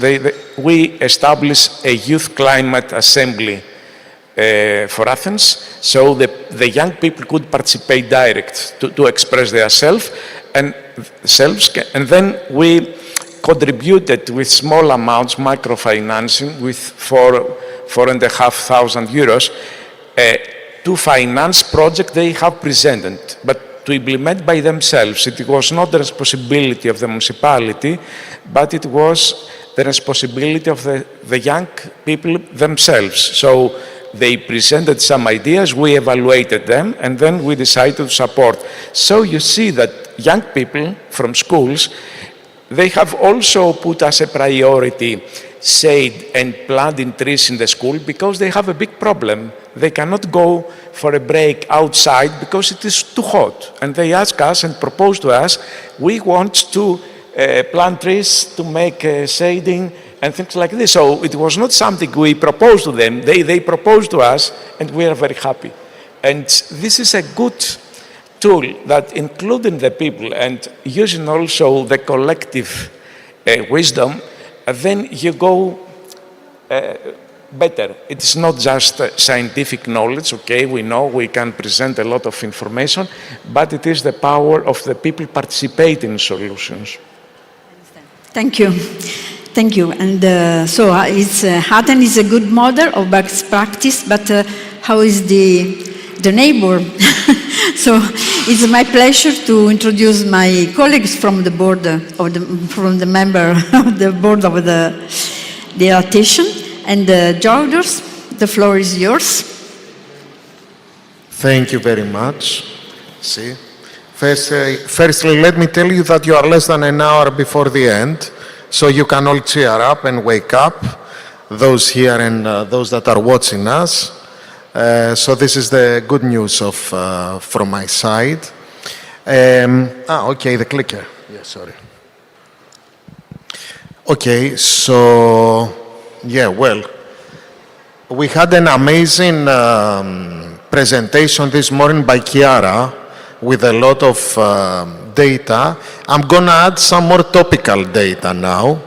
And I want to talk to you, I want to ask you to close your eyes and move towards the east, go slightly to the southeast of the Mediterranean. Here what you see is, you see the island of Cyprus. We are a hotspot for everything. We are a hotspot for heat. We are a hotspot for bad air quality, but I'm going to talk about wildfires in Cyprus. Something that we do for the last couple of years in my laboratory is that we started creating various maps. And one of these maps is the one that you see there. Actually, now we have updated this map from 2010 going down to 2024. And what you will see in this map after I explain this is that a couple of things. First of all, we're talking about wildland fires, and we forget that fires are a social issue. We tend to think of technologies, we tend to think of engineering solutions. I'm an engineer myself, but it is a social issue. That's one thing. Secondly, I'm not going to talk too much about rainfall because Chiara spoke a lot about it. I want to brag and say that a postdoc in my group was member of the emblematic publication at Nature a few months ago where they spoke about the Mediterranean and rainfall. And there is something that I want to point out there.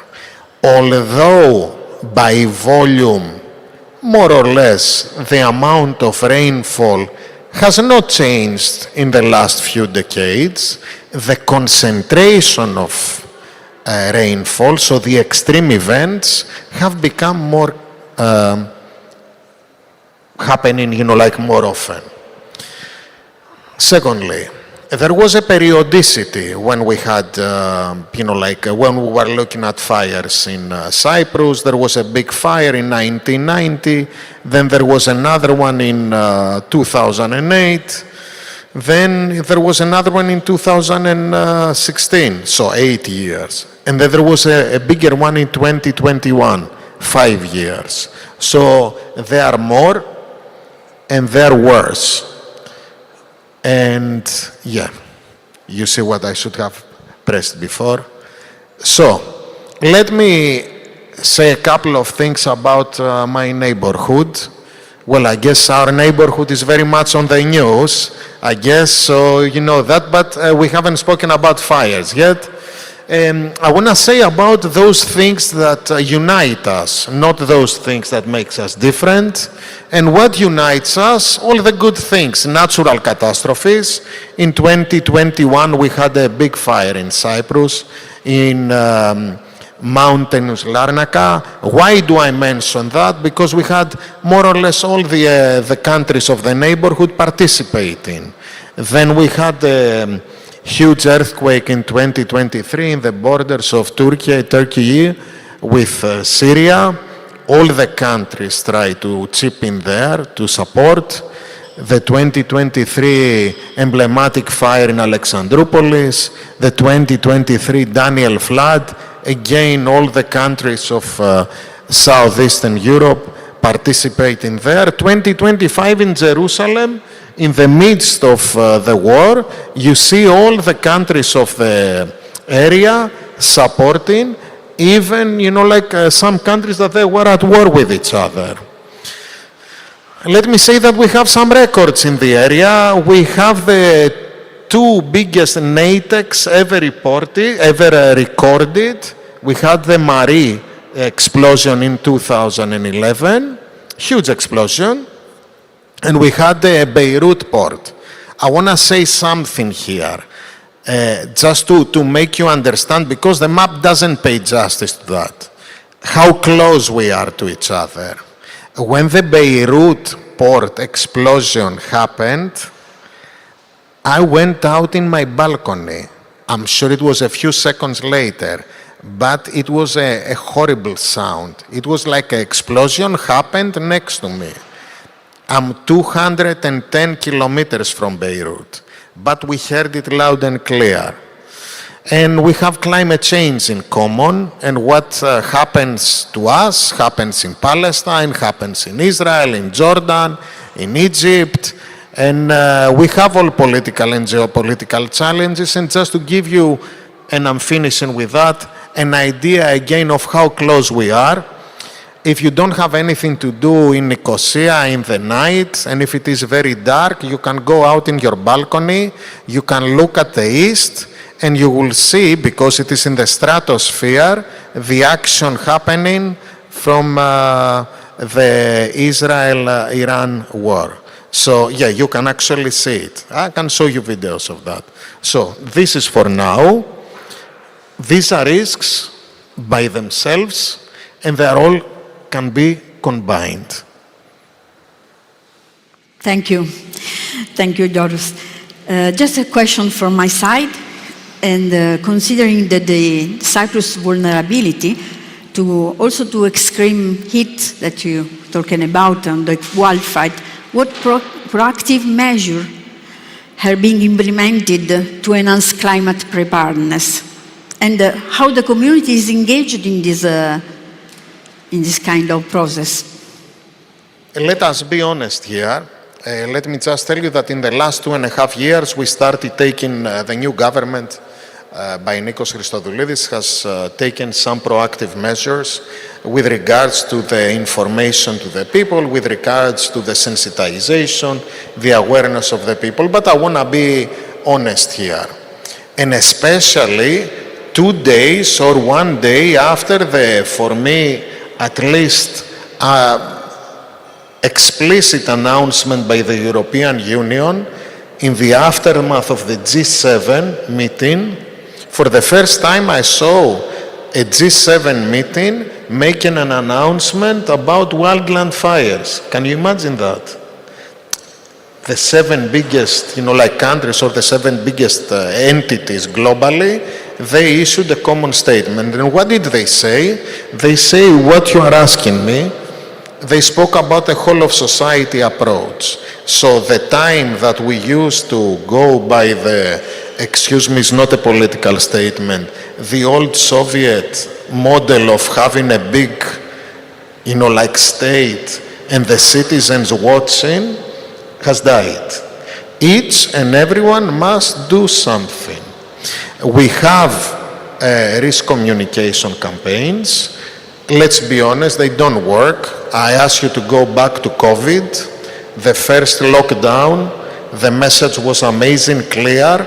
We all abode by the message. Second one, start thinking about when did you have a party, where did you go with your friends. I see some people smiling. I think I'm telling the truth. Why there is communication campaigns do not work? I think there was a Croatian gentleman who said something in the morning. Let me make it a bit more scientific. In order to have a good risk communication campaign, you must have a good risk perception study. We don't have national risk perceptions. We don't know what risks our fellow citizens listen to. Our citizens do not know how to act according to risks. Many of our campaigns are cosmetic. I work very closely with the fire service. It is true to say that the vast majority of the communication campaigns, they idolize the first responders, which is great, but this is not helping the citizen to be proactive. It creates a distance. And we need, as I said, now it's official, that's why I can say it, we need the whole of society approach. From the school until, like the late ages. I'm not asking everyone to become a firefighter. This shouldn't be done. This is only for accredited for people that they know what they're doing. But we can all work to create less risks. We are producing too many risks. Thank you. Thank you. So we go from science to innovation, and I am pleased to introduce the next speaker. That is Fabian Borg, the head of research unit in Malta. Please. Hello. Hi. Thank you for this opportunity to present our innovation. So as a matter of introduction, I'm a city administrator. I am a veteran city administrator. I've been doing so for the last 30 years of my life. And I converted myself into a climate scientist along the path. So my presentation is gonna focus and bridges the gap between operations and science.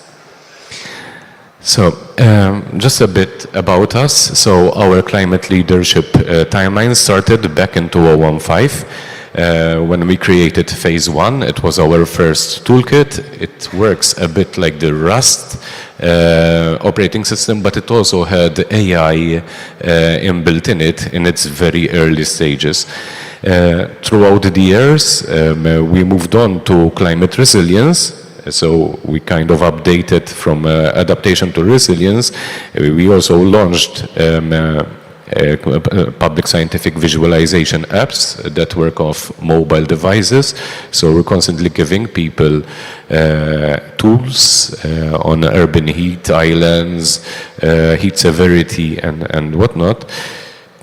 Then we actually moved into climate intelligence. Last year was all about rolling out phase 2, our latest hallmark in climate intelligence. And together with phase 1 and phase 2, we are now in charge of a new hashtag called Climate Command. Basically, both phase 1 and phase 2 work with extensive EO data from the likes of Copernicus, European Space Agency, NASA, USGS. We collect as much as data as possible, and combined we create AI and EO-powered digital twins with built-in climate impact simulators and foresight systems. So just to give you an idea on phase 2 has multiple modules into it. So as I was introducing, phase 2 is a digital twin engine. It has a real-time climate impact simulator. It's mission critical, and it simulates all the UCRA identified risks. It's scalable. It can be deployed from a simple neighborhood to global, so we can literally create digital twins at very, very high accuracy all around the globe. For coastal areas, it has a coastal resilience simulator. As I mentioned a bit earlier, smart adaptation, so it can be scaled up in any section. Citizen command portals, because the data is given literally on dashboards, on apps that work off mobile devices, and we also include an autonomous early warning system, especially useful for civil protection departments. Basically, just to give you an idea, phase 2 is a multi-level governance solution. So, ladies and gentlemen, I'm introducing you to the digital twin of Malta. Malta is the first EU member state to have a fully fledged digital twin. This is the expanded view of it. So it starts off with a very high resolution bathymetry layer, which is the seabed. Then we have a high resolution topography of 5 meters. We have a soil layer. This is especially useful for our meteorological hydrological simulations for extreme floods events. We have remote sensed 3D buildings, so we have all the buildings of our country sensed up to the 2024 rate, and upon all these foundation layers we create various simulations through the use of AI from Earth observation data and in situ equipment. So what I'm going to show you is basically one of our hallmarks. This is the meteorohydrological simulation of Medicane Helios that made landfall on Malta on the 9th of February 2023. it poured 44.37 billion liters of rain in a period of 24 hours. This simulation, which runs in our digital twin simulation, we have the wave heights and the directions. If you can notice from the screen, the higher the waves are from the northeast, so it was a northeastern storm. We have storm surges within the bays and coastal areas, and we have inland flooding from the intensive rainfall. So this simulation was in very high resolution. We made use of extensive data from ERA5, ICANN, and in-situ equipment, and the resolution of the simulation was at 15 minutes. So the storm was of a 24-hour period in nature. And just shifting on it to show you the high resolution detail of this. So in the image above, it's exactly before the storm, and in the image below is the water level and the extensive flooding down to the very individual building envelope. So we know each and every house that actually flooded or building. So the simulation, as we are showing, it says it's improved flood relief planning. We already talked, it's a multi-level governance platform. It supports emergency response. For example, the deployment of sandbags, for example, to avoid areas that are going to flood. We can predict extreme storms, strengthen building rules and regulations, protect areas and risks of buildings, for example, critical infrastructure. We inform climate policy, because it's very, very important for us to be and inform climate policy. And actually, it is a real-time simulator. The following, this image that you're seeing is our three-dimension urban heat analysis. It is coming from a project, a Horizon 2020 project that we have called Just Nature. We map thermal injustices across the localities and the whole of country, but what you're seeing here is the pilot locality being the locality of Gżira, Malta. With the same study, we access tree cover, we identify heat risks, target green zones, we plan cooling spaces, support for solar rooftop potential, because we can literally simulate the sun in any particular time and of the year. We facilitate the implementation of the nature restoration law within very dense urban zones, and we align obviously with other EU policies. I thank you very much. Thank you. Thank you. Very interesting presentation and a very good tool for the early warning system. So just a question from my side.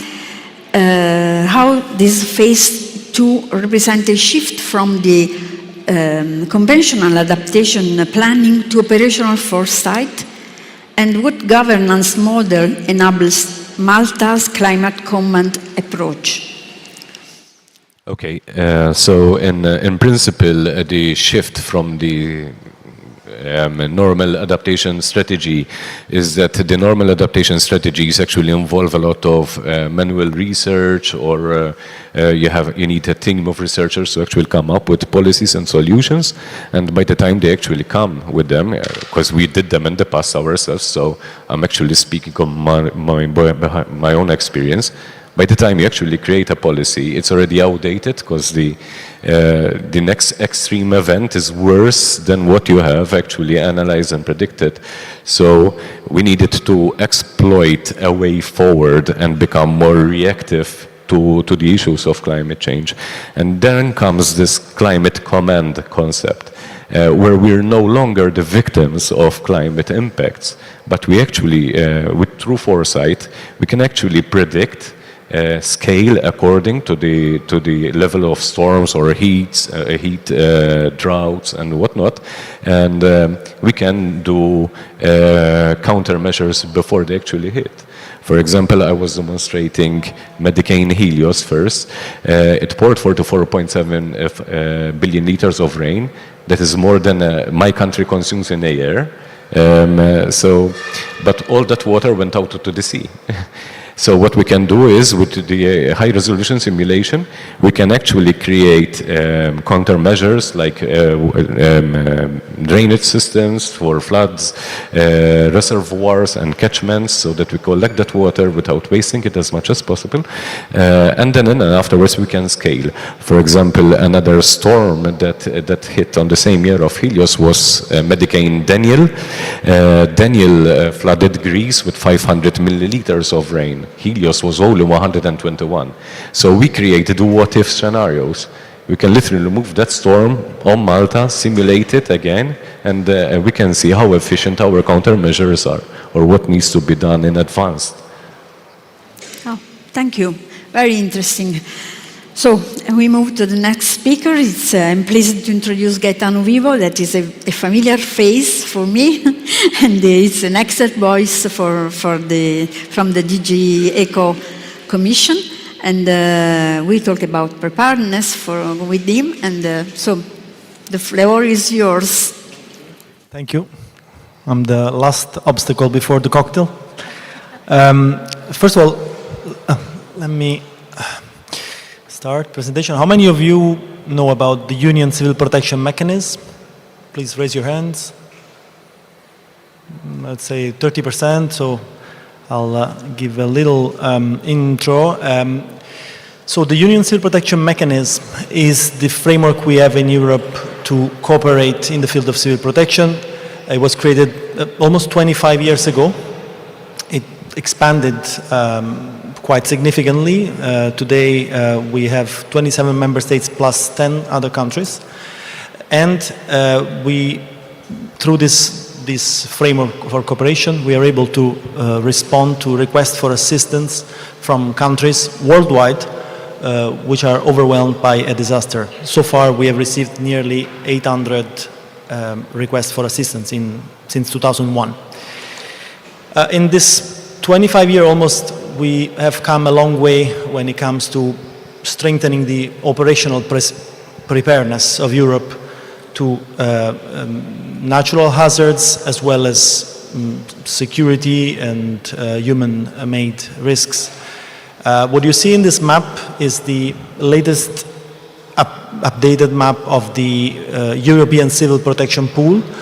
So basically this is a number of assets, so equipment, material used for disaster response, as well as teams, so people, experts, which are pre-committed by our member states and participating states. So all those 37 countries, almost all of them have pre-committed something, and they do so on a voluntary basis. We certify them, and you find assets for responding to a flood, pumping modules, water pumping module, water purification modules, boat for flood rescue, for search and rescue, several type of earth emergencies. You have several types. In addition to the pool, in 2019, we added something called Rescue, which probably you've heard before. Rescue is the last resort, is a reserve capacity of assets which are procured by the Commission with member states. And these are assets for the really big disaster scenario at European level. Now, you'll find typically assets to respond to the so-called high-low, so the high impact, low probability. Think CBRN, accidents, certain type of health emergencies. But you also find another asset which is not really needed for a high-low type of disaster. These are aerial firefighting. This is not at all a low probability, but it's the most recurrent type of request for assistance we receive. And needless to say, it's a major risk. Wildfire risk is a major risk for countries around the Mediterranean Sea. So here you have in those yellow boxes are these rescue capacities only for wildfire, and you have many other capacities for other type of risk. So in 25 years we've come a long way when it comes to operational preparedness. Major progresses, really what we like to say in the Commission, this is the tangible expression of European solidarity, because all of this is done on voluntary basis by our countries. And the image in this picture is a town of Lugo, near Ravenna. May 2023, President De Pascale this morning recalled that devastating event.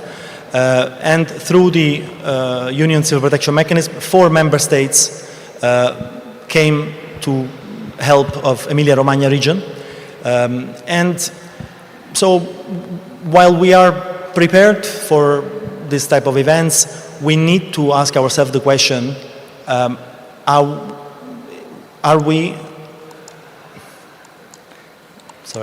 we making smart decisions for preparedness in the future? We had a great presentation this morning from Chiara, which really set the scene. We know it, the outlook is pretty bleak. In 2024 we broke records, which was set only in 2023, of the warmest year on record. Europe is the fastest warming region in the world, as the EU climate risk assessment tells us. We need to think long term also when we make preparedness investment. And how are we trying to do that with the Union Civil Protection Mechanism and DG ECHO? 4 years ago, we partnered with the World Bank to do a study on the economics of prevention and preparedness. We heard a lot today about making the case for preparedness. We thought that money could be quite a convincing angle, quite a convincing argument. And so what came out of this first study, 2021, with the World Bank, was that after looking at about 80 type of different investments, including of climate adaptation investment, but for several type of hazards, typically the benefit to cost ratio ranges between 2 and 10. So the benefits always outweigh the cost. For some type of investment, so-called smart investments, this benefits cost ratio can peak. Early warning system for heat wave reach something like 131 euro returned for every euro invested. 131, these are huge numbers. Similarly, for the nature-based solutions for floods, where 25 euro for every euro invested in nature-based solution. So this points us to really prioritize those smart investments, including in the field of disaster preparedness. So this slide is called "Where do we start?" Because now that we know that investing in preparedness makes sense, that there is a clear economic case, how do we get started? And so this is the question that a second study that we launched exactly a year ago in Brussels, also with the World Bank, tried to answer. How do we get started? How do we prioritize preparedness investment? And one way to do so, and this way speaks particularly to the civil protection community, is to spotlight critical infrastructure for civil protection. So you see in this map, which is a NUTS3 level of map, you see those hotspots where critical infrastructure for civil protection, so I'm referring to fire station, hospitals, certain schools which are used as evacuation shelter, critical roads, are in areas which are exposed to up to 4 hazards.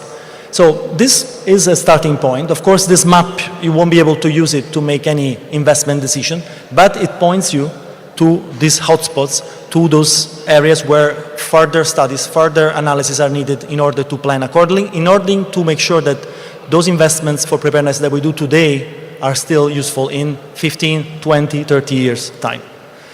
I know I'm running out of time. I won't spend much time on the slides. This is what we are doing, the toolbox that we have within the mechanism to support countries to do those things that we have seen so far. So how to invest not only more, but also better. So I hope I will have the chance to talk more about that later. And very last slide is about the knowledge network. So to meet this challenge, we need capacity building, we need definitely funding, but we need one important thing. We need to make sure that research, we need to close this loop between research and practice. And I was just in Brussels yesterday, where we closed the first workshop on AI for preparedness. We saw very interesting applications, some coming from the private sector, some coming from the Commission itself. Destination Earth is an example. Thank you, Fabian, for highlighting that. There's one problem. Civil protection authorities are not sitting at the table. And this is a problem because if they're not sitting at the table in setting the needs and the format that these applications, which are very powerful, the format of the results that these applications provide, they cannot use them. So they cannot really integrate these tools in their planning, in their prepositioning, in their response.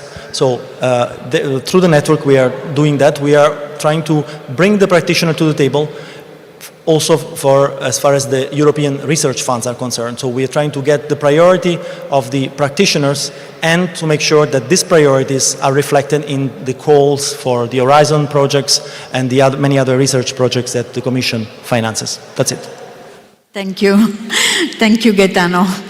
It's very impressive that what the European Civil Protection has done for the member states. And I remember the activation of the European Civil Protection for the flood in Emilia-Romagna.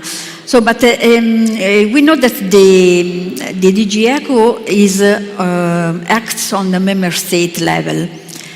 And but what kind of initiatives are in place to strengthen the local capacity in disaster risk reduction and climate adaptation, ensuring a more resilient regional response? Indeed, it's a very important point. The Union Civil Protection Mechanism is a mechanism of national authorities, and this is enshrined in the EU Treaty. Article 196 of the treaty says that the EU needs to support national authorities, to support and complement the work of national authorities in prevention, preparedness, and response. But this being said, I think all of us that work in this field know that the preparedness agenda is a local agenda. You cannot set it in Brussels. It has to take into account the realities, the needs on the ground. How we are trying to address this, taking into account the legal constraints that we have. Well, first of all, we have some capacity building tools, such as the projects that I very quickly showed, which are accessible to regions and city. Some of you may know are called the CAP, Knowledge for Action in Prevention and Preparedness.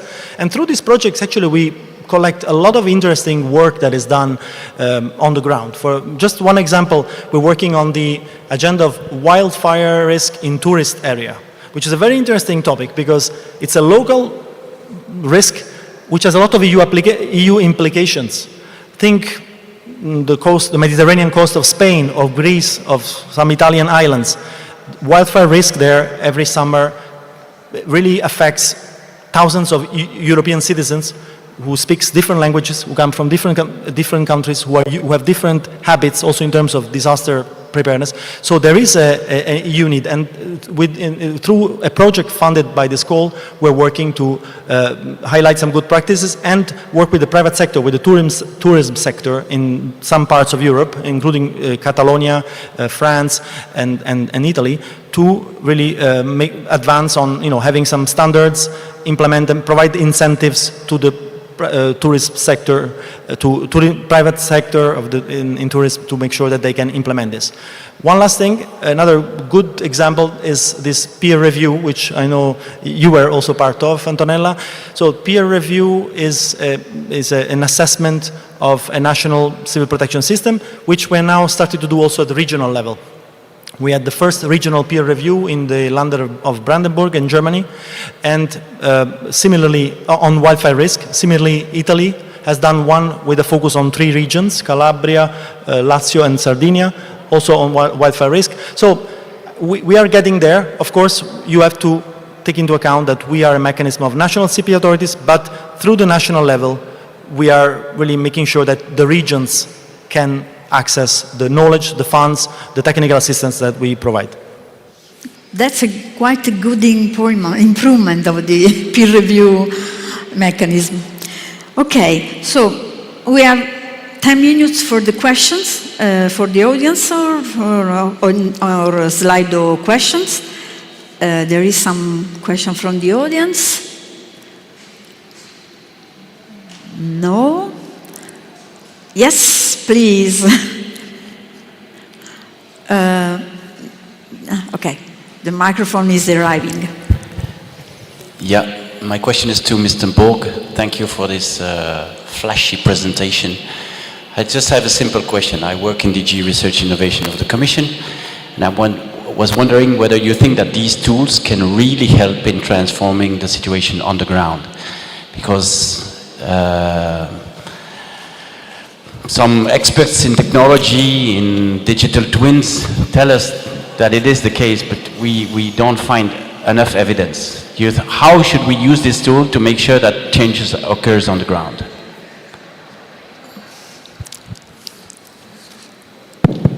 Hi, good question. Primarily, it's also a question and an answer that involves the will of government or multi-level government to actually implement what is being discussed and promoted, and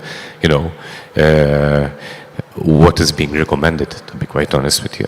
So I had this discussion with the Council of Europe last week and the Congress for the local and regional authorities.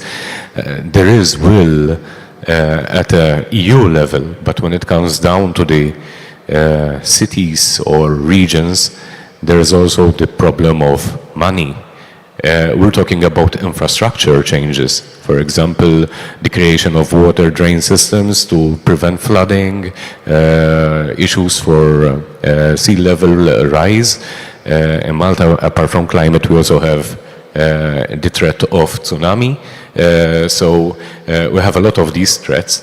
We can actually provide the solutions and the tools, and I'm not sure if you are aware, we're also collaborating with Destination Earth, the whole team, to actually get our version of very high resolution digital twins for this study. So we're trying to share what we have across EU27.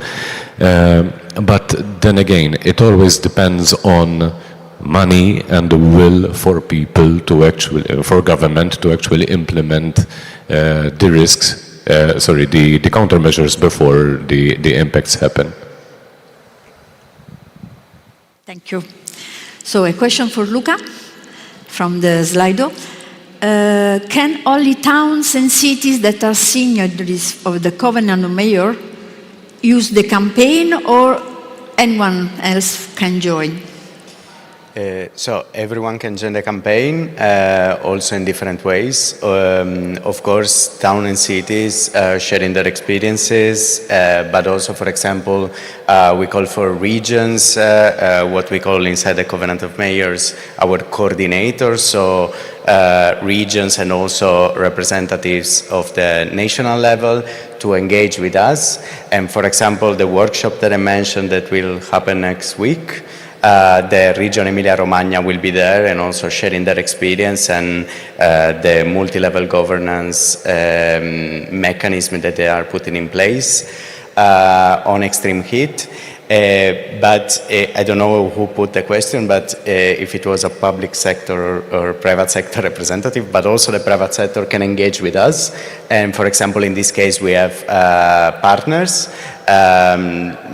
several partners, the Resilient City Network, but also the International Federation of Red Cross, many private partners also have joined the campaign. So you can use the materials, you can reach out, and we will also give visibility to your resources. Okay, thank you. And the next question is for Georgios. It's for Nikos. How is Athens leveraging the collaboration with both cities mission and the adaptation, cities and adaptation mission to accelerate for climate actors, and which synergy is emergent from this dual engagement? As we discussed before, there are common issues between climate mitigation and climate adaptation. For example, there are areas with less trees, high temperature, and they suffer on energy poverty and income poverty.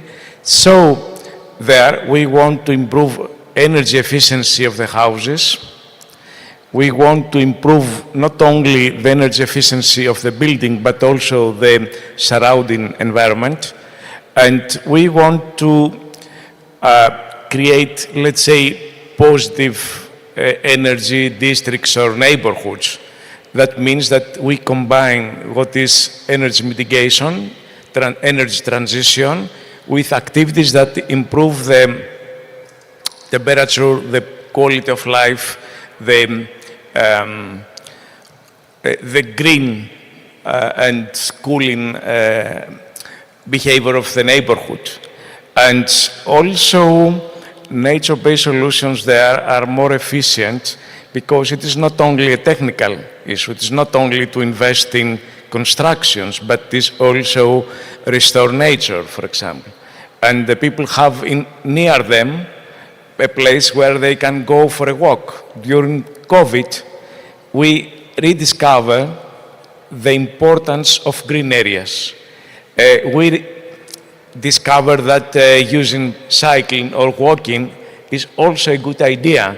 So we reduce emissions. If we improve, the people can enjoy their neighborhood. So they use less cars, they have less emissions and so on. So let's make all these things easy for the people to understand that all this mitigation adaptation is at the end of the quality of life of citizens. So maybe they don't know exactly what means European mission for climate neutral cities or European mission for adaptation, but they can easily understand what means for their life, what we want to do. And this is also good that we work with schools. For example, in the frame of European mission, we have a pilot project, Ascent Super Block area. But we didn't go there to present a plan for the neighborhood because we want to implement in the scale of small neighborhood what we want to implement at the level of the whole city. But we went there and discussed with the pupils and the parents how you can imagine your neighborhood. And then what we discussed here, in simple words, it is in their plans. They gave us a letter. Yes, I'm finished. They gave us a letter, what they want to do, and see their neighborhood as a dream area. How we can dream the neighborhood is the title. And what we discussed here, it was there. Time is running, so we had to move to the center of the city. So, George, the next question is for you. How is Cyprus' collaboration with the neighboring Mediterranean countries to share best practice and about particularly for transboundary climate risks? Thank you for the question. I'll try to save time. I will be very quick and to the point. 3 things that we do. There has been since 2019, just slightly before COVID, a regional initiative for climate change, which involved not only the southeastern European countries, but those from the southeastern Mediterranean. If I'm not mistaken, very soon they're going to publish a report from that. Very interesting. Secondly, and this is something that DG ECHO I think would like to hear, is partly because we needed support, partly because the countries of the Southeast Med also needed support. It's the second year in a row that we are working towards establishing a regional air firefighting base. by no means this is competitive to the EU CPM. To the contrary, it could be a good satellite like base for those countries that they are in our neighborhood. Last but not least, every 2 years we do Nicosia Risk Forum, which is done in collaboration with DG ECHO, with the Union for the Mediterranean, lately with the League of Arab States, and hopefully with the Gulf countries collaboration in 2026, and this is something that brings all the policy makers in the area of the Mediterranean in civil protection to discuss, and there are results from that, but we don't have time now. We can discuss later over a glass of wine or two. Okay, so the last, very briefly, a question for you, Fabian? No, okay, it's a question for Gaetano, because so in the light of the growing pressure that the climate risks are placing in the emergency system, how can DG ECHO with the National Civil Protection System help ensure that the climate risk adaptation become an integral part of the disaster risk management all across the Union?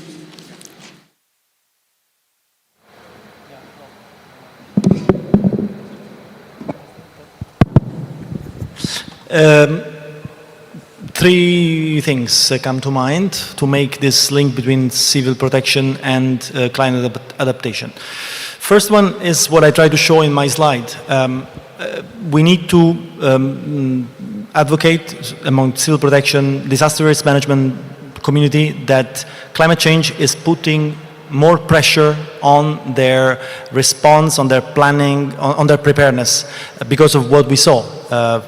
Fire stations, hospitals, roads are in risks area, and this can limit their capacity to go and help people when these capacities are most needed.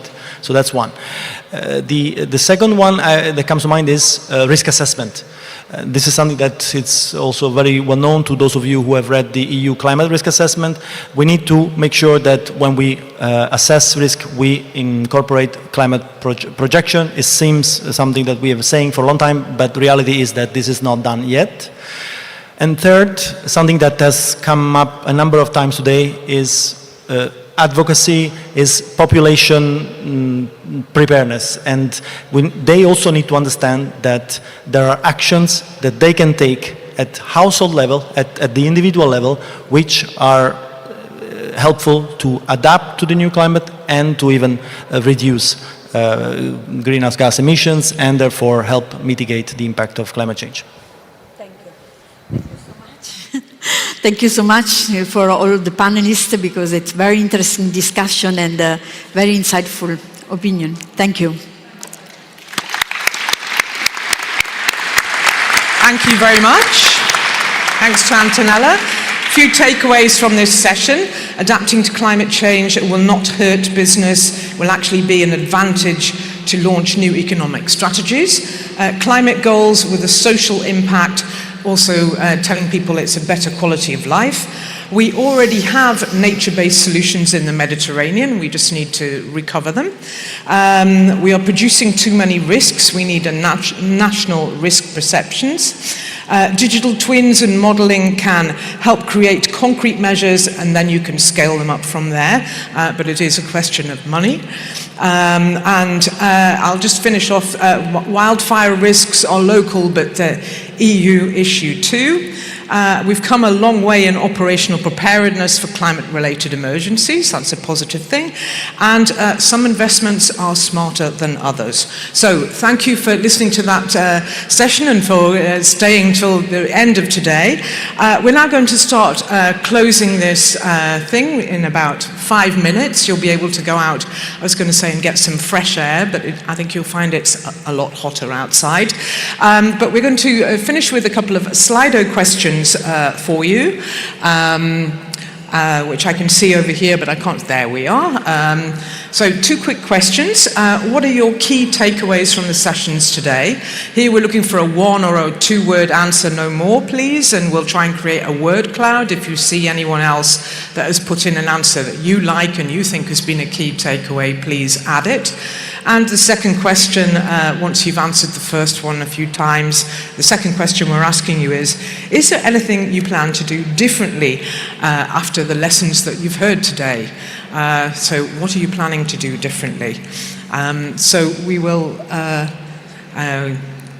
a look and see what closing remarks or what comes up on our 2 questions. The first one, your key takeaways. I know it's a bit difficult to get your phones out and answer at this point of the day. I'm sure everyone's really had enough, but we're almost there.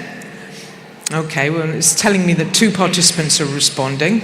And of course, those of you watching online, please do pass us on your key takeaways as well. We're very keen to see those. And obviously, we need to give the technology a moment or so to catch up with your quick typing. I'm sure we'll see some of them on the screen in a moment. I think, in fact, I was just about to say one of my key things is collaboration, and there it is on the screen. Bringing adaptation and DRM communities together, yes, absolutely. There's the need for this collaboration. Also, the collaboration between neighboring countries. We heard that from this panel as well. Cooperation, another way of talking about collaboration. We also heard the importance of, earlier on today, people not competing against each other, but all the different levels of government working together closely. Adapting actions that will give us an advantage in Europe. Yes, interesting. And a whole load of answers have all just come up together. So iconic, important, needed, synergies, net zero, personalities, yes, we heard about that as well. The mayors, smart investments in adaptation, no working in silos. That's always very easy to say and less to do, but I think, if there's a will and if you're open to more viewpoints, you can certainly start breaking down those silos. I think we've more listening to the needs, yes, and that thing about participating and hearing from the public, not just telling the public, but having that 2-way conversation between institutions and the public as well. But cooperation is winning out there, as is synergies. Okay, I think we will now move on to the second question that I asked you. Anything if you planned to do differently? And the one I just saw that caught my eye immediately was plant more trees. I think that example from Marseille was really quite shocking, actually. And we heard we do already have the solutions in the Mediterranean. We used to have trees planted. More citizens' engagement, stakeholder engagement, engagements with citizens, approaching new funding sources. Obviously, the money to do this is all very important. Integrate disaster management and preparedness in adaptation investment planning. Yes, I mean, the thing that we heard about the smart investments, I mean, those figures that you mentioned were really amazing, how the returns of some investments can be so much stronger than others. Trees, join City Refresh. You'll be able to look back at the slides that will be posted on the mission website, and you can get that QR code and join that campaign and look at those resources and use them and take them away from here. I think that's very important. Approaching new technical solutions, systemic planning. Having more workshops and less panels. I don't know whether that's a criticism, but I think workshops are important, as are panels too. I think it's a multiple use of different kinds of formats that are very important here. Need to depaving.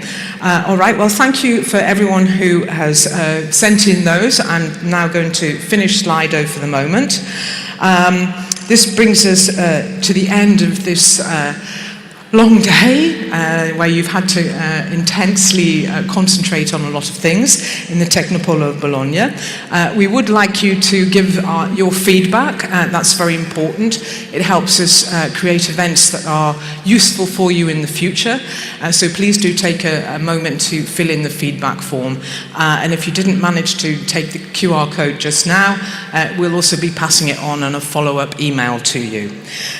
So I would like to thank all our panelists and moderators, not just the ones just now, but all the ones throughout the day, for giving us such interesting discussions and so much food for thought. Thanks to everybody in the room here who has helped us communicate with each other. So we're talking about the technicians, the interpreters who've been working valiantly behind the scenes in a very small box and working very hard. So thank you very much. Thank you to the people at the Technopolo for giving us plenty of refreshments and keeping us going throughout the day. And for the people here in Bologna who have signed up to attend the closing remarks and networking reception, in about 5 minutes there will be buses outside waiting from where you got the buses before. There will be people to show you exactly where to go, and they will be taking you immediately to the Biblioteca Sala Borsa. As you're going out, if you took headsets, don't forget to leave them behind because you left our documents. We don't really want to keep your documents. We would like to give them back to you, so please do hand in your headsets. To conclude, I would like to, I've thanked the interpreters and the technicians, but I think the people that I've not thanked are you, the audience. So thank you for staying with us. Thank you for concentrating. Thank you for all your input. And thanks to those of you online as well. Let's finish this with a big round of applause.